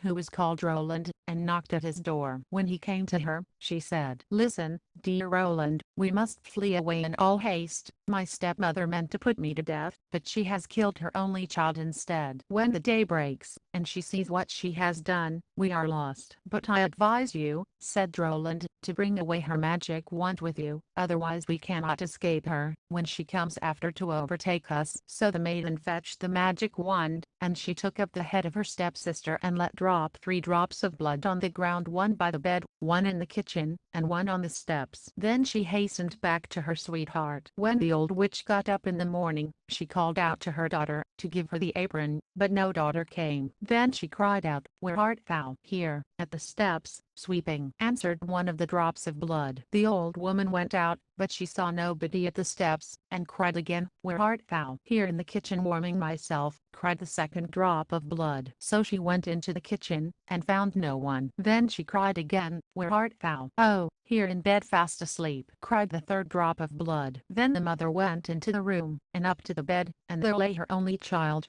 whose head she had cut off herself. The witch fell into a great fury, rushed to the window, for from it she could see far and wide, and she caught sight of her stepdaughter, hastening away with her dear Roland. "It will be no good to you," cried she, "if you get ever so far away. You cannot escape me." Then she put on her boots, which took her an hour's walk at every stride, and it was not long before she had overtaken them. But the maiden, when she saw the old woman striding up, changed, by means of the magic wand, her dear Roland into a lake, and herself into a duck swimming upon it. The witch stood on the bank, and threw in crumbs of bread, and took great pains to decoy the duck towards her, but the duck would not be decoyed, and the old woman was obliged to go back in the evening disappointed. Then the maiden and her dear Roland took again their natural shapes, and travelled on the whole night through until daybreak. Then the maiden changed herself into a beautiful flower, standing in the middle of a hedge of thorns, and her dear Roland into a fiddle player. It was not long before the witch came striding up,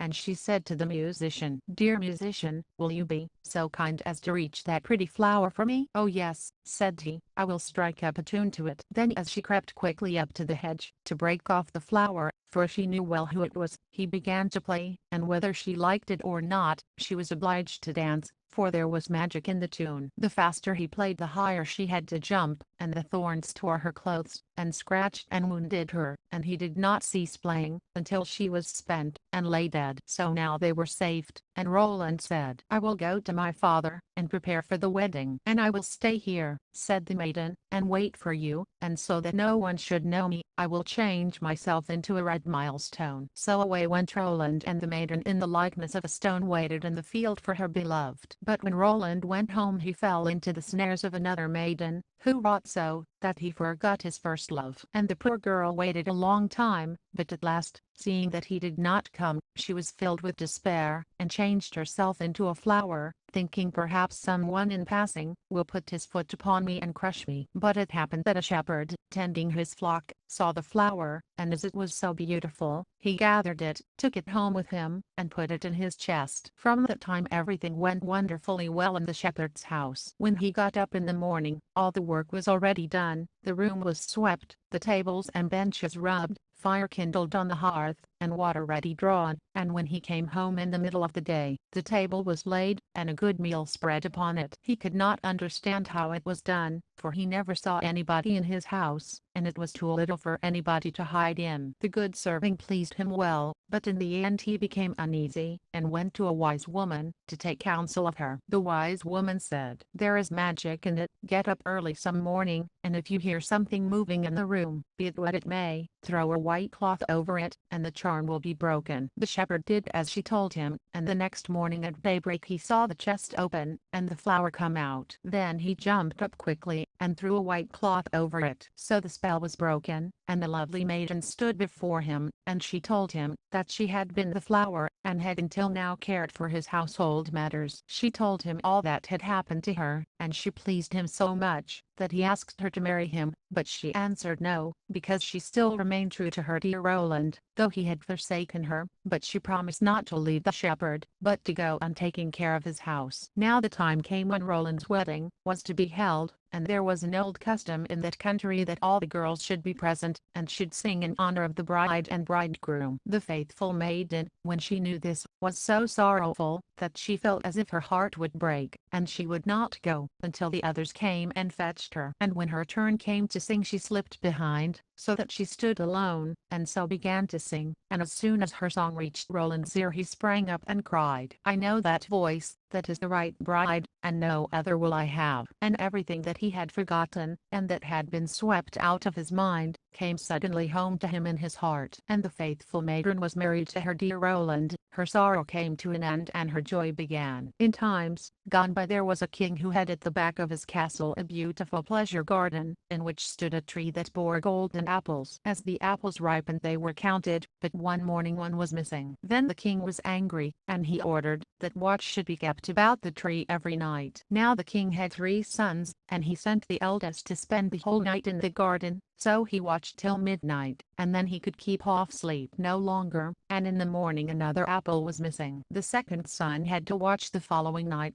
but it fared no better, for when 12 o'clock had struck he went to sleep, and in the morning another apple was missing. Now came the turn of the third son to watch, and he was ready to do so, but the king had less trust in him, and believed he would acquit himself still worse than his brothers, but in the end he consented to let him try. So the young man lay down under the tree to watch, and resolved that sleep should not be master. When it struck 12 something came rushing through the air, and he saw in the moonlight a bird flying towards him, whose feathers glittered like gold. The bird perched upon the tree, and had already pecked off an apple, when the young man let fly an arrow at it. The bird flew away, but the arrow had struck its plumage, and one of its golden feathers fell to the ground. The young man picked it up, and taking it next morning to the king, told him what had happened in the night. The king called his council together, and all declared that such a feather was worth more than the whole kingdom. The golden bird, the fox said, "Now what will you give me for my reward?" "Since the feather is so valuable," said the king, "one is not enough for me. I must and will have the whole bird." So the eldest son set off, and relying on his own cleverness he thought he should soon find the golden bird. When he had gone some distance he saw a fox sitting at the edge of a wood, and he pointed his gun at him. The fox cried out, "Do not shoot me, and I will give you good counsel. You are on your way to find the golden bird, and this evening you will come to a village, in which 2 taverns stand facing each other. One will be brightly lighted up, and there will be plenty of merriment going on inside. Do not mind about that, but go into the other one, although it will look to you very uninviting." "How can a silly beast give one any rational advice?" thought the king's son, and let fly at the fox, but missed him, and he stretched out his tail, and ran quick into the wood. Then the young man went on his way, and towards evening he came to the village, and there stood the 2 taverns, in one singing and dancing was going on, the other looked quite dull and wretched. "I should be a fool," said he, "to go into that dismal place, while there is anything so good close by." So he went into the merry inn, and there lived in clover, quite forgetting the bird and his father, and all good counsel. As time went on, and the eldest son never came home, the second son set out to seek the golden bird. He met with the fox, just as the eldest did, and received good advice from him without attending to it. And when he came to the 2 taverns, his brother was standing and calling to him at the window of one of them, out of which came sounds of merriment. So he could not resist, but went in, and revelled to his heart's content. And then, as time went on, the youngest son wished to go forth, and to try his luck, but his father would not consent. "It would be useless," said he. "He is much less likely to find the bird than his brothers, and if any misfortune were to happen to him, he would not know how to help himself. His wits are none of the best." But at last, as there was no peace to be had, he let him go. By the side of the wood sat the fox, begged him to spare his life, and gave him good counsel. The young man was kind, and said, "Be easy, little fox, I will do you no harm." "You shall not repent of it," answered the fox, "and that you may get there all the sooner, get up and sit on my tail." And no sooner had he done so than the fox began to run, and off they went over stock and stone, so that the wind whistled in their hair. When they reached the village the young man got down, and, following the fox's advice, went into the mean-looking tavern, without hesitating, and there he passed a quiet night. The next morning, when he went out into the field, the fox, who was sitting there already, said, "I will tell you further what you have to do. Go straight on until you come to a castle, before which a great band of soldiers lie, but do not trouble yourself about them, for they will be all asleep and snoring. Pass through them, and forward into the castle, and go through all the rooms, until you come to one where there is a golden bird hanging in a wooden cage. Near at hand will stand empty a golden cage of state, but you must beware of taking the bird out of his ugly cage, and putting him into the fine one. If you do so you will come to harm." After he had finished saying this the fox stretched out his tail again, and the king's son sat him down upon it, then away they went over stock and stone, so that the wind whistled through their hair. And when the king's son reached the castle he found everything as the fox had said, and he at last entered the room, where the golden bird was hanging in a wooden cage. while a golden one was standing by. The 3 golden apples too were in the room. Then, thinking it foolish to let the beautiful bird stay in that mean and ugly cage, he opened the door of it, took hold of it, and put it in the golden one. In the same moment the bird uttered a piercing cry. The soldiers awaked, rushed in, seized the king's son, and put him in prison. The next morning he was brought before a judge, and, as he confessed everything, condemned to death.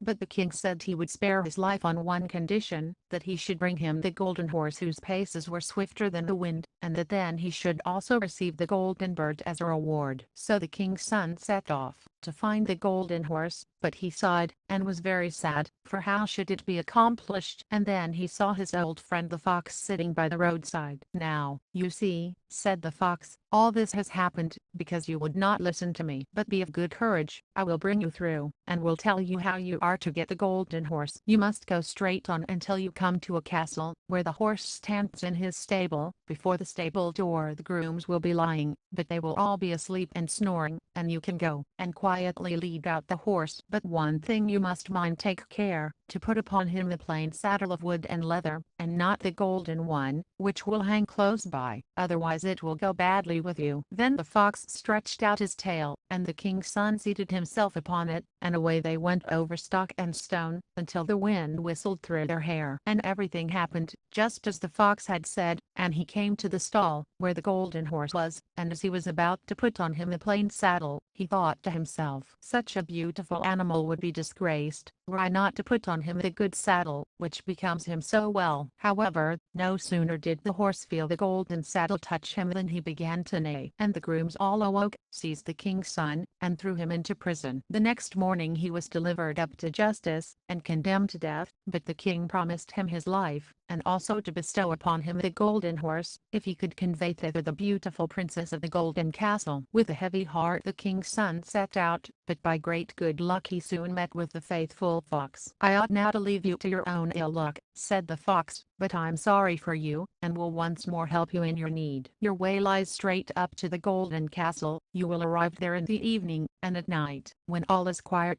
the beautiful princess goes to the bath, and as she is entering the bathing house, go up to her, and give her a kiss. Then she will follow you, and you can lead her away. But do not suffer her first to go and take leave of her parents, or it will go ill with you." Then the fox stretched out his tail, the king's son seated himself upon it, and away they went over stock and stone, so that the wind whistled through their hair. And when he came to the golden castle, all was as the fox had said. He waited until midnight, when all lay in deep sleep, and then as the beautiful princess went to the bathing house he went up to her, and gave her a kiss, and she willingly promised to go with him, but she begged him earnestly, and with tears, that he would let her first go, and take leave of her parents. At first he denied her prayer, but as she wept so much the more, and fell at his feet, he gave in at last. And no sooner had the princess reached her father's bedside than he, and all who were in the castle, waked up, and the young man was seized and thrown into prison. The next morning the king said to him, "Thy life is forfeit, but thou shalt find grace, if thou canst level that mountain that lies before my windows, and over which I'm not able to see, and if this is done within 8 days thou shalt have my daughter for a reward." So the king's son set to work, and dug and shoveled away without ceasing, but when, on the 7th day, he saw how little he had accomplished, and that all his work was as nothing, he fell into great sadness, and gave up all hope. But on the evening of the 7th day the fox appeared, and said, "You do not deserve that I should help you, but go now, and lie down to sleep, and I will do the work for you." The next morning when he awoke, and looked out of the window, the mountain had disappeared. The young man hastened full of joy to the king, and told him that his behest was fulfilled, and, whether the king liked it or not, he had to keep to his word, and let his daughter go. So they both went away together, and it was not long before the faithful fox came up to them. "Well, you have got the best first," said he, "but you must know the golden horse belongs to the princess of the golden castle." "But how shall I get it?" asked the young man. "I'm going to tell you," answered the fox. "First, go to the king who sent you to the golden castle, and take to him the beautiful princess. There will then be very great rejoicing. He will willingly give you the golden horse, and they will lead him out to you. Then mount him without delay, and stretch out your hand to each of them to take leave, and last of all to the princess, and when you have her by the hand swing her up on the horse behind you, and off you go. Nobody will be able to overtake you, for that horse goes swifter than the wind. And so it was all happily done, and the king's son carried off the beautiful princess on the golden horse. The fox did not stay behind, and he said to the young man, "Now, I will help you to get the golden bird. When you draw near the castle, where the bird is, let the lady alight, and I will take her under my care. Then you must ride the golden horse into the castle yard, and there will be great rejoicing to see it, and they will bring out to you the golden bird. As soon as you have the cage in your hand, you must start off back to us, and then you shall carry the lady away." The plan was successfully carried out, and when the young man returned with the treasure, the fox said, "Now, what will you give me for my reward?" "What would you like?" asked the young man. "When we are passing through the wood, I desire that you should slay me, and cut my head and feet off." "That were a strange sign of gratitude," said the king's son, "and I could not possibly do such a thing." Then said the fox, "If you will not do it, I must leave you, but before I go, let me give you some good advice. Beware of two things: buy no gallows meat, and sit at no brookside." With that the fox ran off into the wood. The young man thought to himself, "That is a wonderful animal, with most singular ideas. How should anyone buy gallows meat, and I'm sure I have no particular fancy for sitting by a brookside." So he rode on with the beautiful princess, and their way led them through the village, where his two brothers had stayed. There they heard great outcry and noise, and when he asked what it was all about, they told him that two people were going to be hanged. And when he drew near he saw that it was his two brothers, who had done all sorts of evil tricks, and had wasted all their goods. He asked if there were no means of setting them free. "Oh yes, if you will buy them off," answered the people, "but why should you spend your money in redeeming such worthless men?" But he persisted in doing so, and when they were let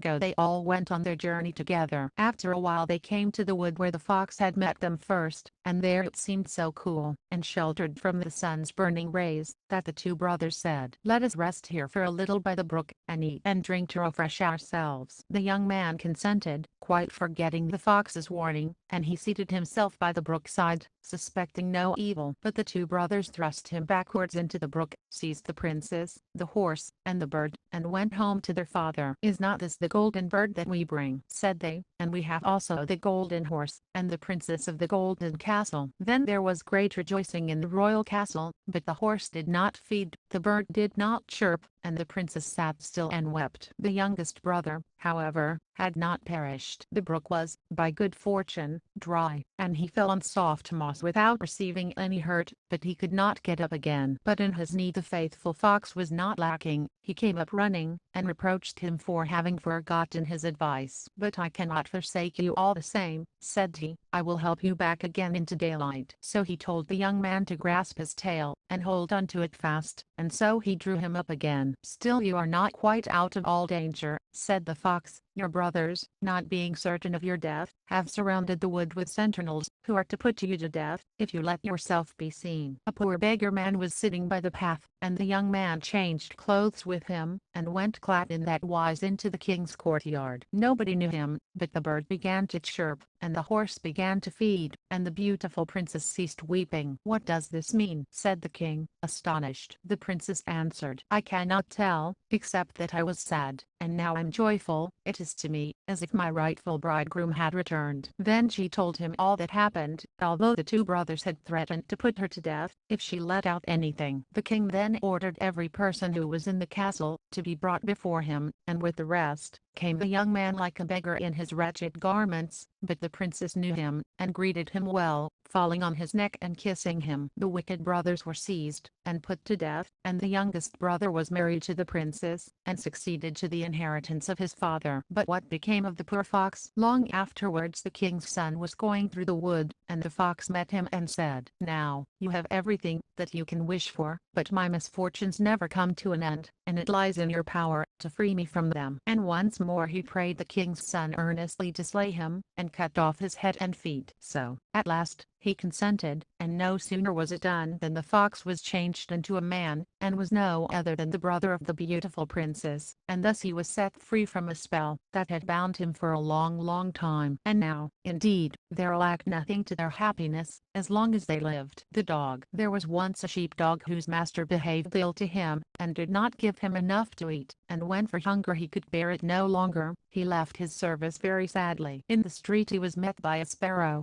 who said, "Dog, my brother, why are you so sad?" And the dog answered, "I'm hungry, and have nothing to eat." Then said the sparrow, "Dear brother, come with me into the town, I will give you plenty." Then they went together into the town, and soon they came to a butcher's stall, and the sparrow said to the dog, "Stay here while I reach you down a piece of meat." And he perched on the stall, looked round to see that no one noticed him, and pecked, pulled, and dragged so long at a piece that lay near the edge of the board that at last it slid to the ground. The dog picked it up, ran with it into a corner, and ate it up. Then said the sparrow, "Now come with me to another stall, and I will get you another piece, so that your hunger may be satisfied." When the dog had devoured a second piece, the sparrow asked, "Dog, my brother, are you satisfied now?" "Yes, as to meat I am," answered he, "but I have had no bread." Then said the sparrow, "That also shall you have, come with me." And he led him to a baker's stall, and pecked at a few little rolls, until they fell to the ground, and as the dog still wanted more, they went to another stall farther on, and got more bread. When that was done, the sparrow said, "Dog, my brother, are you satisfied yet?" "Yes," answered he, "and now we will walk a little outside the town." And they went together along the high road. It was warm weather, and when they had gone a little way the dog said, "I'm tired, and would like to go to sleep." "Well,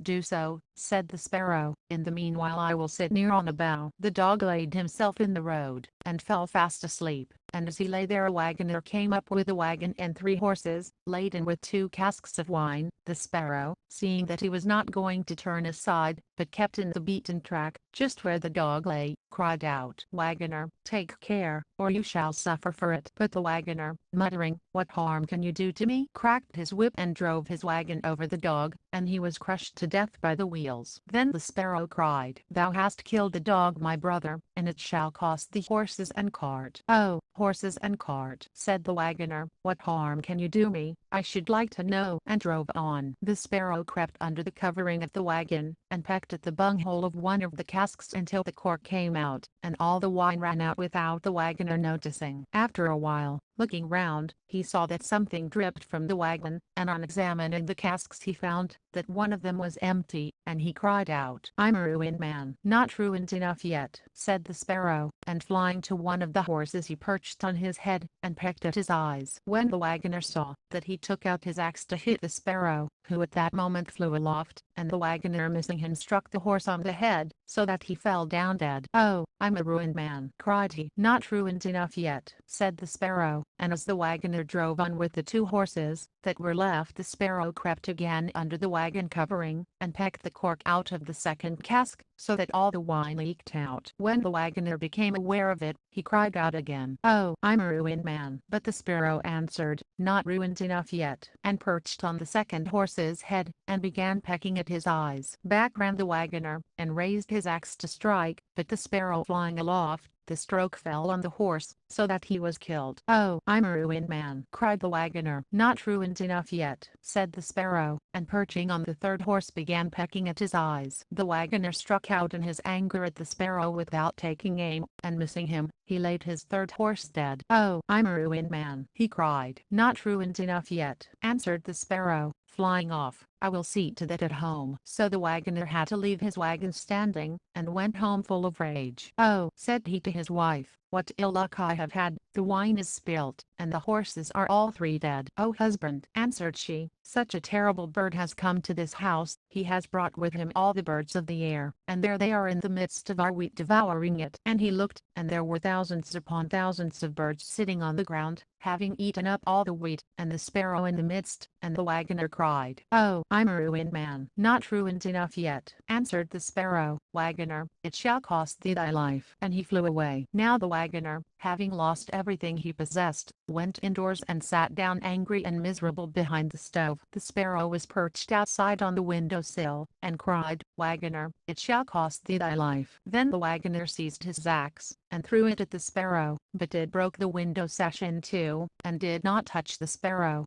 who now hopped inside, perched on a stove, and cried, "Wagoner, it shall cost thee thy life." And he, mad and blind with rage, beat in the stove, and as the sparrow flew from one spot to another, hacked everything in pieces, furniture, looking glasses, benches, table, and the very walls of his house, and yet did not touch the sparrow. At last he caught and held him in his hand. "Now," said his wife, "shall I not kill him?" "No," cried he, "that were too easy a death. I will swallow him." And as the bird was fluttering in the man's mouth, it stretched out its head, saying, "Wagoner, it shall cost thee thy life." Then the wagoner reached the axe to his wife, saying, "Wife, strike me this bird dead." The wife struck, but missed her aim, and the blow fell on the wagoner's head, and he dropped down dead. But the sparrow flew over the hills and away. There were once a young husband and wife, and their names were Fred and Kate. One day said Fred, "I must go now to my work in the fields, Kate, and when I come back you must have on the table some roast meat to satisfy my hunger, and some cool drink to quench my thirst." "All right, Fred," answered Kate, "be off with you, I will see to it." When dinner time began to draw near, she took down a sausage from the chimney, put it in the frying pan with some butter, and stood it over the fire. The sausage began to frizzle and fry, and Kate stood holding the handle of the pan, and fell into deep thought. At last she said to herself, "While the sausage is cooking I might as well be drawing the beer in the cellar." So she saw that the frying pan was standing firmly, and then took a can, and went down into the cellar to draw the beer. Now, while Kate was watching the beer run into the can, a sudden thought came into her mind.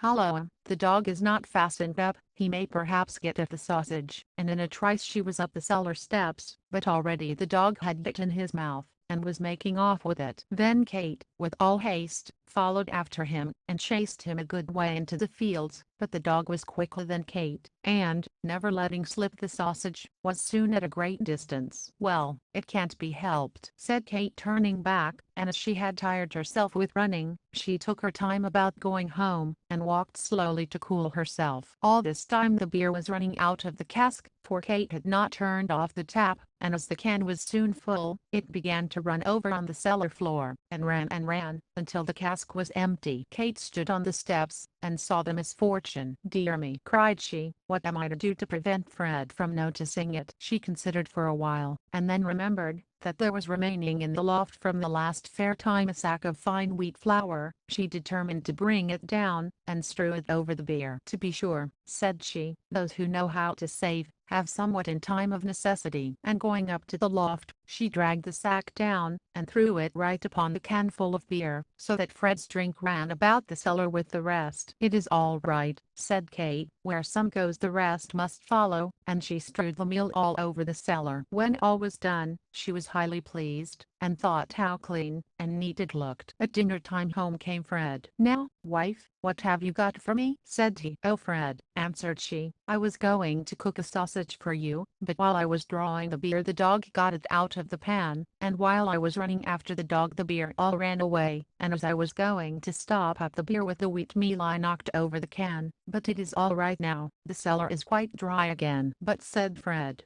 "Oh, Kate, Kate, what have you been about, letting the sausage be carried off, and the beer run out of the cask, and then to waste all our good meal into the bargain?" "Well, Fred, I did not know. You should have told me," said Kate. So the husband thought to himself, "If my wife is like this, I must look after things a little better." Now he had saved a very pretty sum of money, and he changed it all to gold, and said to Kate, "Do you see these yellow counters? I'm going to make a hole in the stable underneath the cow's manger and bury them. See that you do not meddle with them, or it will be the worse for you." And she said, "Oh no, Fred, certainly I won't." Now, one day when Fred was away, there came some peddlers to the village, with earthen pots and basins to sell, and they asked the young wife if she had nothing to give in exchange for them. "Oh, my good men," said Kate, "I have no money to buy anything with, but if you had any use for yellow counters, I might do some business with you." "Yellow counters, why not? We might as well see them," said they. "Then go into the stable and dig under the cow's manger, and you will find them, but I dare not go near the place." So those rogues went and dug, and found the gold accordingly, and they seized it quickly, and ran off with it, leaving the pots and pans behind them in the house. Kate thought she must make some use of her new possessions, so, as she had no need of them in the kitchen, she spread them out on the ground, and then stuck them, one after another, for ornament, on the fence which ran round the house. When Fred came home, and saw the new decorations, he said, "Kate, what have you been doing?" "I bought them every one, Fred, with those yellow counters that were buried under the manger, and I did not go there myself. The peddlers had to dig them up for themselves." "Oh, wife," cried Fred, "what have you done? They were not counters, but pure gold, and all are capital. You should not have done so." "Well, Fred, I did not know. You should have told me that before," answered Kate. Then Kate stood still a little while to consider, and at last she said, "Listen, Fred, we may be able to get the gold back again. Let us run after the thieves." "Very well," said Fred, "we will try. Only let us take some bread and cheese with us, that we may have something to eat on the way." "All right," she answered. So they set out, and as Fred was a better walker than Kate, she was soon left behind. "All the better for me," said she, "for when we turn back I shall have so much the less distance to go." And they came to a mountain, where, on both sides of the road, there were deep cart ruts. And Kate said to herself, "How sad to see the poor earth torn, and vexed, and oppressed in this way. It will never be healed again in all its life." And with a compassionate heart, she took out her butter, and smeared the cart ruts right and left, so that they might not be so cut by the wheels. And as she was stooping to perform this merciful act, a cheese fell out of her pocket, and rolled down the mountain. And Kate said, "I have walked over the ground once, and I'm not going to do it again, but another shall run after that cheese, and bring it back." So saying, she took another cheese, and rolled it after the first one, and as it did not seem to be coming back again, she sent a third racing after them,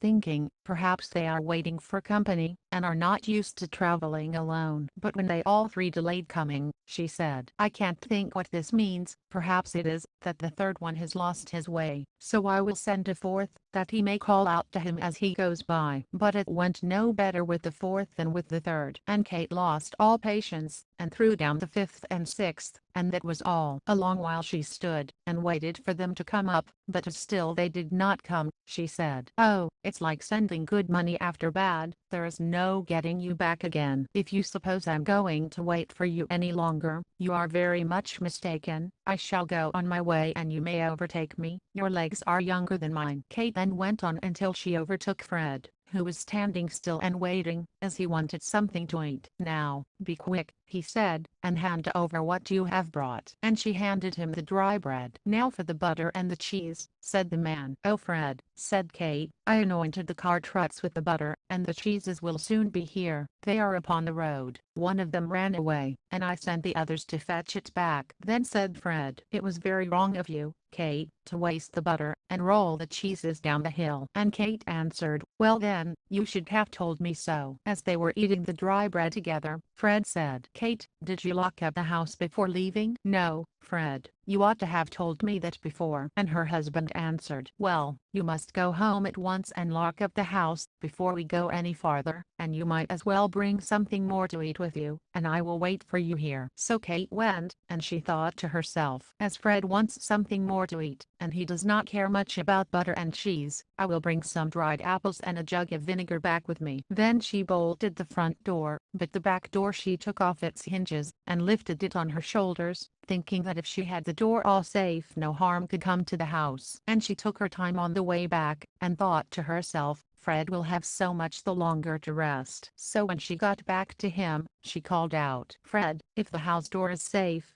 no harm can come to the house." "Oh dear," cried he, "what a prudent wife have I, to carry away the back door, so that anyone may get in, and to bolt the front door. It is too late now to go home, but as you have brought the door so far, you may carry it on farther." "All right, I will carry the door, Fred," said she, "but the dried apples and the vinegar will be too heavy for me. I will hang them on the door, and make it carry them." Now they went into the wood to look for the thieves, but they could not find them. When it grew dark they got up into a tree, to pass the night there. No sooner had they settled down when up came the peddlers, some of those fellows who carry away what should not go with them, and who find things before they are lost. They laid themselves down directly under the tree, where Fred and Kate were, and they made a fire, and began to divide their spoil. Then Fred got down on the farther side of the tree, and gathered together some stones, and then got up again intending to stone the robbers to death with them. The stones, however, did not hit them, and they said, "It will soon be morning." The wind is rising and shaking down the fir cones. Now all the time Kate had the door on her shoulder, and as it weighed upon her heavily, she thought it must be the dried apples, and she said, "Fred, I must throw down the dried apples." "No, Kate, not now," answered he. "We might be discovered." "Oh dear, Fred, but I must, they weigh me down so," said she. "Well then, do it, if you must, in the name of all that's tormenting," cried he, and down rolled the apples between the boughs, and the robbers cried, "There are birds in this tree." After a while, as the door still weighed her down heavily, Kate said, "Oh Fred, I must pour away the vinegar," and he answered, "No, Kate, you must not do that, we might be discovered." "Oh dear me, Fred, but I must, it weighs me down so." "Then do it, if you must, in the name of all that's tormenting." And she poured out the vinegar, so that the men were all besprinkled, and they said one to another, "The morning dew is beginning to fall already." At last Kate began to think that it must really be the door that weighed so heavy, and she said, "Fred, I must throw down the door." And he answered, "No, Kate, not now, we might be discovered." "Oh dear me, Fred, but I must, it weighs me down so." "No, Kate, you must hold it fast." "Oh Fred, it's slipping, it's falling."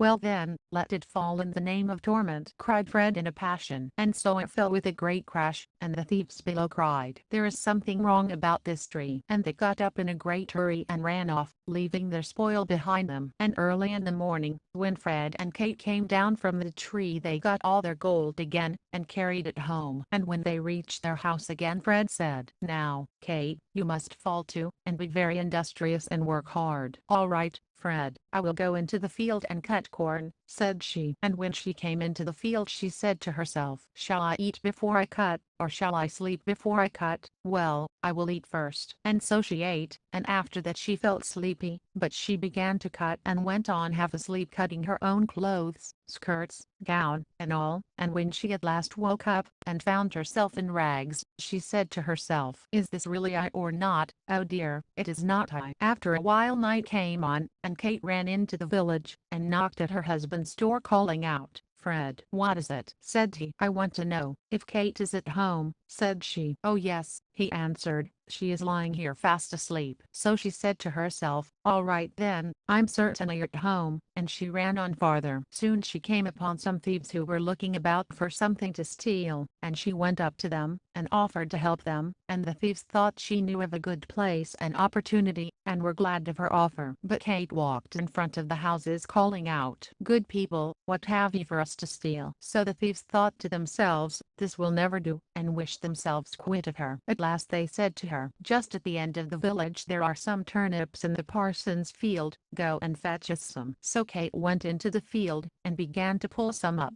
but very lazily, and never raised herself. Presently came by a man who saw her, and thought she was some evil thing grubbing for the turnips. So he ran quickly into the village, and said to the parson, "Oh parson, some evil creature is grubbing in your turnip field." "Oh dear," answered the parson, "I have a lame foot, I cannot go to drive it away." And the man at once offered to take him on his back, and he did so. Just as they reached the field Kate got up and stood upright. "Oh, the devil!" cried the parson, and both took to their heels, and the parson was able, out of his great fear, to run faster with his lame foot than the man who had carried him on his back with both legs sound. There was a certain village where lived many rich farmers and only one poor one, whom they called the little farmer. He had not even a cow, and still less had he money to buy one, and he and his wife greatly wished for such a thing. One day he said to her, "Listen, I have a good idea. It is that your godfather the joiner shall make us a calf of wood and paint it brown, so as to look just like any other, and then in time perhaps it will grow big, and become a cow." This notion pleased the wife, and godfather joiner set to work to saw and plane, and soon turned out a calf complete, with its head down, and neck stretched out, as if it were grazing. The next morning, as the cows were driven to pasture, the little farmer called out to the drover, "Look here, I have got a little calf to go, but it is still young, and must be carried." "All right," said the drover, and tucked it under his arm, carried it into the meadows, and stood it in the grass. So the calf stayed where it was put, and seemed to be eating all the time, and the drover thought to himself, "It will soon be able to run alone, if it grazes at that rate."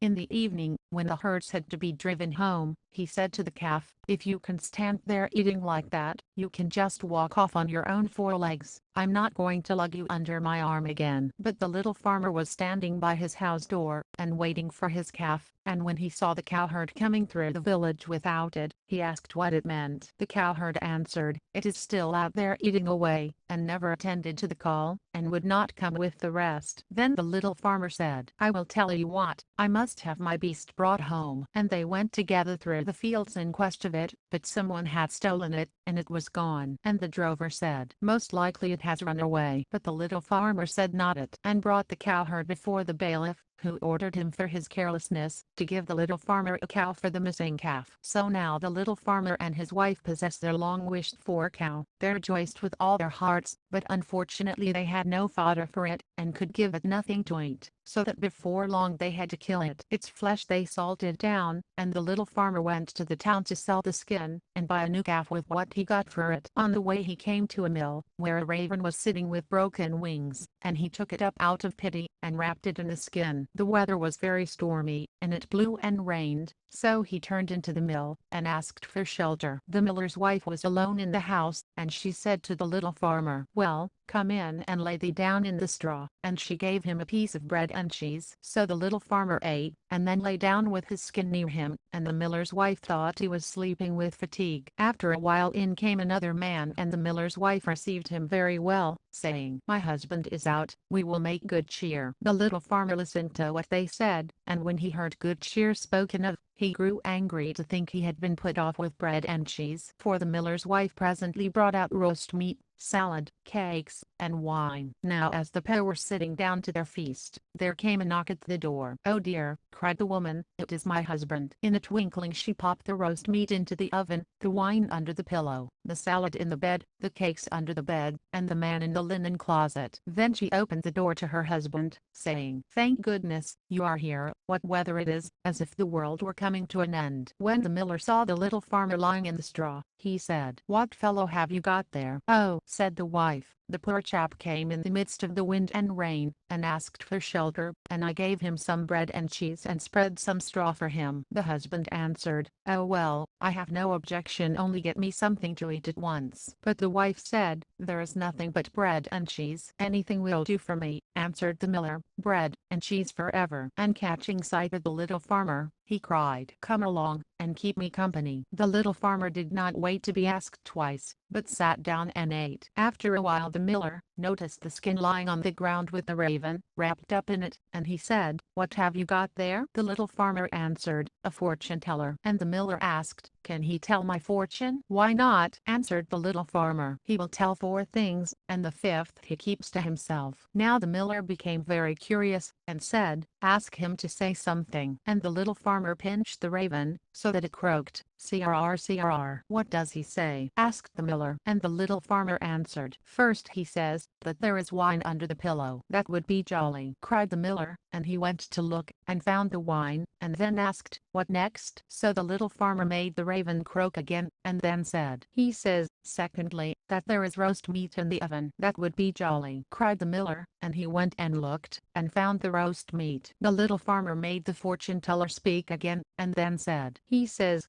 thirdly, that there is salad in the bed." "That would be jolly," cried the miller, and went and looked, and found the salad. Once more the little farmer pinched the raven, so that he croaked, and said, "He says, fourthly and lastly, that there are cakes under the bed." "That would be jolly," cried the miller, and he went and looked, and found the cakes. And now the two sat down to table, and the miller's wife felt very uncomfortable, and she went to bed and took all the keys with her. The miller was eager to know what the 5th thing could be, but the little farmer said, "Suppose we eat the 4 things in peace first, for the 5th thing is a great deal worse." So they sat and ate, and while they ate, they bargained together as to how much the miller would give for knowing the 5th thing, and at last they agreed upon $300. Then the little farmer pinched the raven, so that he croaked aloud, and the miller asked what he said, and the little farmer answered, "He says that there is a demon in the linen closet." "Then," said the miller, "that demon must out of the linen closet," and he unbarred the house door, while the little farmer got the key of the linen closet from the miller's wife, and opened it. Then the man rushed forth, and out of the house, and the miller said, "I saw the black rogue with my own eyes, so that is a good riddance." And the little farmer took himself off by daybreak next morning with the $300. And after this the little farmer by degrees got on in the world, and built himself a good house. And the other farmers said, "Surely the little farmer has been where it rains gold pieces, and has brought home money by the bushel." And he was summoned before the bailiff to say whence his riches came. And all he said was, "I sold my calf's skin for $300. When the other farmers heard this, they wished to share such good luck, and ran home, killed all their cows, skinned them in order to sell them also for the same high price as the little farmer. And the bailiff said, "I must be beforehand with them." So he sent his servant into the town to the skin buyer, and he only gave her $3 for the skin, and that was faring better than the others,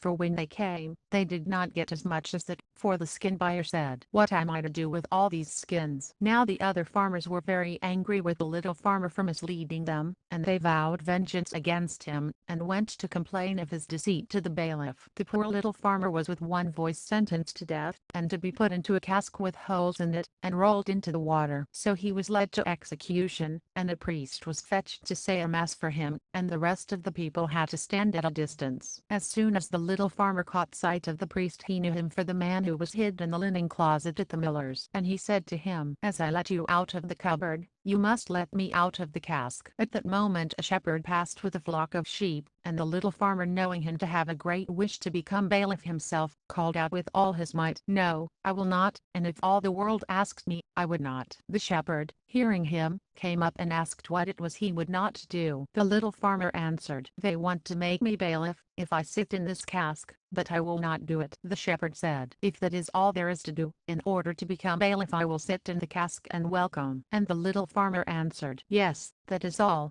just you get into the cask, and you will become bailiff." So the shepherd agreed, and got in, and the little farmer fastened on the top. Then he collected a herd of sheep and drove them away. The priest went back to the parish assembly, and told them the mass had been said. Then they came and began to roll the cask into the water, and as it went the shepherd inside called out, "I consent to be bailiff." They thought that it was the little farmer who spoke, and they answered, "All right, but first you must go down below, and look about you a little." And they rolled the cask into the water. Upon that the farmers went home, and when they reached the village, there they met the little farmer driving a flock of sheep, and looking quite calm and contented. The farmers were astonished and cried, "Little farmer, whence come you? How did you get out of the water?" "Oh, easily," answered he. "I sank and sank, until I came to the bottom, then I broke through the cask, and came out of it, and there were beautiful meadows and plenty of sheep feeding, so I brought away this flock with me." Then said the farmers, "Are there any left?" "Oh yes," answered the little farmer, "more than you can possibly need." Then the farmers agreed that they would go and fetch some sheep also, each man a flock for himself, and the bailiff said, "Me first." And they all went together, and in the blue sky there were little fleecy clouds like lambkins, and they were reflected in the water, and the farmers cried out, "There are the sheep down there at the bottom." When the bailiff heard that, he pressed forward and said, "I will go first, and look about me, and if things look well, I will call to you." And he jumped plump into the water, and they all thought that the noise he made meant come, so the whole company jumped in one after the other. So perished all the proprietors of the village, and the little farmer, as sole heir, became a rich man. The queen bee Tuo King's sons once started to seek adventures, and fell into a wild, reckless way of living, and gave up all thoughts of going home again. Their third and youngest brother,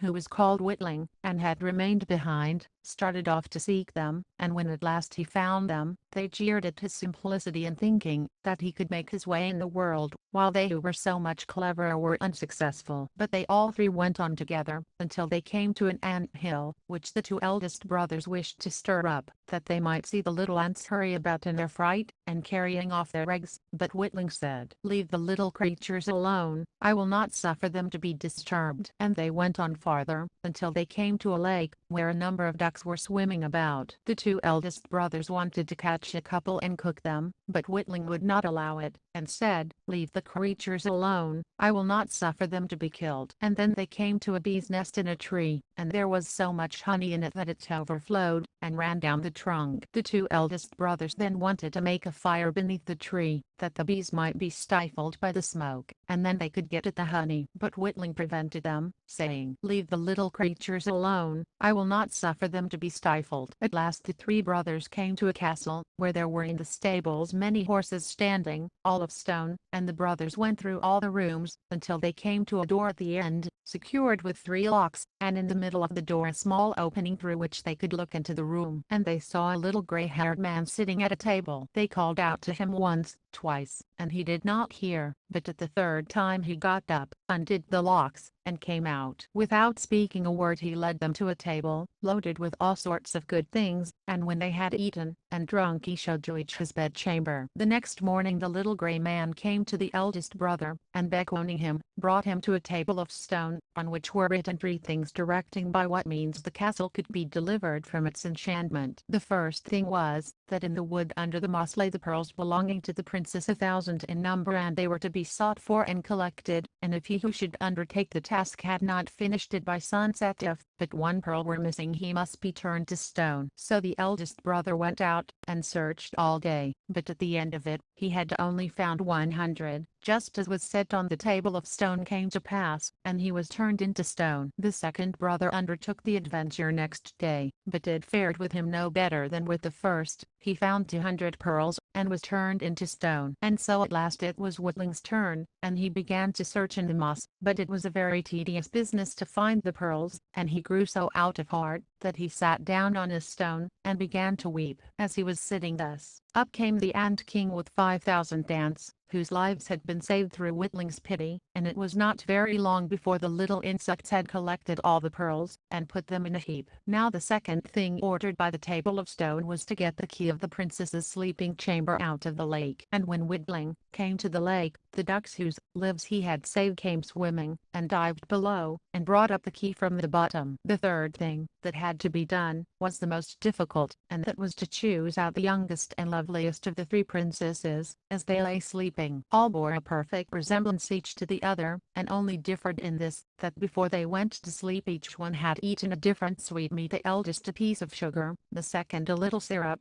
and the third a spoonful of honey. Now the queen bee of those bees that Whitling had protected from the fire came at this moment, and trying the lips of all 3, settled on those of the one that had eaten honey, and so it was that the king's son knew which to choose. Then the spell was broken, everyone awoke from stony sleep, and took their right form again. And Whitling married the youngest and loveliest princess, and became king after her father's death. But his 2 brothers had to put up with the 2 other sisters. There was a man who had 3 sons, the youngest of whom was called the simpleton, and was despised, laughed at, and neglected, on every occasion. It happened one day, that the eldest son wished to go into the forest to cut wood, and before he went his mother gave him a delicious pancake and a flask of wine, that he might not suffer from hunger or thirst. When he came into the forest a little old gray man met him, who wished him good day, and said, "Give me a bit of cake out of your pocket, and let me have a drink of your wine, I'm so hungry and thirsty." But the prudent youth answered, "Give you my cake and my wine? I haven't got any, be off with you." And leaving the little man standing there, he went off.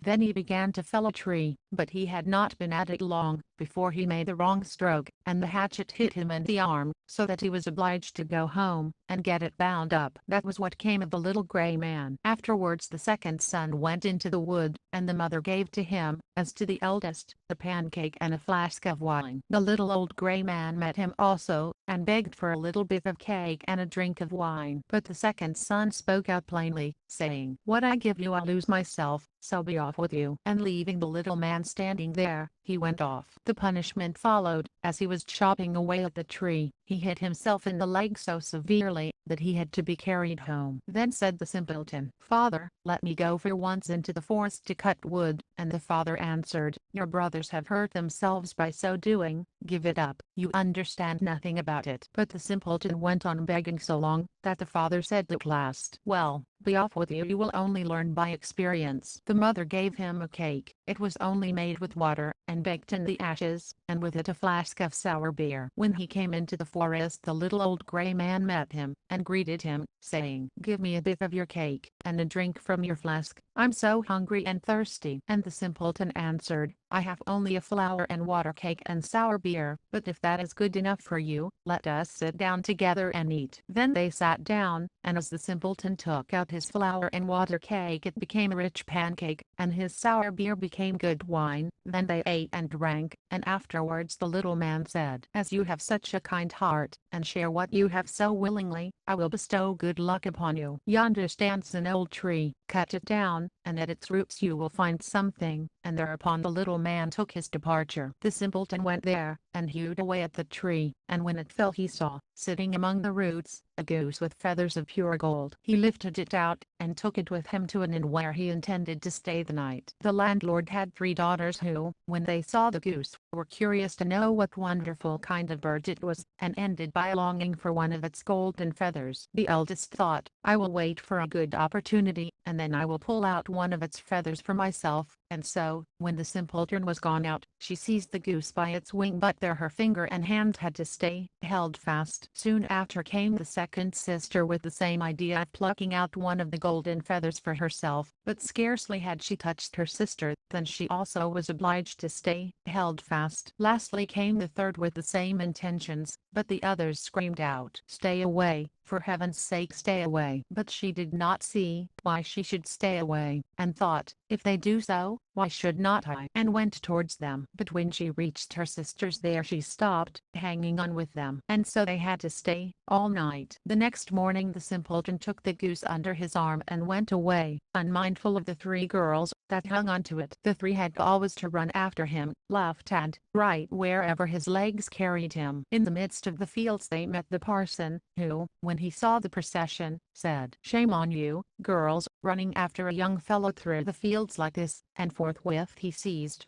hold of the youngest by the hand to drag her away. But hardly had he touched her, when he too was obliged to run after them himself. Not long after the sexton came that way, and seeing the respected parson following at the heels of the 3 girls, he called out, "Ho, your reverence, whither away so quickly? You forget that we have another christening today." And he seized hold of him by his gown, but no sooner had he touched him than he was obliged to follow on too. As the 5 tramped on, one after another, 2 peasants with their hoes came up from the fields, and the parson cried out to them, and begged them to come and set him and the sexton free. But no sooner had they touched the sexton than they had to follow on too, and now there were 7 following the simpleton and the goose. By and by they came to a town where a king reigned, who had an only daughter who was so serious that no one could make her laugh. Therefore the king had given out that whoever should make her laugh should have her in marriage. The simpleton, when he heard this, went with his goose and his hangers-on into the presence of the king's daughter, and as soon as she saw the 7 people following always one after the other, she burst out laughing, and seemed as if she could never stop. And so the simpleton earned a right to her as his bride, but the king did not like him for a son-in-law, and made all kinds of objections, and said he must first bring a man who could drink up a whole cellar of wine. The simpleton thought that the little gray man would be able to help him, and went out into the forest, and there, on the very spot where he felled the tree, he saw a man sitting with a very sad countenance. The simpleton asked him what was the matter, and he answered, "I have a great thirst, which I cannot quench. Cold water does not agree with me. I have indeed drunk up a whole cask of wine, but what good is a drop like that?" Then said the simpleton, "I can help you, only come with me, and you shall have enough." He took him straight to the king's cellar, and the man sat himself down before the big vats, and drank, and before a day was over he had drunk up the whole cellar full. The simpleton again asked for his bride, but the king was annoyed that a wretched fellow, called the simpleton by everybody, should carry off his daughter, and so he made new conditions. He was to produce a man who could eat up a mountain of bread. The simpleton did not hesitate long, but ran quickly off to the forest, and there in the same place, sat a man who had fastened the strap round his body, making a very piteous face, and saying, "I have eaten a whole bakehouse full of rolls, but what is the use of that when one is so hungry as I am? My stomach feels quite empty, and I'm obliged to strap myself together, that I may not die of hunger." The simpleton was quite glad of this, and said, "Get up quickly, and come along with me, and you shall have enough to eat." He led him straight to the king's courtyard, where all the meal in the kingdom had been collected and baked into a mountain of bread. The man out of the forest settled himself down before it, and hastened to eat, and in one day the whole mountain had disappeared. Then the simpleton asked for his bride the third time. The king, however, found one more excuse, and said he must have a ship that should be able to sail on land or on water. "So soon," said he, "as you come sailing along with it, you shall have my daughter for your wife." The simpleton went straight to the forest, and there sat the little old gray man with whom he had shared his cake, and he said, "I have eaten for you, and I have drunk for you. I will also give you the ship, and all because you were kind to me at the first." Then he gave him the ship that could sail on land and on water, and when the king saw it, he knew he could no longer withhold his daughter. The marriage took place immediately, and at the death of the king the simpleton possessed the kingdom, and lived long and happily with his wife. The end.